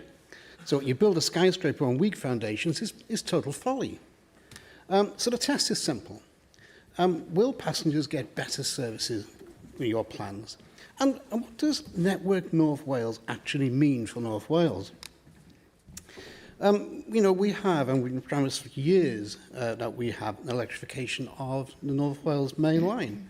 I want to know what would happen to the lines going from Wrexham to Chester, Wrexham to Bidston, into Liverpool and Manchester Airport. These are crucial lines for us in North Wales. Can you conclude, please, Adrian? Sure. And what are the costs of devolution, and basically what will be the benefits and what is the timetable? Thank you. Thank you for the question, Adrian. I was worried then you might be hitting Mike Hedges' number of questions in one question. I thought I was going to, but I'll do my best. I'm not sure sensible but carries much weight, but thank you, I think, but I'm not sure. Our test is the same. Our test is, can we improve the passenger journey? Can we make things work quicker? Can we make things work more seamlessly? I think that's the ultimate test. Today, in some parts of Wales, we've shown that that's happening. In lots of Wales, and I think you've highlighted areas where it's not, it isn't. So the job of government is to get in there, roll up our sleeves and start work on those things with the same vigour as has happened down south. I'm chairing the next Network North Rail board, so to show the commitment to the north of the country as it's been shown down the south. And I'm keen to, and I'm happy to update you with that post that meeting as well. But I think, you know, devolution and powers have got to have a reason for them doing. I'm clear about that. I think I've made the case in this statement today, and I'll continue to make that case. The only way we'll make our railways better is if the powers are in this place. Jane Dodds. Diolch yn fawr iawn, Dirprwy Llywydd, and good afternoon, Deputy Minister. Thank you for the statement. I do welcome your ambition. Unlike Reform UK, I am totally perplexed by your statement that you feel that Wales does not have the skills to have rail devolved to Wales. You're always doing Wales down. But I do want to say that where we are now in terms of having rail devolved to Wales, we've been here for a number of years through the Welsh Government, you know, I can see that over the years we've not seen any change whatsoever. In fact, just this year, David Chadwick MP tabled an amendment to the Railways Bill, which would have transferred responsibility for infrastructure investment and long-term strategy to the Senedd within 2 years. Unfortunately, not a single Welsh Labour MP supported it. And so I do hope that when this comes back before the Labour government, which it probably still will be, that there is persuasion given from the Senedd to Labour MPs in Westminster. I'd like to ask you specifically, Scotland have done this, so how are you learning from Scotland? Diolch yn fawr iawn. Thanks for the question, Jane. And I agree with you, firstly, we have the skills and the capacity to start doing the work. We've proven it. The teams are ready to go. A lot of these are Welsh-based organisations and Welsh-based workers. This is a good project to start. They need to get on there and help to develop the railways. I think the key point that you're making is the same point that I think I've made in the Scottish example is there to be able to work with. And the key difference, the 33% of their network is electrified, 9% of ours, good indication. It's a different, we've got more cross-border connectivity in Wales as well in terms of some of our services. But I think I'm really proud, and I think our key exemplar that I like to use is basically the work that we've done on the core valley lines. I know I'm repeating myself, but you're starting to see some huge improvements that we can replicate some of that work elsewhere. It doesn't mean that it's all about rail. We've talked about buses here last week. I think we've got to make sure that our transport network is wholly integrated, so people feel as comfortable and they see it's a seamless journey being on, maybe the North Wales coach, jumping on a bus and jumping on a train. These are seen as seamless, which is the reason for the one ticket, one journey. We've got a lot of work that we've seen and a lot of benefit. Helen Jenner. Diolch, Dirprwy Llywydd. Dirprwy Weinidog, fe wnaeth y don wres ddiweddar dynnu sylw at y costau sylweddol sy'n gysylltiedig a chynnal a chadw seilwaith y rheilffyrdd yn wyneb tywydd eithafol. Cyn ceisio datganoli rhagor o gyfrifoldebau dros y rheilffyrdd, a yw Llywodraeth Cymru wedi cyfrifo'r obligadau ariannol hir dymor ar gyfer cynnal a chadw ac adnewyddu'r seilwaith y byddai'n ei hetifeddu. Os felly, a wnaeth y gwneudog cyhoeddi'r ffigurau hynny ac egluro sut y byddai'r costau hynny yn cael eu hariannu. Diolch.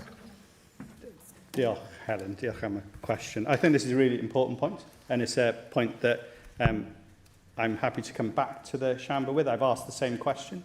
I think when we talk about 14 billion, that's not the maintenance budget as well. It's really critical.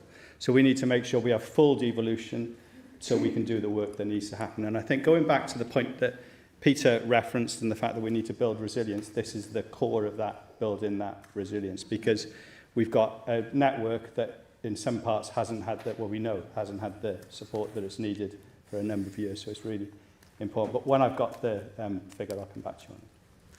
Diolch. Ac yn olaf, Gweinidog, Leticia Gonzalez. Diolch, Deputy Llywydd. I welcome this statement today. In Cardiff, the consequences of decades of underinvestment in rail infrastructure are all too evident. That is why I welcome the progress made since the devolution of the core valley lines, which has enabled significant improvement to be delivered across the network. For too long, disabled people in my constituency have faced unacceptable barriers when using our rail network. The lack of lift and step-free access has forced passengers to take lengthy detours, while alternative routes remain inaccessible for many wheelchair users. I am pleased that work has finally begun on an accessible footbridge at Catay's station. However, campaigners have been calling on these improvements since the 1990s. Surely this is proof that when Wales has greater control of its rail network, we can better address the needs of our communities. For years, Plaid Cymru has argued that rail infrastructure and its corresponding funding is fully devolved to Wales and permit projects like HS2 to be reclassified as an England-only project. If that were to happen, Wales could receive billions of pounds in consequential funding, money that could transform rail connectivity and accessibility across our country. Given that Welsh taxpayers are helping to fund a project that does not enter Wales, and given ongoing concerns that the economic benefit will be felt elsewhere, what pressures is the Deputy Minister putting on the UK Government to secure the fair funding settlement that Wales deserves? Thank you. Diolch, Letty. And I know you take a keen interest in rail from your job prior to this, where you were supporting Transport for Wales in its work as well. So I'm grateful for your expertise as well. You've spoke. Yeah, how do I answer that question? Just by turning it back and saying we need the devolution and we need fair funding. Now, the pressure, I think, is twofold. So the conversation needs to be a conversation with UK Government that we are seen as a trusted partner. So I want to make sure that every time I have a conversation, they know that I'm being clear, I'm being direct, and I'm being honest with our needs and why we're working on it. But the other thing I think that was really, when I spoke to the Rail Minister a few weeks ago, he said to help him to go to the Treasury to get the funding we need, what we needed is to be ready with the projects. So that's the key difference. We are ready with the projects to start to deliver, particularly on the burn stations, because of the work that's been done. We're ready to go and can start kicking on with this. And that's the critical difference. And I think that shows that from rail, we're moving forward with things like never before. Diolch. Diolch yn fawr iawn. Rwy'n ni'n symud nawr i item 6. Datganiad gan y Diproi Weinidog dros ofal cymdeithasol, iechyd meddwl ac iechyd menywod. Blaenoriaethau ar gyfer gofal cymdeithasol, iechyd meddwl ac iechyd menywod. Galwodd nawr ar y Gweinidog, Delyth Jewel. Diolch, Llywydd. Dwi'n ddiolchgar am y cyfle yma i nodi fy ngweledigaeth ac fy mlaenoriaethau. Fel gweinidog, dwi eisiau helpu i daflu goleuni ar y feisydd hynny sydd heb gael y ffocws maen nhw ei heiddi. Ar iechyd meddwl, ar iechyd menywod ac ar y system gofal cymdeithasol sydd heb gael sylw digonol ers cyhyd. Mae'r meysydd hyn yn heiddi mwy o sylw ac amlygrwydd. Maen nhw'n heiddi llais wrth galon y Llywodraeth a dwi'n addo y bydden nhw'n cael hynny gen i. Rydyn ni'n falch fel plaid o gyflymu'r gwaith tuag at wasanaeth gofal cenedlaethol i Gymru, gan gynnwys sefydlu Academi Gofal Cenedlaethol o fewn tymor y Senedd hon. Byddai'n gorychwilio raglen o gryfhau trefniadau comisiynu, deall gofynion cyllido'r dyfodol a datblygu opsiynau cadarn ar gyfer gofal personol am ddim yn hymor y Senedd nesaf. I will champion policies aimed at strengthening the value we give to our carers. For our paid workforce, we will work to ensure far more workers receive the real living wage as a minimum and progress work towards fairer pay and conditions, but they should also receive parity of esteem. Why is it that social care receives less prominence in debate than the NHS? Why shouldn't care workers hold the same space in our psyche as nurses and doctors? I'm put in mind of Michael Rosen's words about the NHS, that these are the hands that touch us first. Well, for many people in care homes in palliative care, workers there will be the hands that touch us last. This is what I want to champion in government, those who help the least heard and the lost, the carers and workers who support people at their most vulnerable, who bring comfort to the dying and support to the sick. The value we place on this vital work, it has to be greater, and I will drive for that to happen as just one pillar of the foundations for a truly national care service in Wales. Unpaid carers, of course, support hundreds of thousands of people. I have listened to concerns about recognition, support and financial pressures, and to the plea for policies, not praise. We are investing in the Carer Support Fund and Short Break Scheme, and will continue to press the UK Government for changes to carers' allowance and local authorities on respite provision. So with providing the best start in life for all children is fundamental, and this includes reinforcing and redoubling our societal responsibilities to care for those in vulnerable and disadvantaged situations. The programme to remove profit from the care of looked after children in Wales was a major feature of our cooperation agreement, and we will bring this world-leading initiative to fruition within the current Senedd term. We are also expanding the corporate parenting charter into the private sector as part of our 2030 vision for this significant area of work. Mae gofali am ein plant a'n pobl ifanc hefyd yn golygu sicrhau bod mecanweithiau cymorth ar gael I ymateb I gamdriniaeth, esgelistod a cham fanteisio.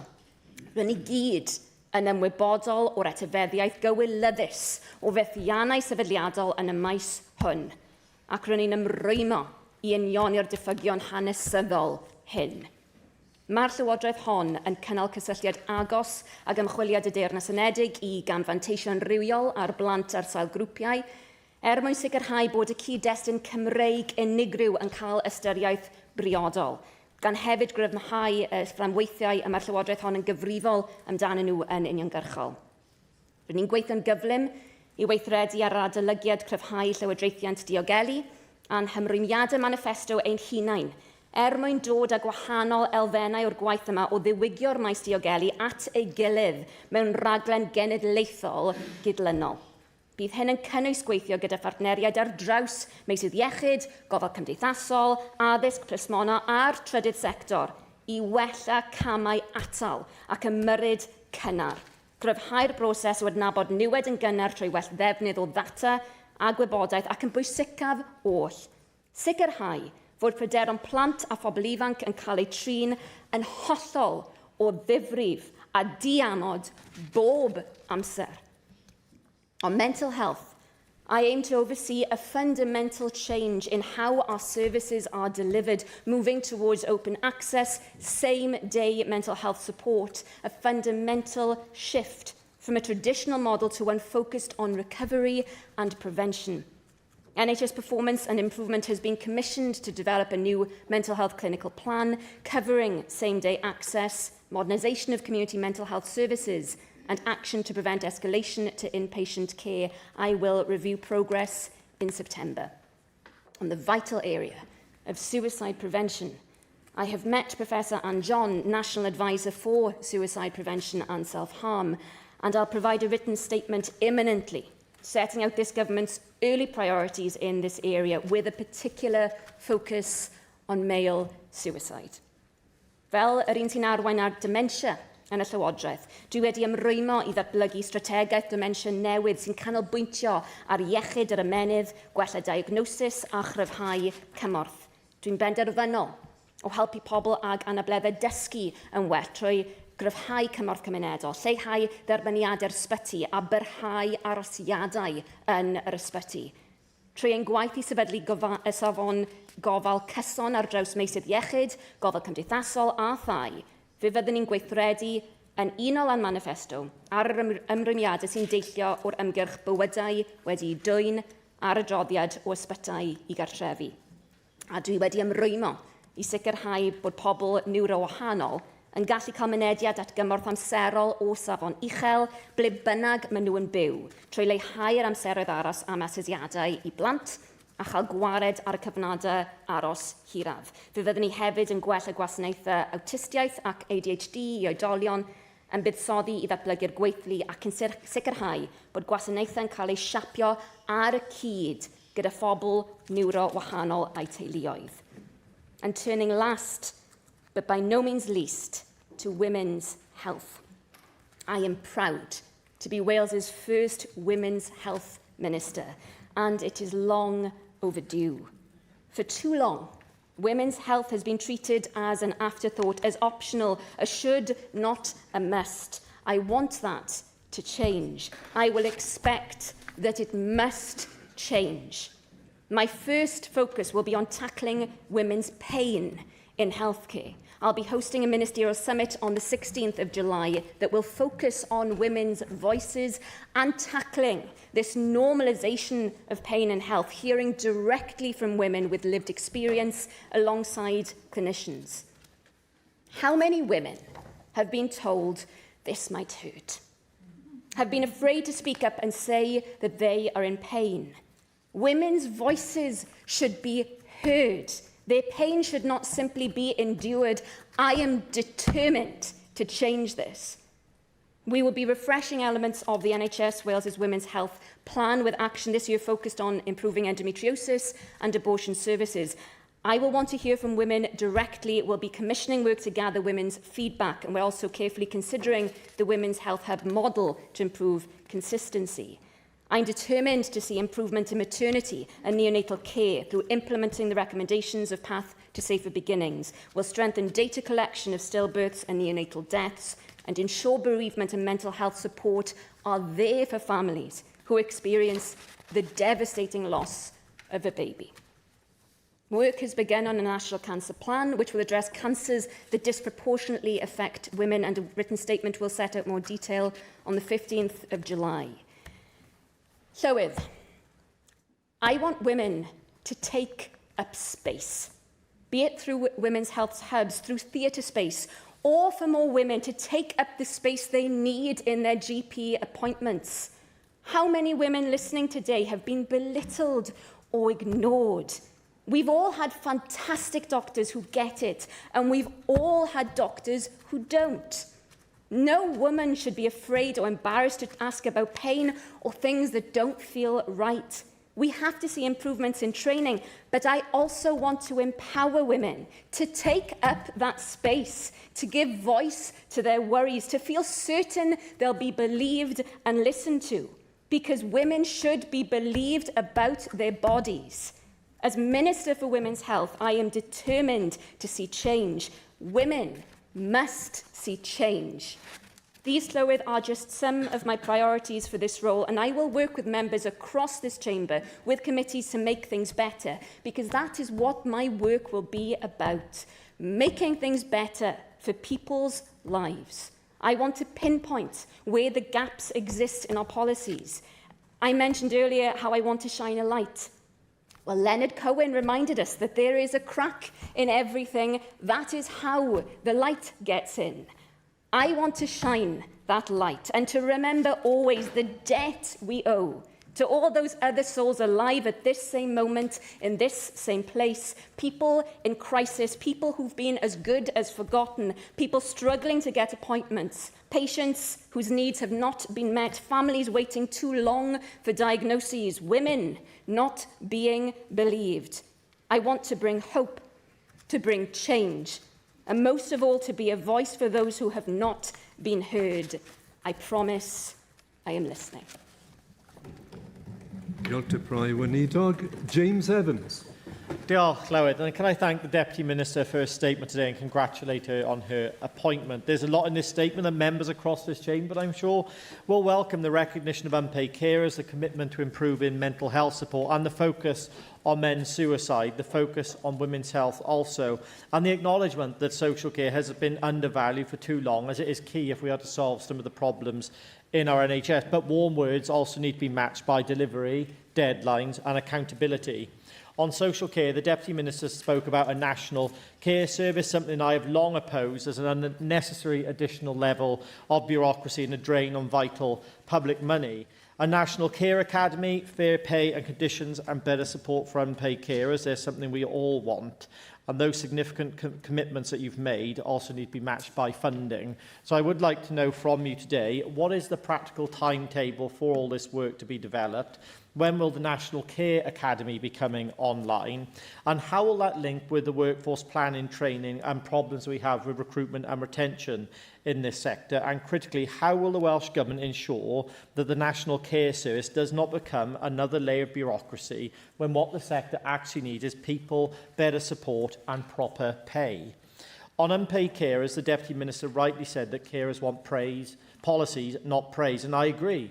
Wales needs a clear, updated carer strategy. It's not just a document, but a delivery plan with measurable outcomes. A consultation on the draft national strategy for unpaid carers closed in April. So can the Deputy Minister tell us when the final strategy will be published? Will it include clear commitments on respite, short breaks, financial pressures, especially young carers as well, and the right for carers to be identified and supported early? And will she commit to reporting regularly back to the Senedd on the progress on delivery? The Deputy Minister also made reference in her statement to neurodivergent people and ensuring that people are not receiving the support they need. And I agree, I've heard plenty of times through committee work in this place that we're not supporting those people. One thing the government could do is to implement a bill that was proudly championed previously by another colleague in this chamber, Paul Davis, for an autism bill here in Wales to help people living with that condition. So will the government commit to bringing forward an autism bill in this term of the Senedd? On mental health, I welcome the ambition around open access, same-day support, but again, the question is around delivery. What does same-day support mean in practice? Who are these people going to see? Because there is varying levels of support which someone wants. Someone who is at a very critical stage will need a lot higher level of intervention than someone who maybe just needs a bit of pastoral support and a bit of a chat on the telephone. So I'd just be interested to know how you're going to manage that in practice, and how will this work also in rural areas and areas across Wales. We're actually a long way away from other services. How is this going to work? I'm not quite sure. And do you also believe that there is the workforce there to deliver this as well? Because I've done a lot of work in the mental health space, and I don't think the workforce is currently there to meet this ambition. The Deputy Minister also mentioned suicide prevention with particular focus on male suicide. And I strongly welcome that, because we all know that one of the biggest groups that does suffer from suicide is young white men, and young men in general, and they are people who suffer the most, and they do need to be supported. But I would urge this government to go further. What Wales needs is a dedicated men's health plan.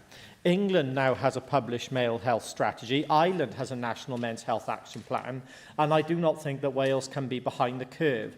This cannot also be only limited to suicide prevention. That is important, but a proper men's health plan should cover things like men's health, suicide, cancer, cardiovascular disease, lung problems, workplace health, rural isolation, fathers who are struggling with newborns.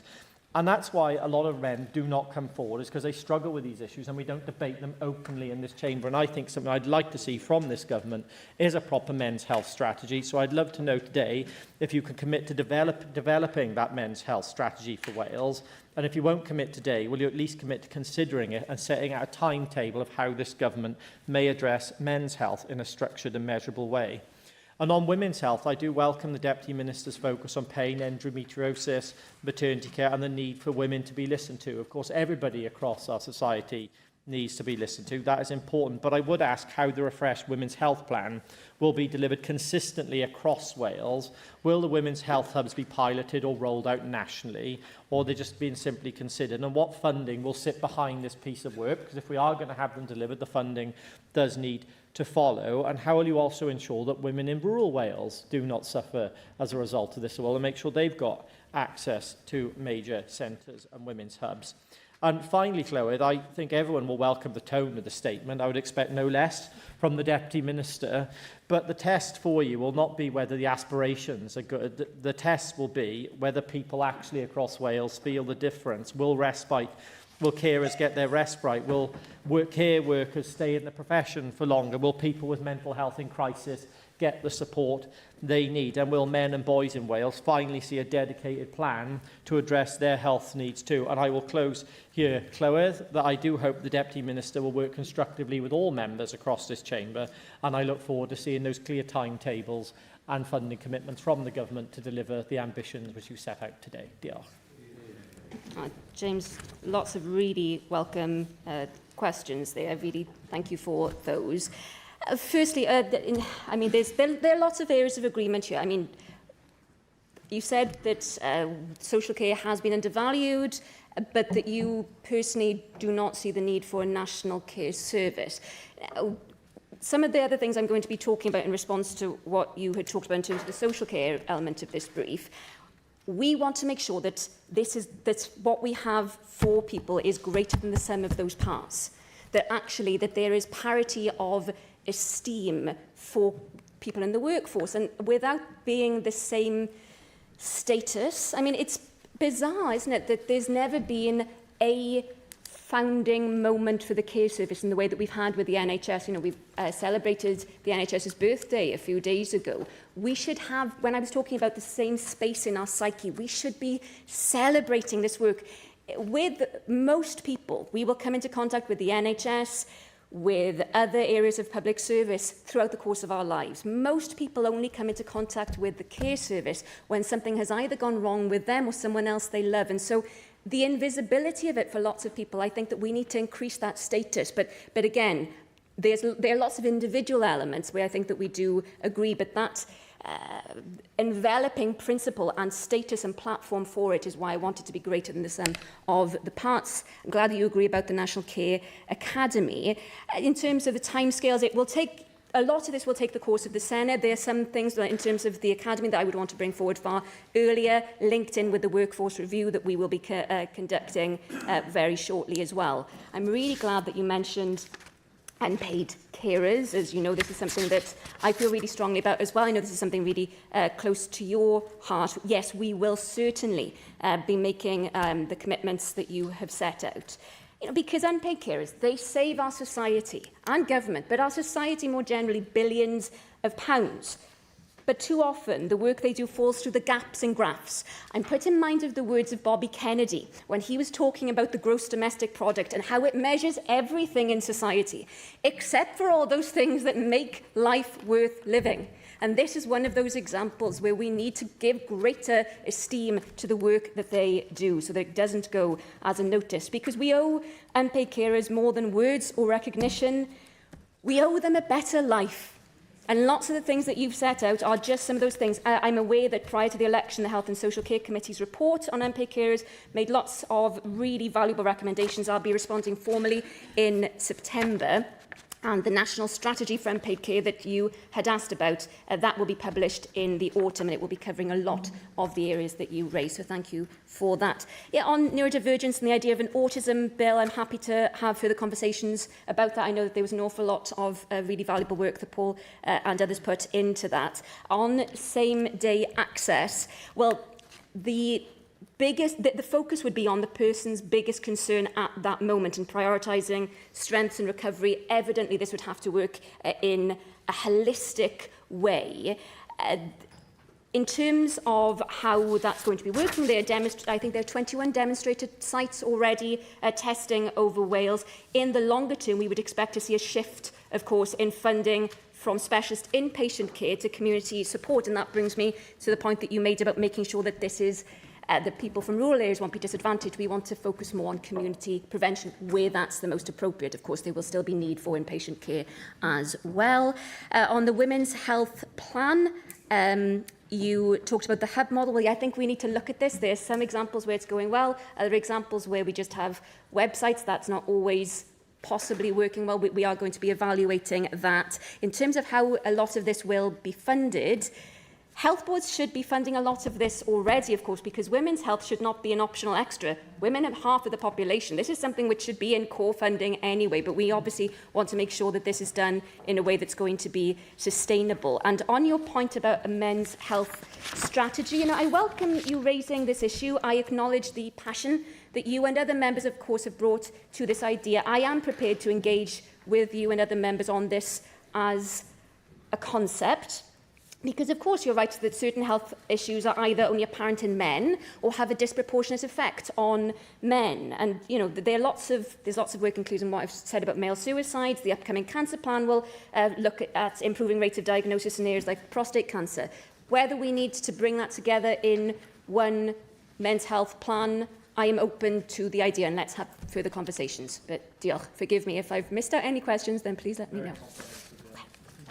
Jane Bryant. Diolch, Llywydd, and thank you to the Minister for the statement today.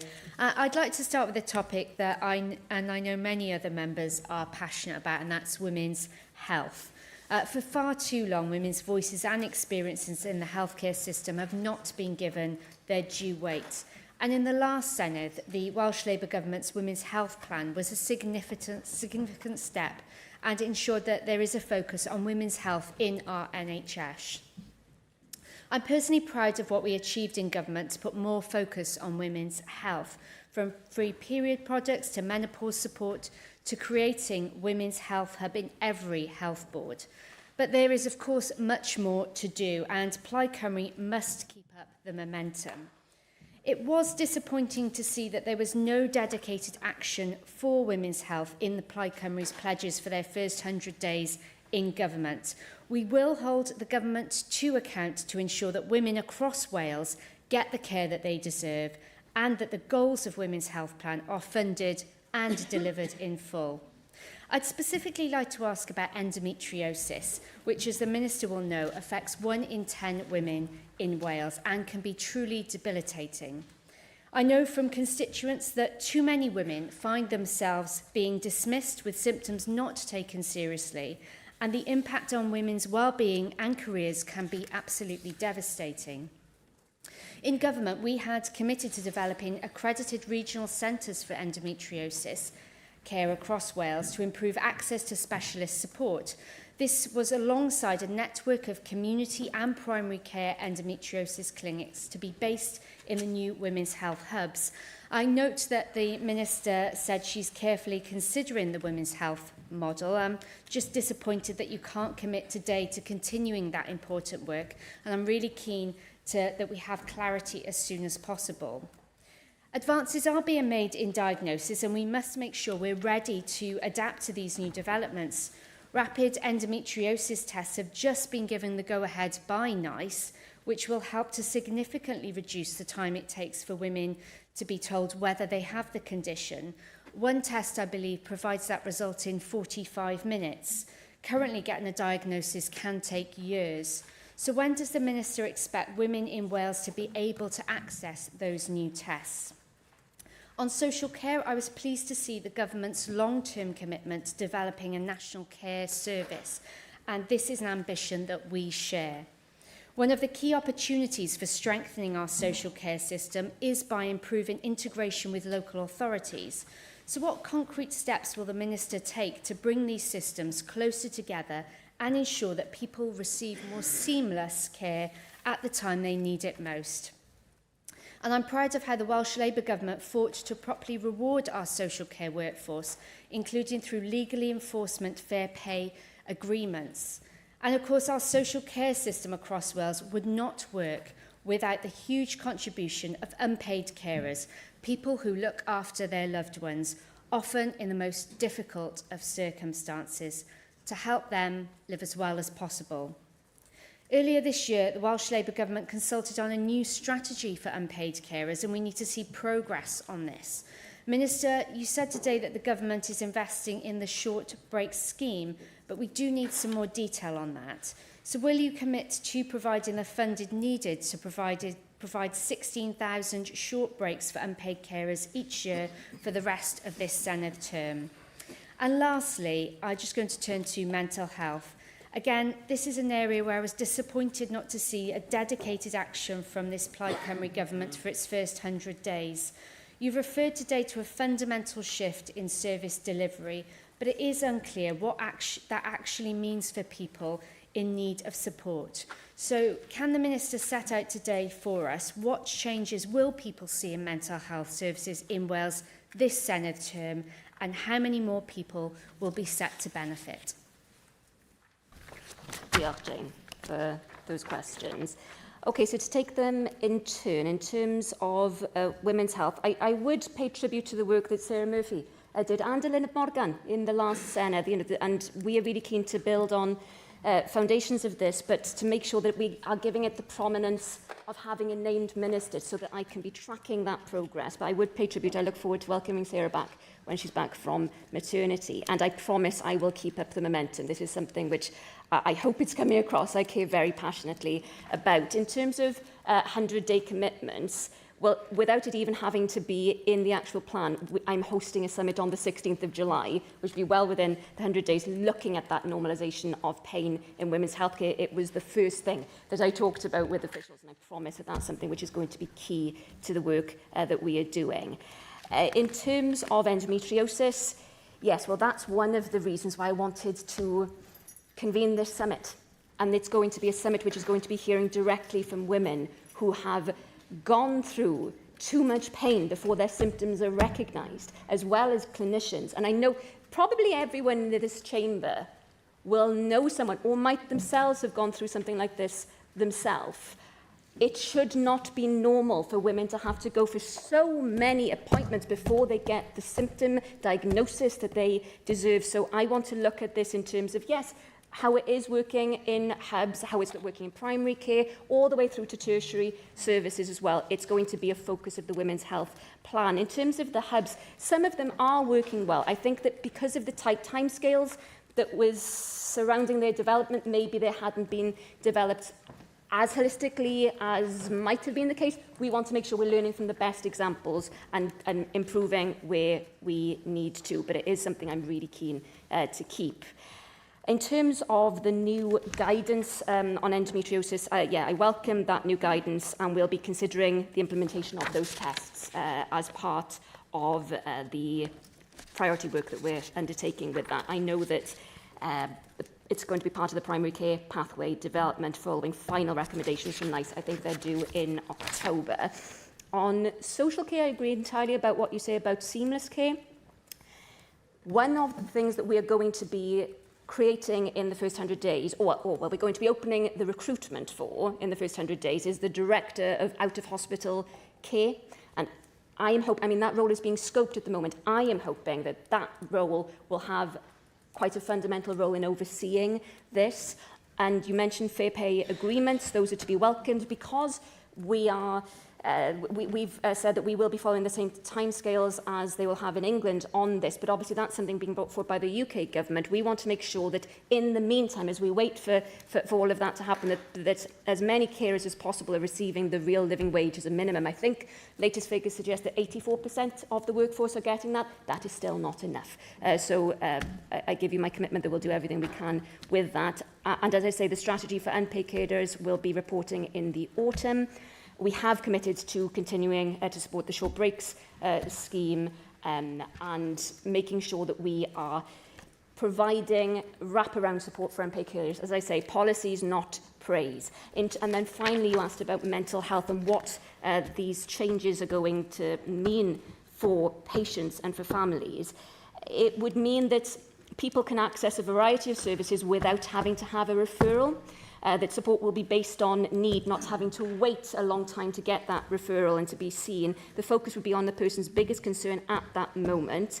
I'm really excited actually about how that could utterly transform. We would be the first country in the world to do this as well, and I'll be reporting more detail on this very early in the autumn. But I'm really excited about how that could change things for the better for many, many people's lives. Natasha Ashgar. Thank you so much, Presiding Officer, and thank you, Deputy Minister, for setting out your priorities for this Senedd term. I'm glad that you have the passion in setting out your priorities, and I certainly hope that passion continues in the years to come. Deputy Minister, I want to begin with your point of view on women's health. I know my colleague Jane Bryant just touched upon it, but I note you place a lot of emphasis on women's voices in your statement, and you've indicated you'll be refreshing parts of the Women's Health Plan.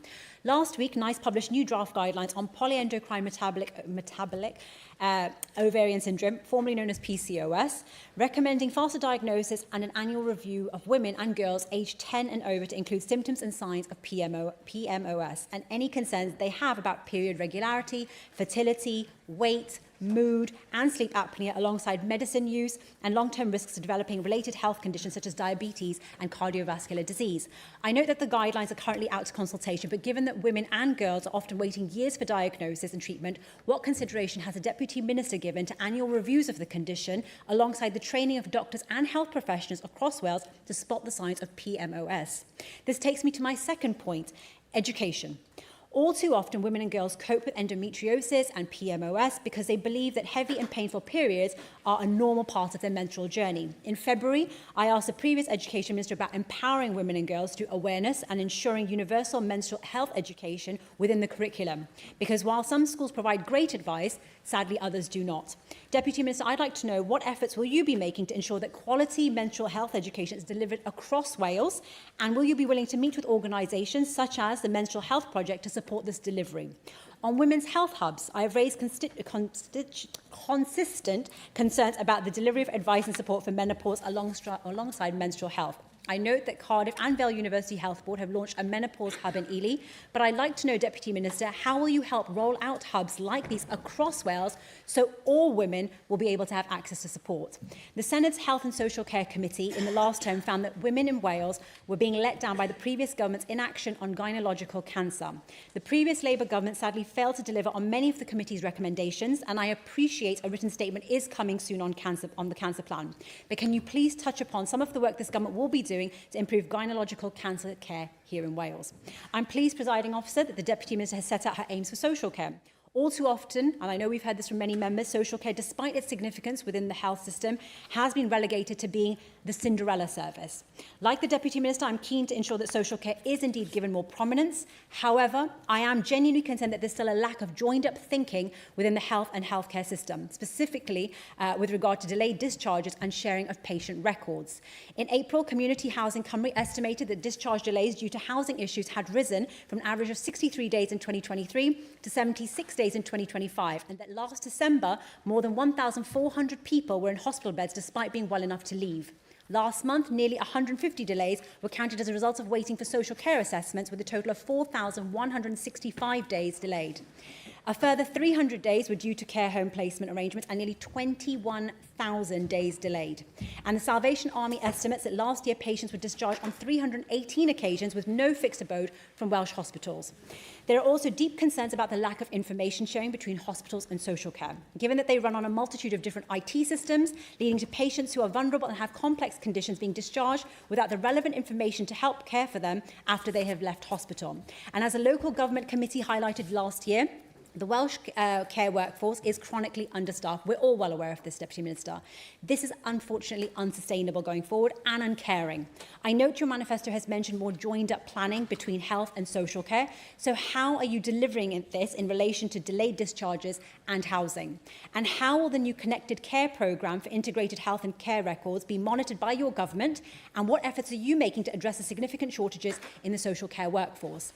I also had the pleasure of meeting with Carers Trust and Carers Wales recently, and whilst I'm pleased to hear that more funding will be given to Carer Support Fund and short break schemes, there are still lingering concerns about short-term funding, and that unpaid carers are still waiting for change and to find out what your government has in store for them. So, Deputy Minister, we've got 2 committee inquiries about unpaid carers in 2019 and 2026, which gave the same recommendations. So how are you delivering those changes at pace to reform support for unpaid carers here in Wales?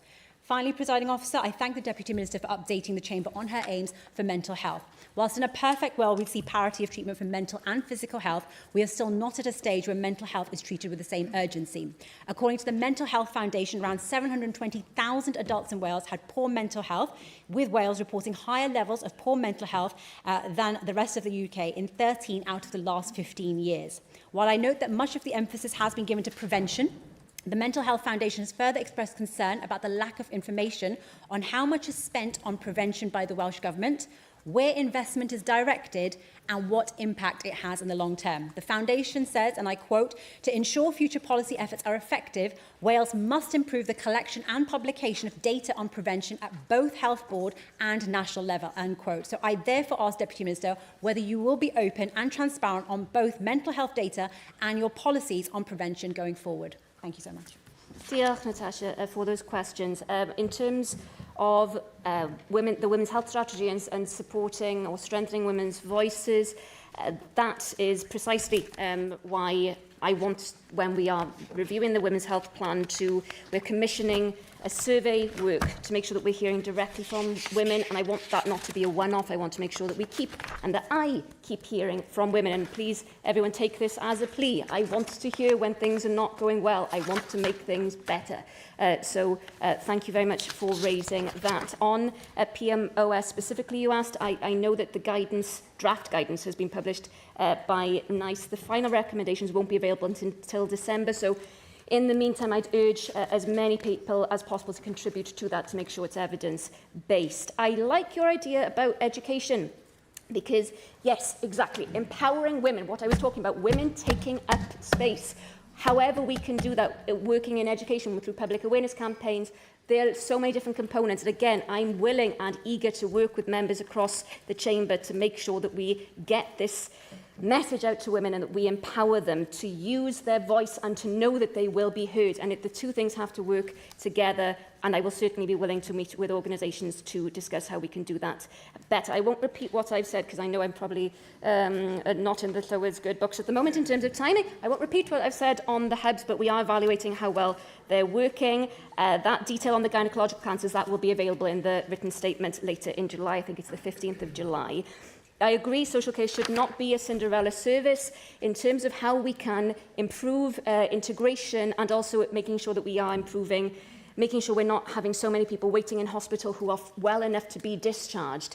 The Director of Out-of-Hospital Care will be, I hope, overseeing that work, just looking at how frailty is treated at the beginning of when someone goes into hospital and issues like that. On the workforce, establishing the academy will be fundamental to this so that we're not just looking at getting towards parity of pay, we're also looking at how we can get towards parity of conditions, again, parity of esteem. Because I do fundamentally think we need to get to a place where we have a national care service to have that full parity. And I will be responding to that committee report on unpaid carers in September. Mental health, you finally asked about improving data and improving prevention. Absolutely. Thank you, Deputy Leader. We're going to try and speed things up a little bit because we've got a long list of members and probably 6-7 minutes to try and get through these. So if members and the Deputy Minister can assist us, we'll go first to Safa El Hassan. I welcome the statement today and the importance of women's health hubs. They're an essential part of the 10-year Women's Health Plan. Despite this, a lot of women are telling us the experience on the ground is not matching the ambition that we see on paper. And in some areas, what presents as a women's health hub appears little to be a website, signposting service, or simply an existing clinic that's been rebranded. Given this inconsistency, I would be grateful if the Deputy Minister could provide an update on efforts to standardise the hubs. With almost 50,000 women still waiting for gynecological treatment across Wales, how will the Deputy Minister ensure that these hubs deliver genuine additional capacity, extra staff, resources and specialist service rather than rebadging the service that's already existing? Thanks, Safa. That's a really important question. As I've set out, we will be evaluating the hubs model. I don't think that most people would, when they hear a women's health hub, I don't think that they would think that a website would. I know that there are certain things we need to take into consideration when we've got rural populations, a very dispersed population there, but for the most part, I think we need to be looking to see where there can be physical places. Again, it's about taking up that space physically, but also just making sure that women are empowered in spaces to talk about exactly those symptoms so that we can improve diagnosis rates and ultimately save women's lives. Gareth Thomas. I echo James's words, and whilst I welcome the focus on improving social care, mental health and women's health services, many constituents have told me and continue to tell me that lengthy waiting times are having a profound impact not only on patients themselves but also on their families and carers. The longer people wait for assessments, treatment and support, the greater risk their physical and mental health will deteriorate. Families are often left carrying the burden of care, and by the time support arrives, people's needs can be more complex, requiring more intensive and costly interventions. This places additional pressure on already stretched health and social care services. As someone with a professional background in psychology, I know how important prevention and intervention is.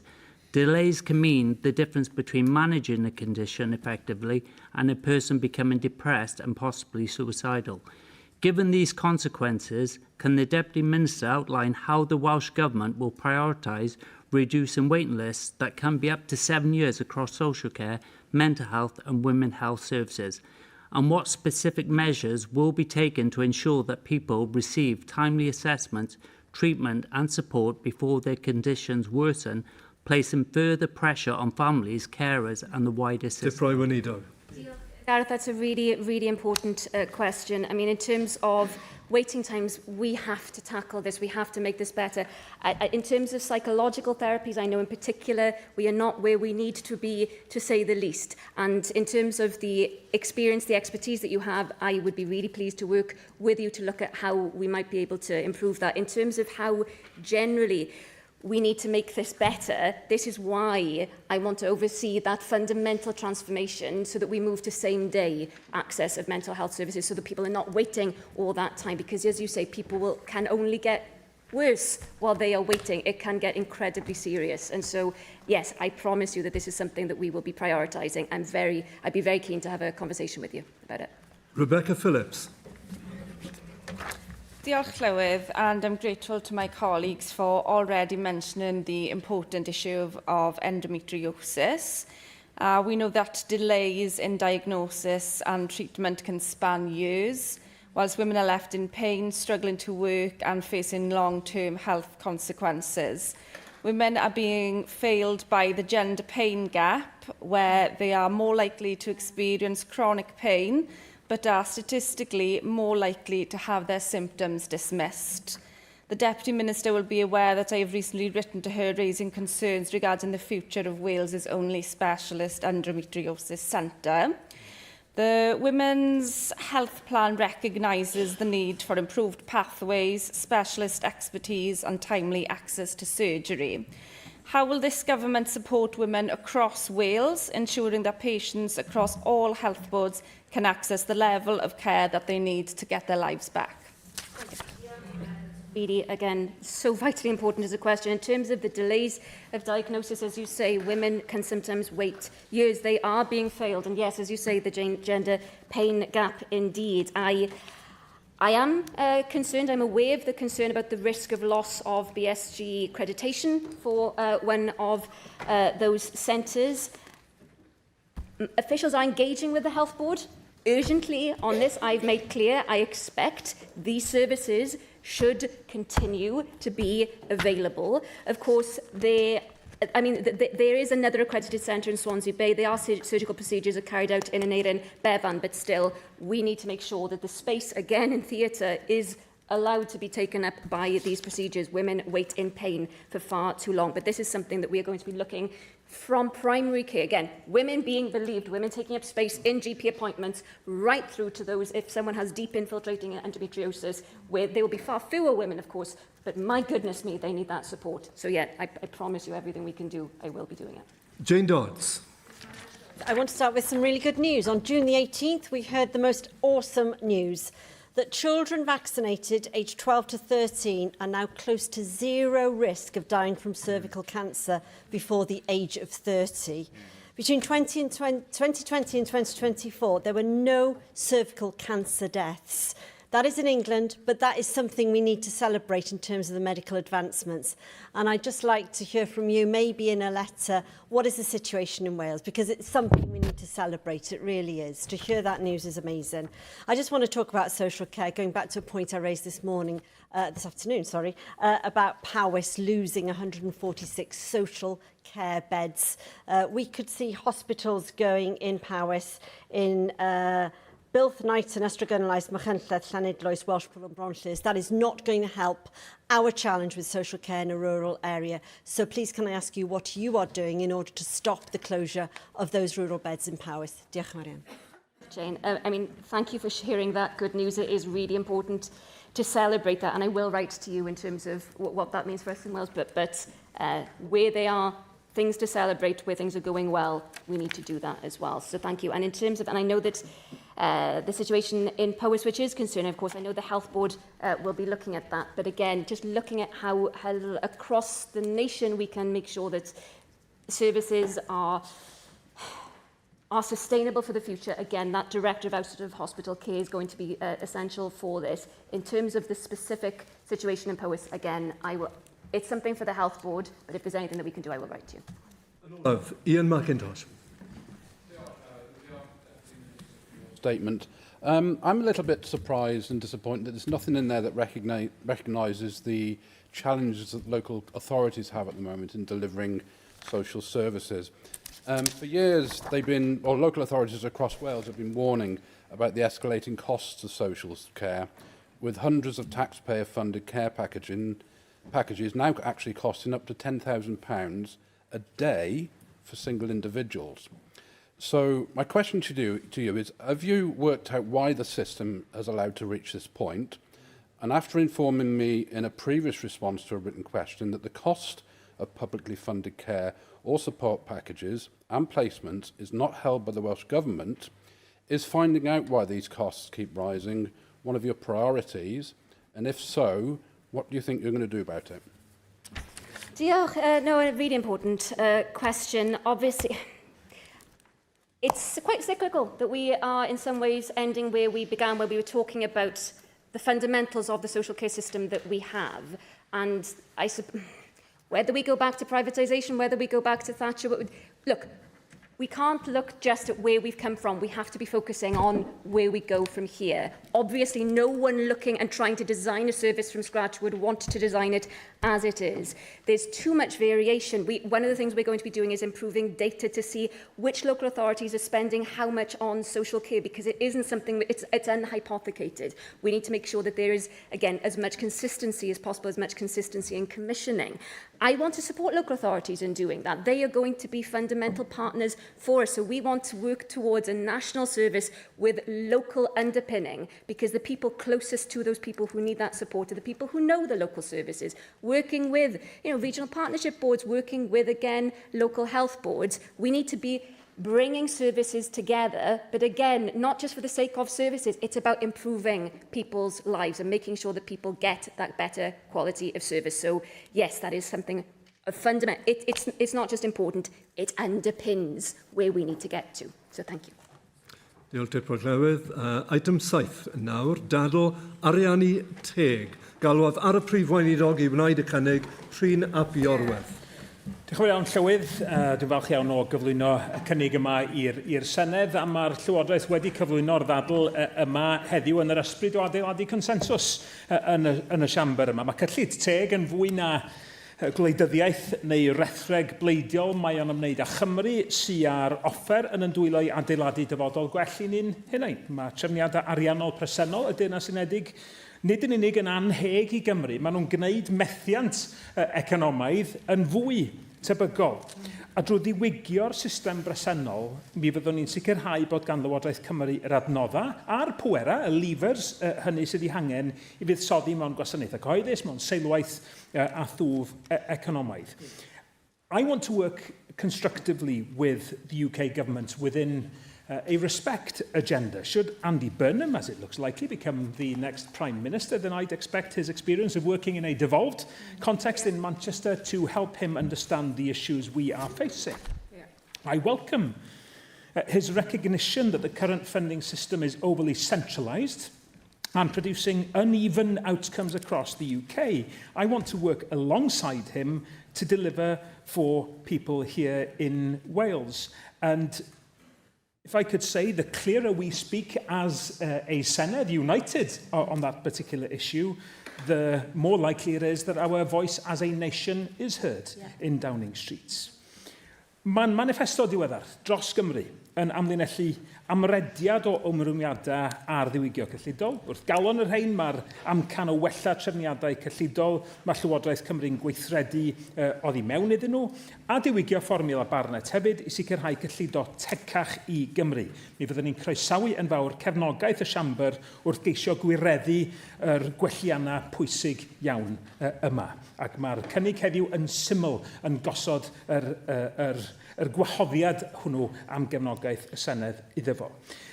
I ni weld chydig o addasiadau cadarnhaol y llynedd, prin mae'r fframwaith gyllidol wedi newid ers I gyflwyno ddegawd yn ôl.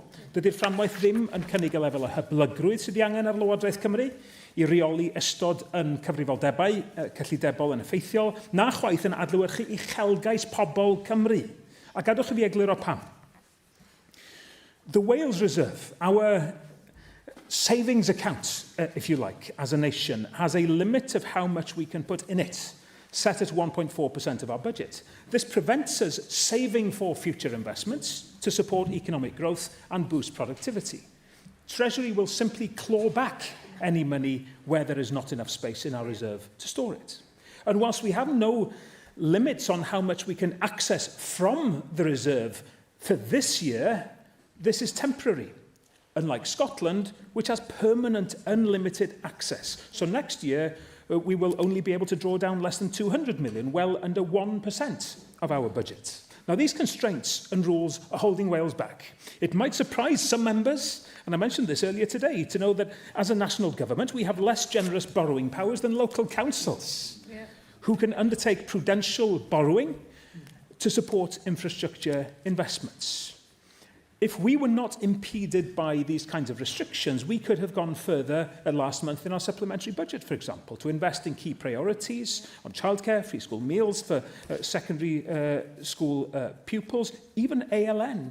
But we are constrained. And alongside fair funding and flexibility, we want greater tax powers that strengthen accountability and allow us, crucially, to mould our own future. We also need to get to grips with the fundamentally outdated and unfair Barnett formula, which makes us dependent on decisions taken in Westminster, because it ties Wales to spending choices for England. And let me spell it out. We have to wait for the Treasury to decide to spend on a particular area in England before we can get it consequential. So we can't instigate additional expenditure ourselves to match our needs as a nation. That's the fundamental problem of the funding settlement. And indeed, when Andy Burnham was Mayor of Greater Manchester, he co-authored a book which made the case for a new funding formula covering the whole of the United Kingdom. He argued it was time to replace the Barnett formula with a modern formula that worked for the nations and regions. Funding, he said, and I quote, would be allocated based on social factors and levels of need. And that's all we ask for. Those comments were welcomed. Less so the apparent backtracking by the would-be Prime Minister last week when his team were briefing BBC Wales that he has already ruled out reform of Barnett, but I will, as I've said, give Andy Burnham the benefit of the doubt. They may not have been written by his own pen, let's say, but in doing so, I kindly make this point. Principles should not change by someone's proximity to power. But neither should they change when a party goes from a position of being in government to a party in opposition. Labour's 2026 Senedd manifesto says explicitly that the next chapter of devolution must be underpinned by fair funding. If the Labour benches are to remain true to that commitment, they will vote for the government motion. This is a motion that Labour themselves could not only have voted for over the years, they could well have tabled it themselves. But now they focus not on getting a better deal from the Treasury, but on blaming Scotland, choosing, rather bizarrely if I might say, to side with Westminster politics against the interests of the people of Wales. We need Treasury reform, rooted in a clear assessment of need. That reflects Welsh demographic and economic realities, not just population.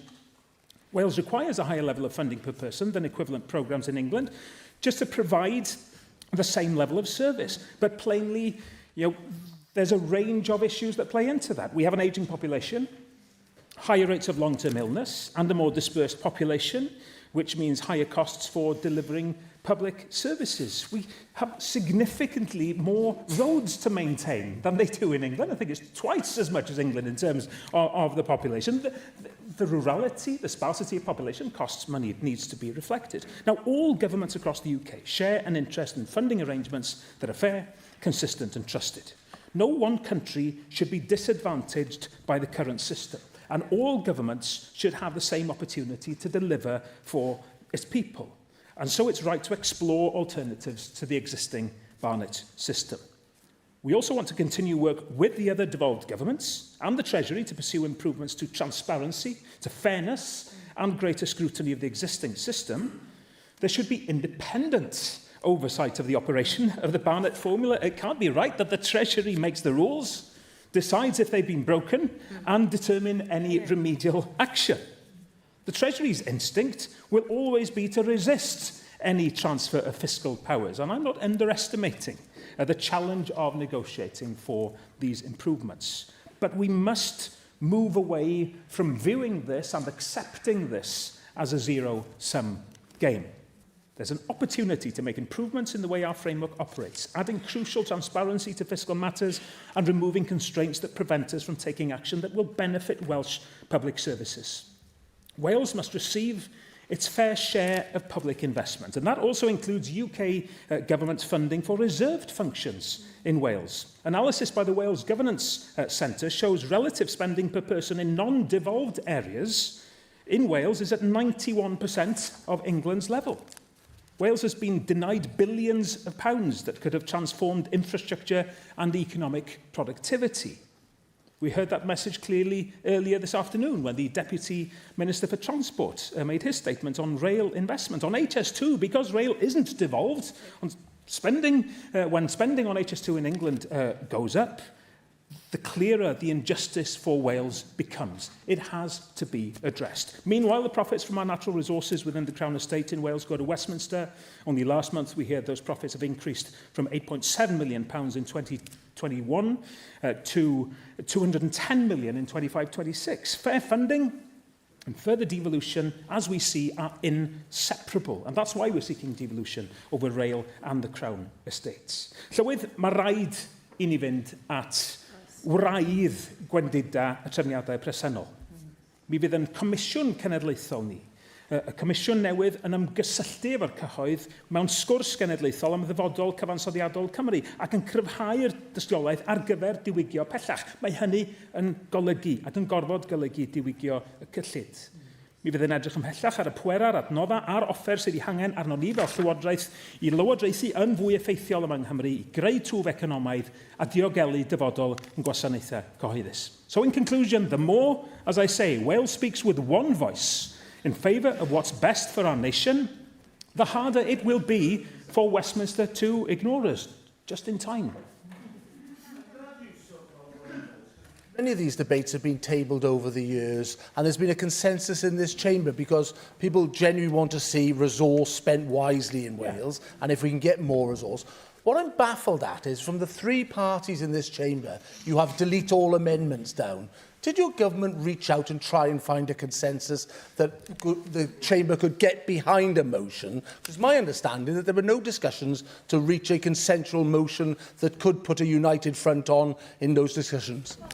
If we look at the simplicity of this motion in front of us today, to make sure that we need to make sure that we as a parliament, that we as a nation, frankly, it strikes me as worrying that that is something that the member believes there needs to be work to find consensus on. This is the fundamental of what we are here as a Senedd to do. This is the fundamental of us being able to speak with one voice as a nation. So the more Wales speaks, as I say, with that one voice, in favour of what's best for our nation, the harder it will be for Westminster to ignore us, as much as the member perhaps wants Westminster to ignore us. This Senedd has voted unanimously in favour of fairer funding for Wales before.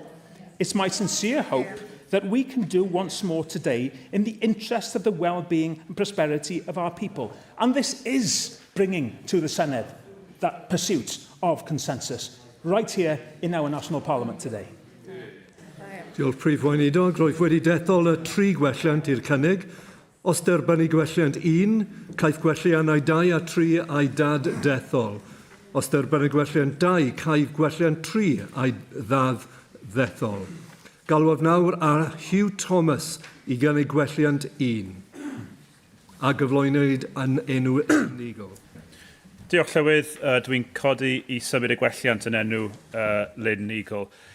Mae sicrhau ariannu teg I Gymru yn wirioneddol concern canolog I unrhyw lywodraeth. Unlike Plaid Cymru, our belief on these benches is that Wales benefits from being part of a union and that we are stronger together. And that includes being financially stronger. The Welsh Government continues to receive over 20% more per person than equivalent UK government spending in the rest of the UK.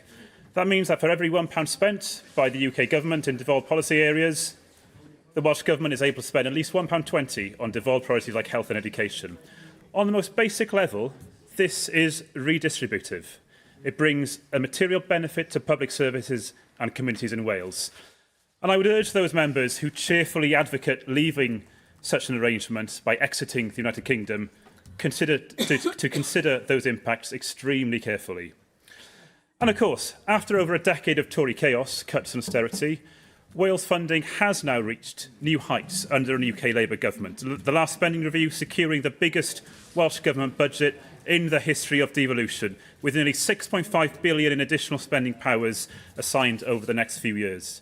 This is in addition to billions more in direct UK Government spending in Wales in areas like defence, welfare, policing and other non-devolved areas.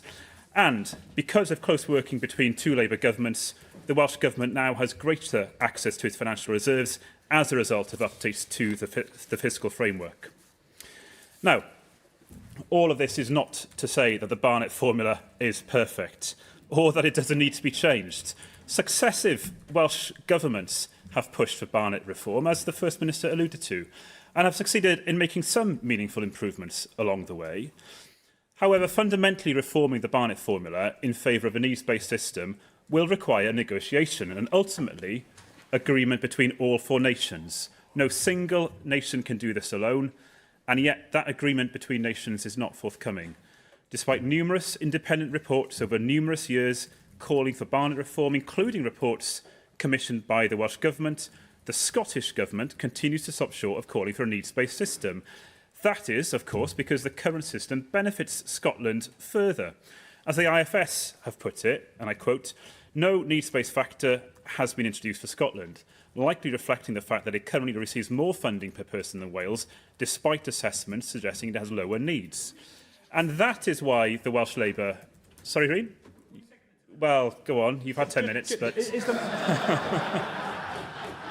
Is the member aware that the Treasury insists on discussions on Barnett being bilateral between the Treasury and individual nations, that there is no mechanism for the discussion? We are giving you the opportunity to address that and deal directly, as you might want to, with the Scottish Government. Why wouldn't you do that?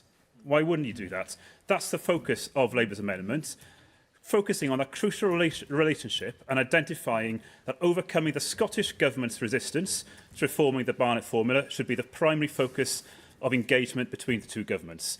I think I'm right in saying that Plaid Cymru refers to the SNP as a sister party. Perhaps that is somewhere that you can start, Rhyn, if you're worried about constitutional arrangements. Our amendment is practical. This work is necessary to deliver the wide reform the government's motion seeks, and we would welcome regular updates from the Welsh Government on what progress they are making on this matter with their Scottish counterparts. Our amendment also makes clear that the United Kingdom... I need to make progress, Matthew, thank you. Our amendment also makes clear that the UK is the most centralised and economically imbalanced country in Western Europe. Addressing that on the most fundamental level means redistributing both wealth and power. And now that should include substantially increasing Welsh Government's borrowing powers. It is self-evidently nonsense that local councils in Wales can borrow more than Welsh Government. There has been significant progress made by the last Welsh Government working with the new UK Labour Government on the fiscal framework. But I am hopeful that a new UK Prime Minister that recognises the importance of place and the strength of devolution will help cut through Treasury orthodoxy and build on the progress already secured to develop further financial levers. But decentralising the UK isn't just ensuring that nations have the powers and funding they need, it's ensuring that the regions within them have that too. And that is a duty incumbent on the governments of every UK nation. That's why our amendment calls updates on seeking and delivering a fairer settlement for both the nation and regions of Wales. All too often we focus on the former at the expense of the latter. Plaid Cymru's Twitter account tweeted on Sunday, if it's good enough for Manchester, why not Wales? I think that's half right. If it's good enough for Manchester, though, it's good enough for Cardiff, for Swansea, for Wrexham. Devolution shouldn't stop in Cardiff Bay, and neither should calls for fair funding. The last Labour government began this work.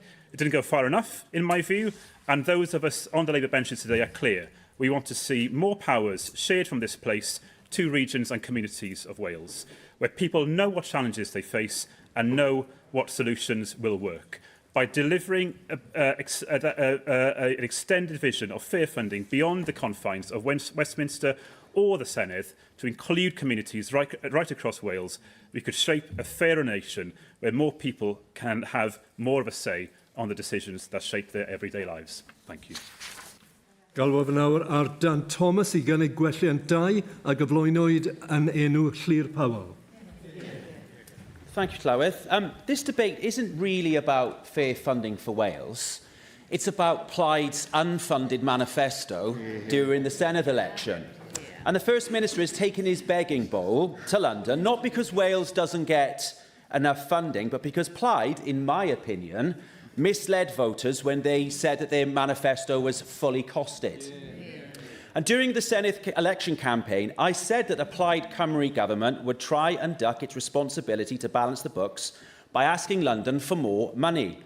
And then they would blame the UK government when they didn't get it. And so begins another 4 years of grievance politics from Plaid Cymru blaming London for its failures and citing independence as the solution. And Plaid's blame game, it doesn't stop at Westminster. The previous Welsh Government, which Plaid were happy to cooperate with at times, they are in Plaid's sights too. And if the previous Labour Government left the finances in a worse state than expected, and I can easily believe that they did, but if that's the case, give us the proof in pounds and pence. Let's see some of that transparency and opportunity for scrutiny that Plaid talk about so often. Now, Plaid wants a new funding formula based on need, but we can only assume that Plaid expect to get more money from London under a new formula, not less. So will the First Minister be transparent about this, about his end goal? Does fair funding, in his view, equate to more funding? Surely he doesn't want Wales to get less cash, and there's no point changing the formula if it retains the status quo. So can he just speak plainly and directly and admit that he just wants more funding? And of course, any change to the funding formula would likely lead to other devolved bodies in the UK calling for the same, and that would only be fair. Now, I recently wrote to the government asking what discussions they've had with the Scottish Government about reforming the Barnett formula, because surely that would be the first step Plaid Cymru would make to build on the progressive alliance that they talked about last year. But the response I received confirmed that the Welsh Government hasn't spoken to the Scottish Government about this issue yet. It seems both London and Holyrood aren't keen to speak to the First Minister on funding. But they did say, probably because my question reminded them to do so, that they will be discussing it in the coming weeks. So surely Plaid's first step in calling for a change to the funding formula should be to align with their sister nationalist party, the SNP. Maybe we're seeing the first nat-on-nat division. Maybe Scotland realises changing the formula is a huge risk. And the IFS has highlighted a huge risk. That reform of the formula could lose Wales at least £1 billion a year. Now, Plaid may argue that that figure is out of date, but the point remains. Wales could end up losing out. We could end up losing out. But this is all a moot point because there's not going to be a change to the funding formula. And the quicker Plaid realise this, the better. Instead, they should turn their attention to the huge amount of waste within the Welsh public sector, the inflated management costs, the poor procurement, the duplication, the subsidies that really make a difference, the 255 quangos and advisory boards, most of which have little real impact on people's day-to-day lives. Standing up for Wales is not about taking a begging bowl to London, asking for more money when we already receive more than England. Standing up for Wales is about the First Minister, and it's not about the First Minister reenacting that famous Oliver Twist line, "Please, sir, can I have some more?" Standing up for Wales is about making solid business cases for investment in Wales. Investment that will bring jobs and wealth into Wales whilst benefiting the UK as well. Let's build a business case for the M4 Relief Road and upgrading the A55. Let's make a business case for rolling out SMRs across Wales. The Welsh Government can help fast-track the infrastructure needed for that, creating well-paid jobs whilst enhancing our energy security and bringing down energy prices in the long term.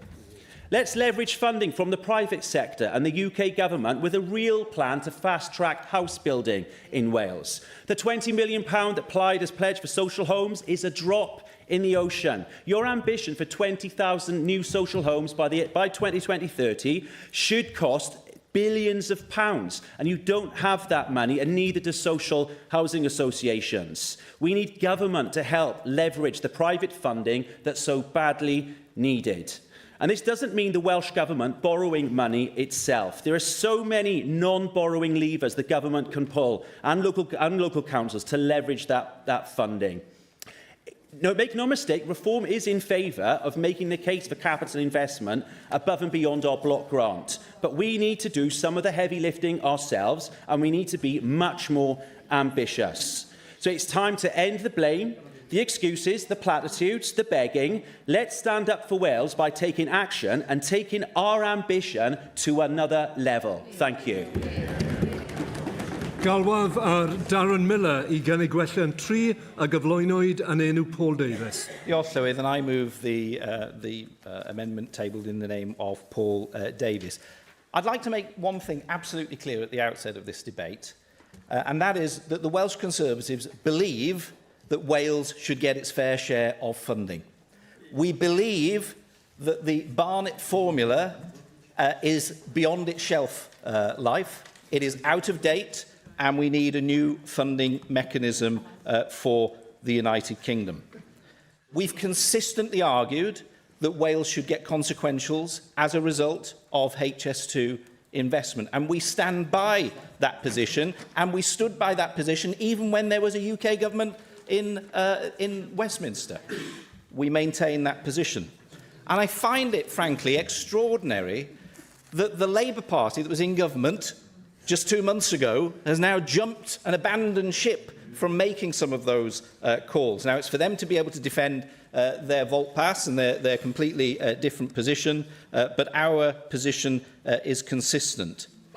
But I think the big issue here is that, of course, there is a risk in asking for a review of the funding arrangements. We know that as a result of the action taken by the previous UK Conservative government, we have a fiscal framework which is actually much more generous than the Barnett formula by itself would ever have been. And that formula gives us, as has already been said, around £1.20 per capita for every £1 spent per capita on a service which has been devolved to Wales. And in fact, the IFS have estimated that in the 2024 to 25 financial year, that figure was around £1.25 for every pound that was spent on a service that has been devolved to Wales. Now, that is quite significantly above any estimates that I have seen quantified by any independent analysis that's looked at the needs base in Wales and what should be an appropriate level of funding. So there's an inherent risk in asking for more money constantly. And I appreciate the fact that it's good for Plaid's politics to show that it has lots of disagreements with the government down the other end of the M4. That's convenient, and you need to have a knockabout, and you like to play that political game. But I'm more interested in the real needs of the people of Wales and making sure that we put the politics aside and come to the table, as our amendment does, with our eyes wide open, saying, look, we'd love to have some consensus, you clearly didn't seek it before the debate, or else we would have had a unified motion before us that we could all agree on, right? But we don't have that. And that is why we felt it was needed for us to be able to table this amendment today. So we're in a situation where we all agree in this chamber that we need to see a change in the way that Wales is funded.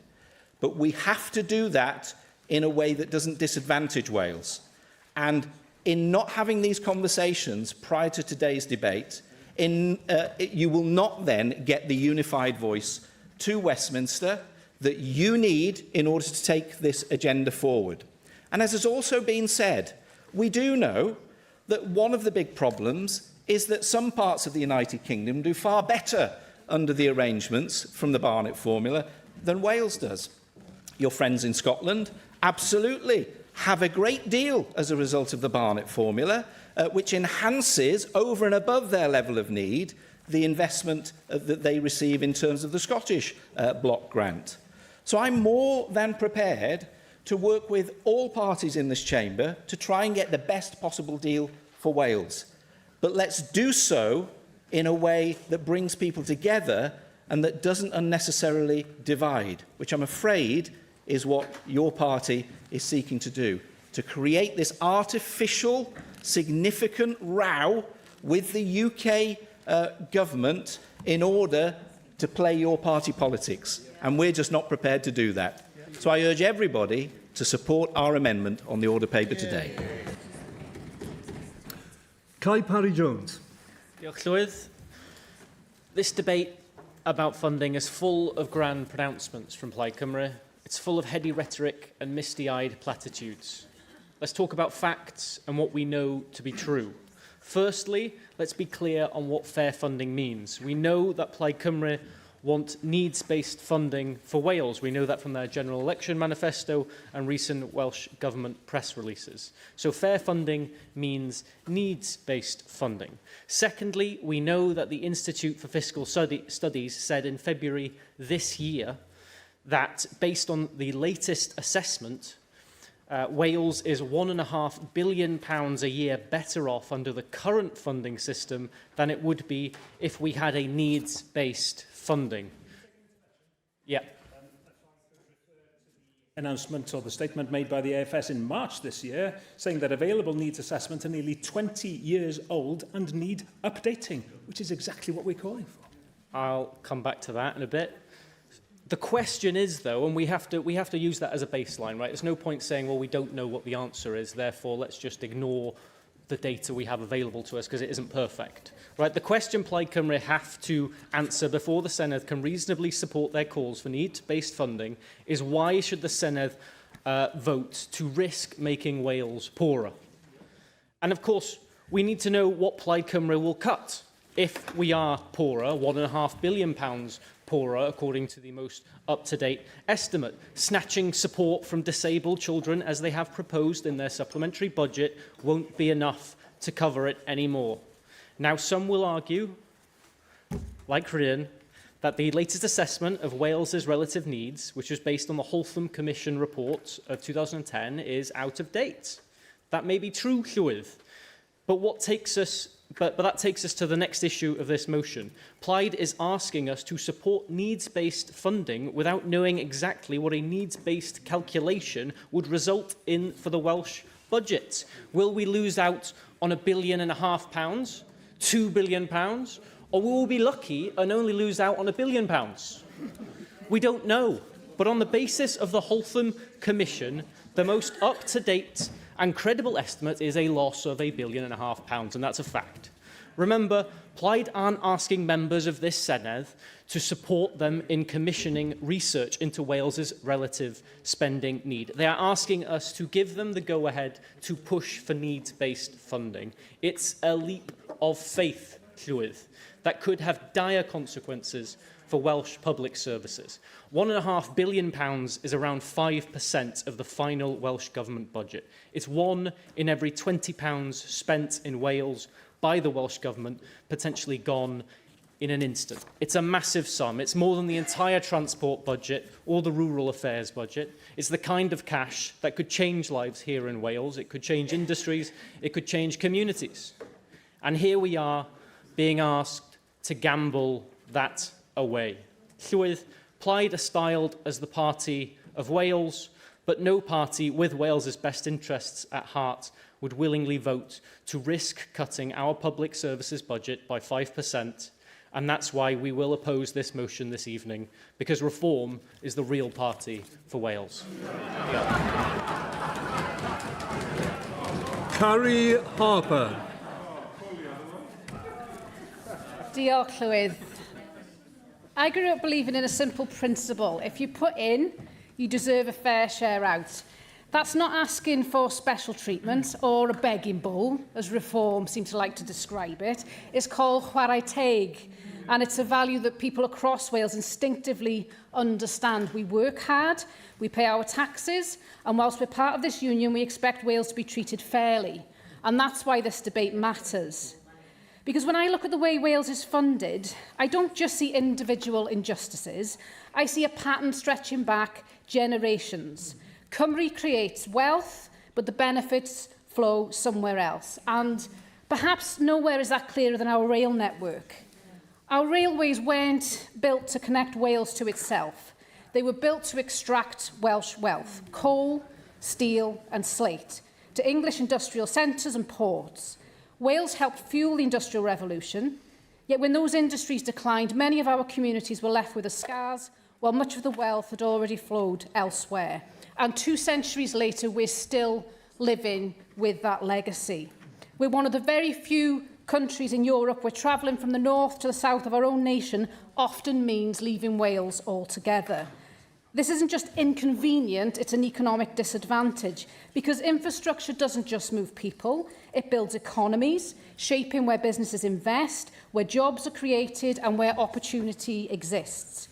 Instead of recognising that historic imbalance and beginning to put it right, Westminster has chosen to embed that injustice and make it a feature of the system.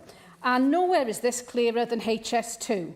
Without a single mile of track in Wales, somehow it's classified as an England and Wales project, denying Wales billions of pounds that Scotland and Northern Ireland rightly received. Money that could transform our rail network, strengthen north-south links and unlock economic growth. This isn't just about the past, it's about our future. Every time Wales misses out, catching up becomes harder. Today's underinvestment becomes tomorrow's disadvantage. And as we've heard, rail is only one example. The Barnett formula itself was never designed to reflect Cymru's needs. It largely measures population, not age, ill health, rurality, or the real cost of delivering public services. Even Lord Barnett himself accepted it was never intended to last this long. Yet almost 50 years later, Wales is still expected to rely on a formula that everybody knows is no longer fit for purpose. No, I won't, sorry. Then there's the Crown Estate. I'll never forget standing on the beach in Rhyl, looking out towards the Gwyntamore wind farm. Behind me was one of the most deprived communities in Wales, yet in front of me was enormous wealth being generated from Welsh natural resources. And I remember thinking how familiar that story felt. The wealth is created here, but yet again, the rewards go somewhere else, usually to the already wealthy, in this case to the UK Treasury and the royal family. As the next generation of offshore wind develops around our coastline, Wales should have the same opportunity as Scotland to shape and benefit from those assets.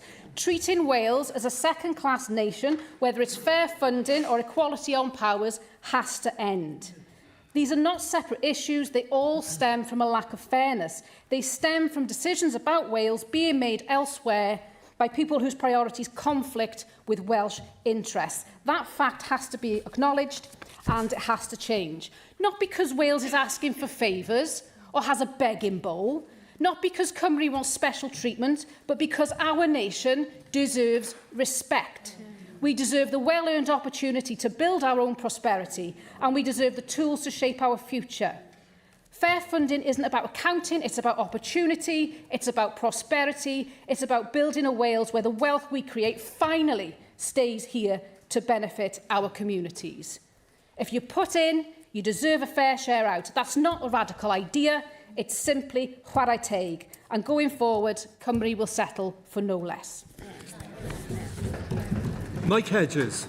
Thank you, Presiding Officer. Can I start off by saying I've consistently supported the ability of the Welsh Government to borrow prudentially, as every local authority in Wales can. There should be no borrowing limit, but the Government should have to produce a repayment plan, including cumulative repayments. It is ridiculous that the Government can use the modified version of PFI, which is the old PFI scheme but without janitorial services for capital expenditure, but not the cheaper direct borrowing method. The Finance Committee, of which I was a member, consistently asked that money could be moved into and out of reserves with no limits. All council have had that power, so normally the Welsh Government did not have that power. And if I cannot understand why Plaid Cymru didn't put that down, because I would have had unanimous support in this chamber from at least 3 parties and probably all parties. There's a very strong economic state for a United Kingdom, where not only Wales is a net beneficiary of redistribution, but also larger countries can more easily withstand economic storms, support the less affluent parts. Iceland, on the banking crisis, an example of the problems of a small country. Wales has substantially more of its expenditure, including expenditure on people in Wales, coming from Westminster, including funding to the Senedd and Welsh Government that is raised in Wales. We know that Wales gets 10% more than England on total expenditure. We know that in devolved areas, Wales gets 20% more than England for the same responsibilities. We know the income tax take in Wales is approximately 75% of England. There are 4 possible methods of funding Wales. The Barnett formula, which evolved from the Goshen formula that was specifically designed to preserve Scotland's public spending advantage over England. The formula was never designed with Wales in mind. Applied rigorously, the formula should have led to convergence in levels of spending per head across the UK. The former has, however, been preserved as spending advantage of Wales over England. There have been periodic adjustments to the operation of the formula since 1980, mainly through relative population changes. These adjustments have increased relative spending levels in Wales. The main advantage of the formula is its simplicity and objectivity at the basis of making spending allocations. There have been notable success in securing formula bypasses devolution, for example, in relation to Objective 1 matched funding and the funding for city deals. We also have the Barnett floor. At the 2015 spending review, the UK Conservative Government implemented a funding floor for Wales that provided a guarantee that the Welsh block grant funding per head would not fall below 15% of the equivalent funding per head in England. The second option is that Wales pays its share of Westminster costs and keeps the rest of the taxes raised in Wales. This is what independence looks like. This would have a catastrophic effect on public expenditure in Wales. The only way Plaid Cymru could get anywhere near getting it to work is to not fund the state pension as a central benefit and not fund the Welsh proportional national debt. The third option is that Wales gets its population share devolved expenditure. This is the simplest and second most catastrophic. The 115% Barnett floor reduced to 100% of English expenditure. This would lead to removal of the Barnett floor that protects expenditure in Wales and sees Wales doing better than England. The fourth option is to create a formula that takes into account sparsity, age profile and deprivation. Any new formula will not be without criticism. Consider the local government formula in Wales and the misunderstanding, argument and misleading statement we have in it. Anyone who has followed discussion on the local government formula would not realise that 2 authorities have received the least government support per head are Monmouthshire and the Vale of Glamorgan. The system of grant allocation is designed to be objective and to equalise for need and resources. The following principles underlie the calculation of standard spending assessment. The relative weights of service provided by local government are determined by actual expenditure patterns. Distribution within services, in general, determined by objective indicators of authorities' relative need to spend. For the purpose of calculating the individual standard spending assessment, allocation for local government revenue funding is broken down into 55 notional service areas. A separate method of distribution exists for each of these elements in order to distribute the total across the authorities. This formula could be compared to England and be used to calculate relative local government need between England and Wales. Health is a major part of the Welsh Government and is currently over 50% of the Welsh Government expenditure. On health, there is a simplistic age-based formula to calculate relative need. Then is a more complicated and accurate formula, including relative occurrence of all conditions and diseases, with a cost-weighted attachment. This would create a long and detailed formula, but it is relatively easy to achieve. The data exists and the calculations can be done. The data on relative poverty, rates of long-term ill health and sparsity are known. The rest of the expenditure needs of Wales could be calculated in the same way. Jerry Holsom chaired an independent commission on funding and finance of Wales, a report in 2010, also known as the Holsom Commission. It proposed the Barnett floor and the production of a needs-based formula. Fair funding for Wales should be based on the basis of relative need. Another reform to a needs-based formula will take time. We'll need to start on it now. The Welsh Government could start on it now. I support the introduction of a needs-based formula, but I think what we need to do is start working on it. And the danger is, as has been pointed out by other people here, go to a needs-based formula, we could end up having substantially less. And can I just finish on the Crown Estate? If we have all the money from the Crown Estate, it just comes off the block grant. Every other tax devolution has come off the block grant. Why would the Crown Estate be treated differently?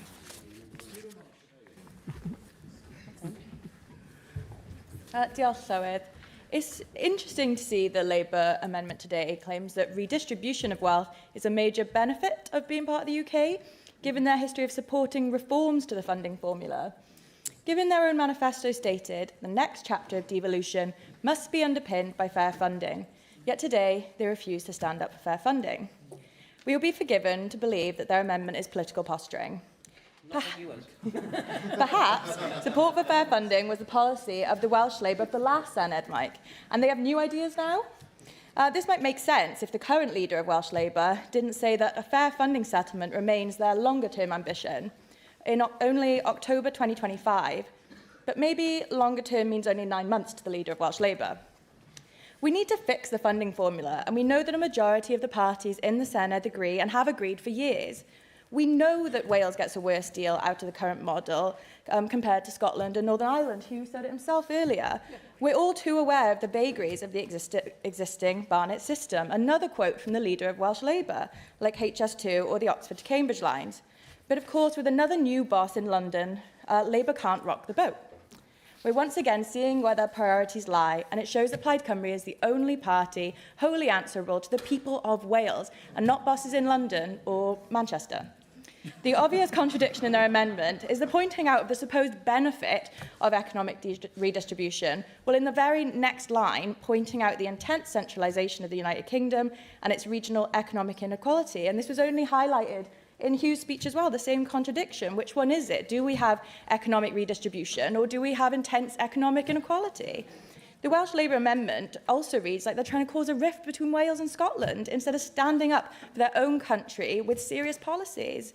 I know the members on these Labour benches can be better than that, and I'd urge you to vote for Plaid Cymru's motion today and join us in truly standing up for Wales. Benjamin Hodge McKenna. Diolch, Llywydd. I stand today in favour of the Reform Amendment. The government motion today calls for the Senedd to continuously lobby Westminster for better fiscal arrangements and Barnett reform.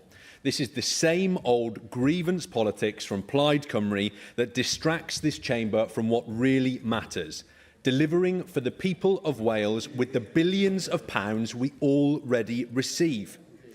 Our amendment is practical.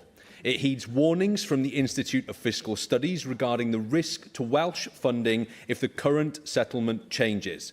It calls on the Welsh Government to focus on the day job and prioritise their devolved responsibilities, and it calls on the UK Government to reduce its international spending so that more British pounds are spent on the British people.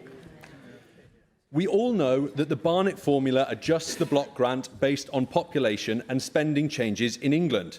And we've heard already that Wales gets between 20 and 25% more funding per head for devolved services.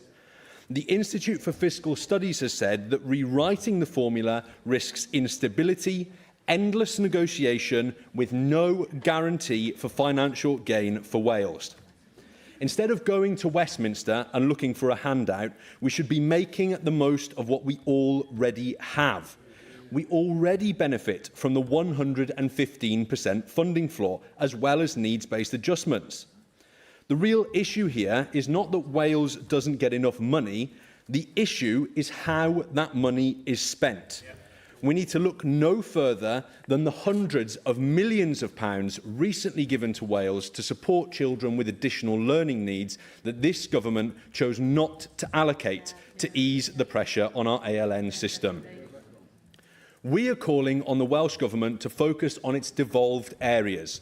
Our NHS is failing to provide care in a timely manner. Our schools are failing to provide results for our young children. and our economy is failing to grow at a reasonable pace. For too long, successive governments in Wales have allowed this failure in their devolved competencies whilst becoming distracted, causing money and attention to be diverted away from where it is needed. We've heard in recent debates exactly how tens of millions of pounds are wasted on international spending and programmes like the Nation of Sanctuary. But rather than retread ground that we've already covered in this chamber, I will simply ask, why is Welsh taxpayers' money being used to fund globalist gestures when our own schools and hospitals are struggling? Bureaucracy, duplication and non-core priorities drain our resources.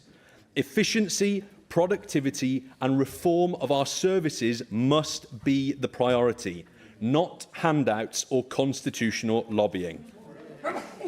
By endlessly tinkering with the Barnett formula, we risk creating constitutional friction and division with the rest of the UK. Now, that might suit at least one of the parties in this chamber, but we believe that Wales is served best as part of a strong, united kingdom. We have to work to find more efficient ways of delivering our public services. Colleagues, I urge you to support the reform amendment, heed the warnings of the IFS and demand that the Welsh Government focuses on what it can control and push the UK Government to focus its priorities at home. Bringing forward motions based on grievance will not fix our waiting lists or grow our economy. Only responsible spending and reform will.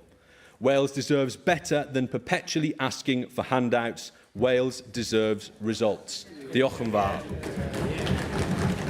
We are going to try and squeeze in a couple of speakers here, if you can help me. Alan Cox.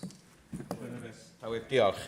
I'm going to be asking members here to support the motion and to reject the amendments that simply do not address the simple question, which is, does Wales secure a fair proportion of total spending in the UK? And if not, what should we do about that?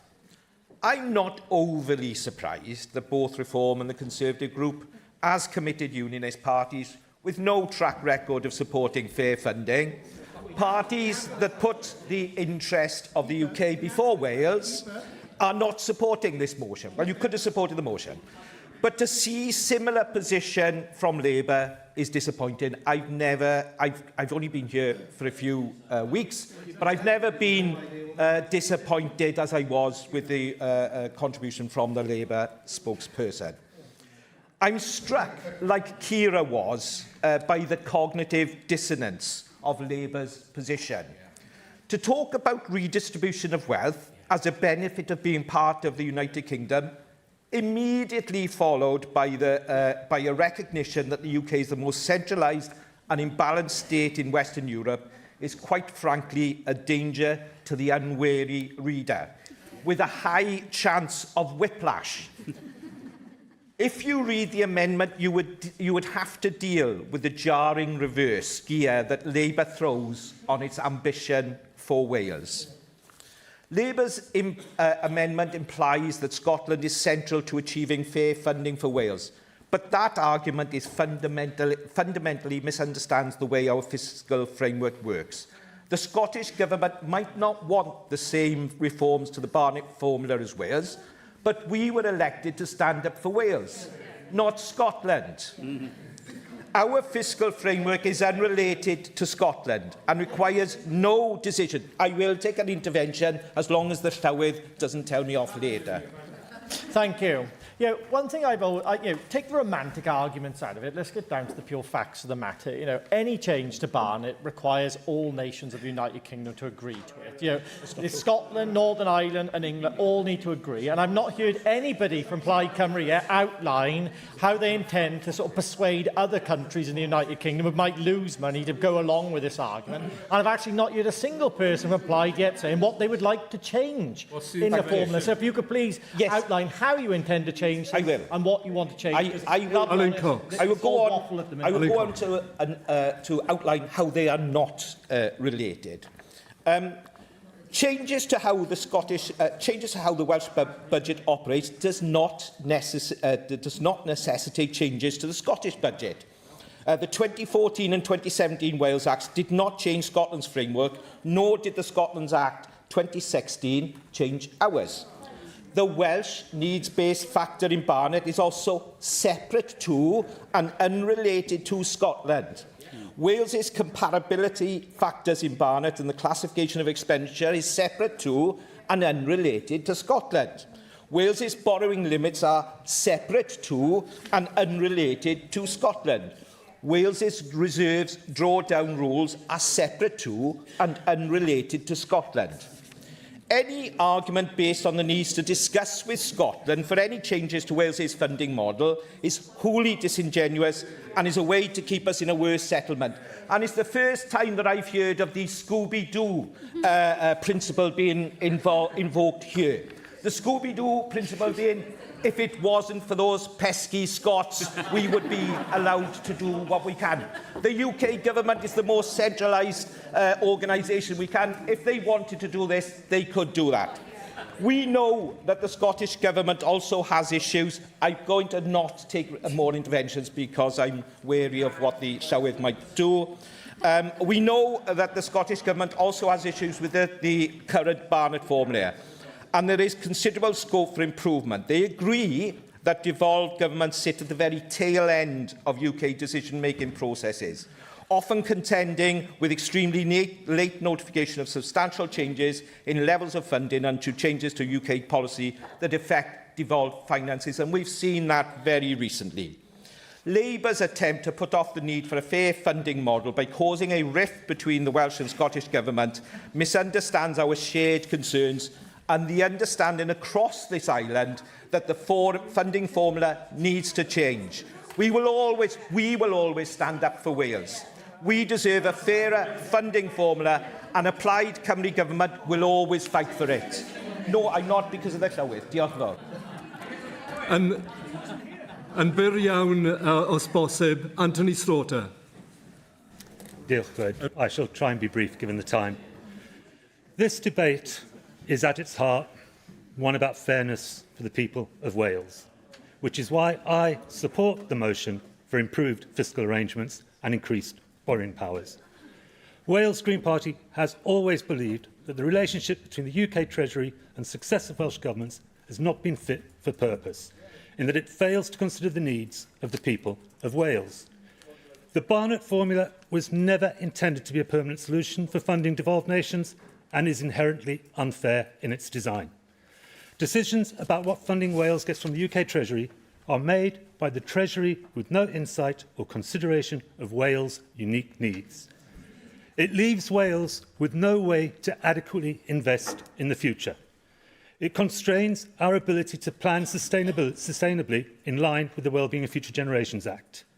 It hampers Wales taking its rightful place on the international stage while delivering localised, real-life solutions to modern-day challenges. Challenges that are unprecedented. Global instability, ecosystems collapse, heightening inequality, food and supply chains barely holding on, and the acceleration of climate impacts on our doorsteps. The time for tinkering around the edges is over. But under strain, we are a nation of solutionists. Our agility as a small nation, our culture, and our progressive localised agenda gives Wales a unique opportunity to pivot. With the power and self-determination that the people of Wales deserve, we can deliver bold solutions. Increased borrowing powers are essential to deliver our vision of a thriving nation. They would enable transport infrastructure to be built more cost-effectively. Increased borrowing powers can support strategic investment to meet the scale of the housing crisis, to deliver affordable, secure and warm homes. A greener, more stable economy, supported by additional borrowing powers, will unlock secure, well-paid jobs with long-term investment in climate solutions. This is essential to deliver climate adaptation, not to mention cheaper in the long term and necessary to save lives. The needs of Wales must be taken seriously, and the Welsh Government has a timely window of opportunity to push hard for change. Without this, the balance of power will remain distorted, and the people of Wales deprived of opportunity. Decisions will be made that impact funding at every democratic level, without considering the needs of those who are most directly impacted. This is the moment that the UK Government must be held to account to address the legacy of underfunding and the culture of disproportionate power and control. I have consistently supported the call for devolution of powers and fairer funding, and will continue to do so to ensure that the people of Wales no longer get left behind and to deliver the thriving green economy that we deserve. Galwodd fy nawr ar y prif weinidog I ymateb i'r ddadl. Diolch yn fawr iawn, Llywydd. There's a straightforward question at the heart of this debate. Should we always seek to stand up for Wales and stand up for fairness? And I'm grateful to the Green Party members for standing with Plaid Cymru on that side of the debate. Or do you believe Westminster is being generous to Wales and we should be grateful for what we get? That is clearly Reform's position. To seek fairness for Wales is to hand out a begging bowl. That is their level of respect for Wales. They are happy for Wales to languish. Pitching people against each other is what they do. Creating divisions within our communities that deepen the challenges that face us as a nation, and blaming some of the most vulnerable people rather than being willing to stand up against the deep inequalities within the UK. Now, the lack of understanding of how a review of funding and fiscal frameworks is proof of the fact that this is not a party that is focused on Wales. But their position is not one that surprises me. Labour's is a position that disappoints me greatly. It represents a remarkable, if I might say, shift in tone. And the great, I'm afraid I have very little time, the great Labour leader, Rhodri Morgan, the great Labour leader, Rhodri Morgan, would shudder. In a debate on funding Wales, they take the side of UK government, reading from the Conservatives' playbook of recent years on the benevolence of Westminster towards Wales. And I have to ask, what has happened to Welsh Labour? What has happened to the so-called party of devolution? I ask you to focus on what it is that we are here to achieve. This is a simple motion, asking for the Sened's support. This is a simple motion, asking for the Sened's backing to improve the fiscal arrangements within which the Welsh Government acts, including increased borrowing powers and reforming the Barnett's formula to deliver fairer funding for Wales. And then we are told that Welsh Government should be lobbying Scottish Government to get, presumably, UK Government off the hook. It is not the position of Welsh Government versus Scottish Government that is important here. And I'll say again, since 2015, the Treasury has insisted on negotiating bilaterally and has agreed separate reforms to the fiscal frameworks of Wales, Scotland and Northern Ireland. That means there are now key differences in each country in the way the Barnett's formula is applied, in the degree of control over taxation and the methodologies for calculating corresponding block grant adjustments, and the restrictions and limits on the use of reserves and for borrowing. And I'll say this, it is not Scottish Government which will block the devolution of rail or will block the devolution of the Crown Estate, which is essential to bringing about fair funding for Wales. It is not Scottish Government that is blocking Wales from being able to get the consequentials of HS2 that can transform our infrastructure and lead to the improvement in Welsh productivity that we should all strive for. Llywydd, we need a modern funding system that is fair, that is transparent and reflects our needs. We need fair treatment on major investments. We need greater flexibilities, including capital borrowing and further tax devolution. We need the tools to build our future. We need a government that was willing to always stand up for Wales, and we have that in this Plaid Cymru government that wants to work with other parties on issues of fair funding. And we need the Senedd with a clear and consistent voice in standing up for and seeking what is right for Wales. So that is why I ask again, support this motion. Let's speak with that unified voice. Y cwestiwn yw, a ddylid derbyn gwelliant 1, a oes unrhyw aelod yn gwrthwynebu? Oes, goheriaf y bleidlais o dan yr eitem hon tan y cyfnod pleidleisio. Rydyn ni'n symud i item 8, cyfnod pleidleisio. Oni bai fod 5 aelod yn dymuno i mi gan i'r gloch, symudaf yn syth i'r cyfnod pleidleisio. Okay.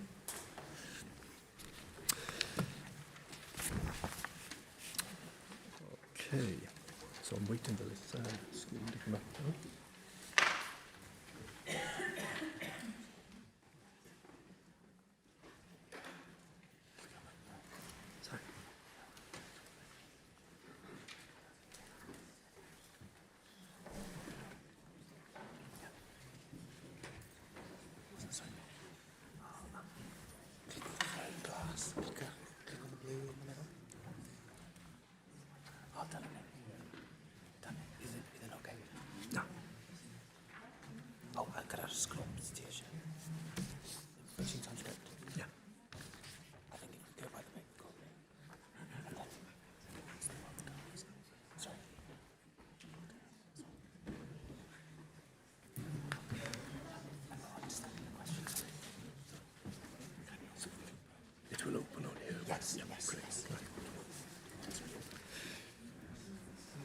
Young.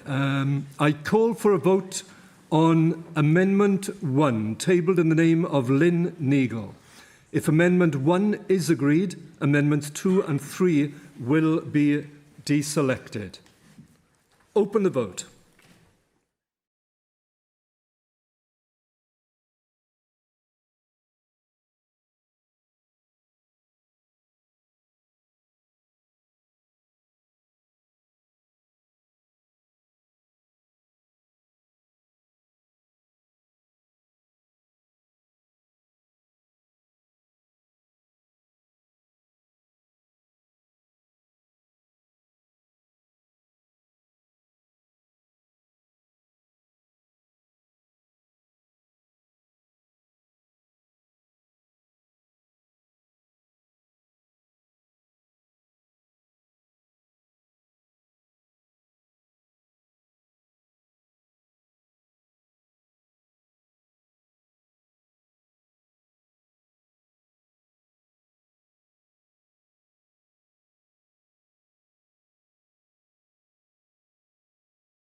The vote: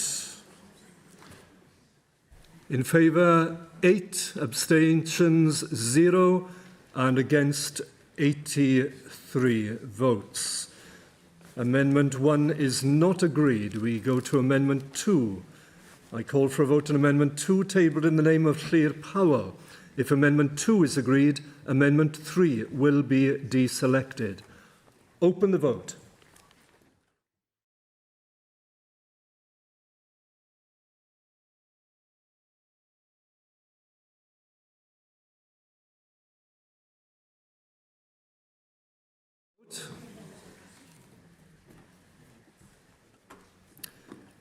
In favour 32, abstentions 0, against 59.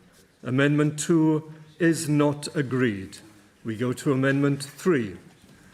I call for a vote on Amendment 3, tabled in the name of Paul Davis. Open the vote.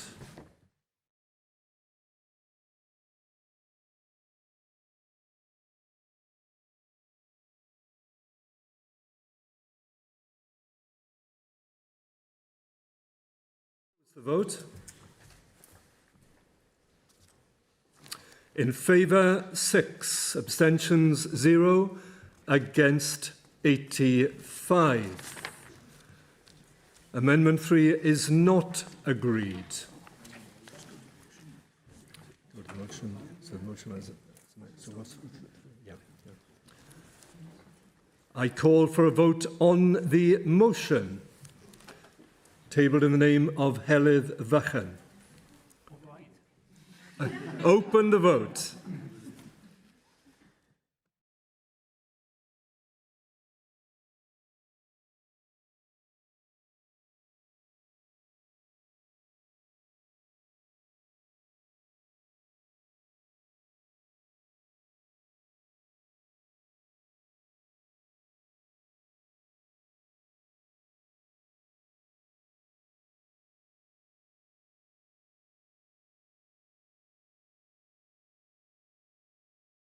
Vote.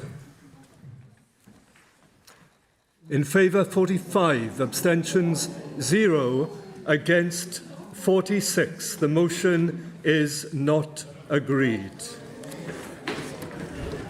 And that brings today's proceedings to a close.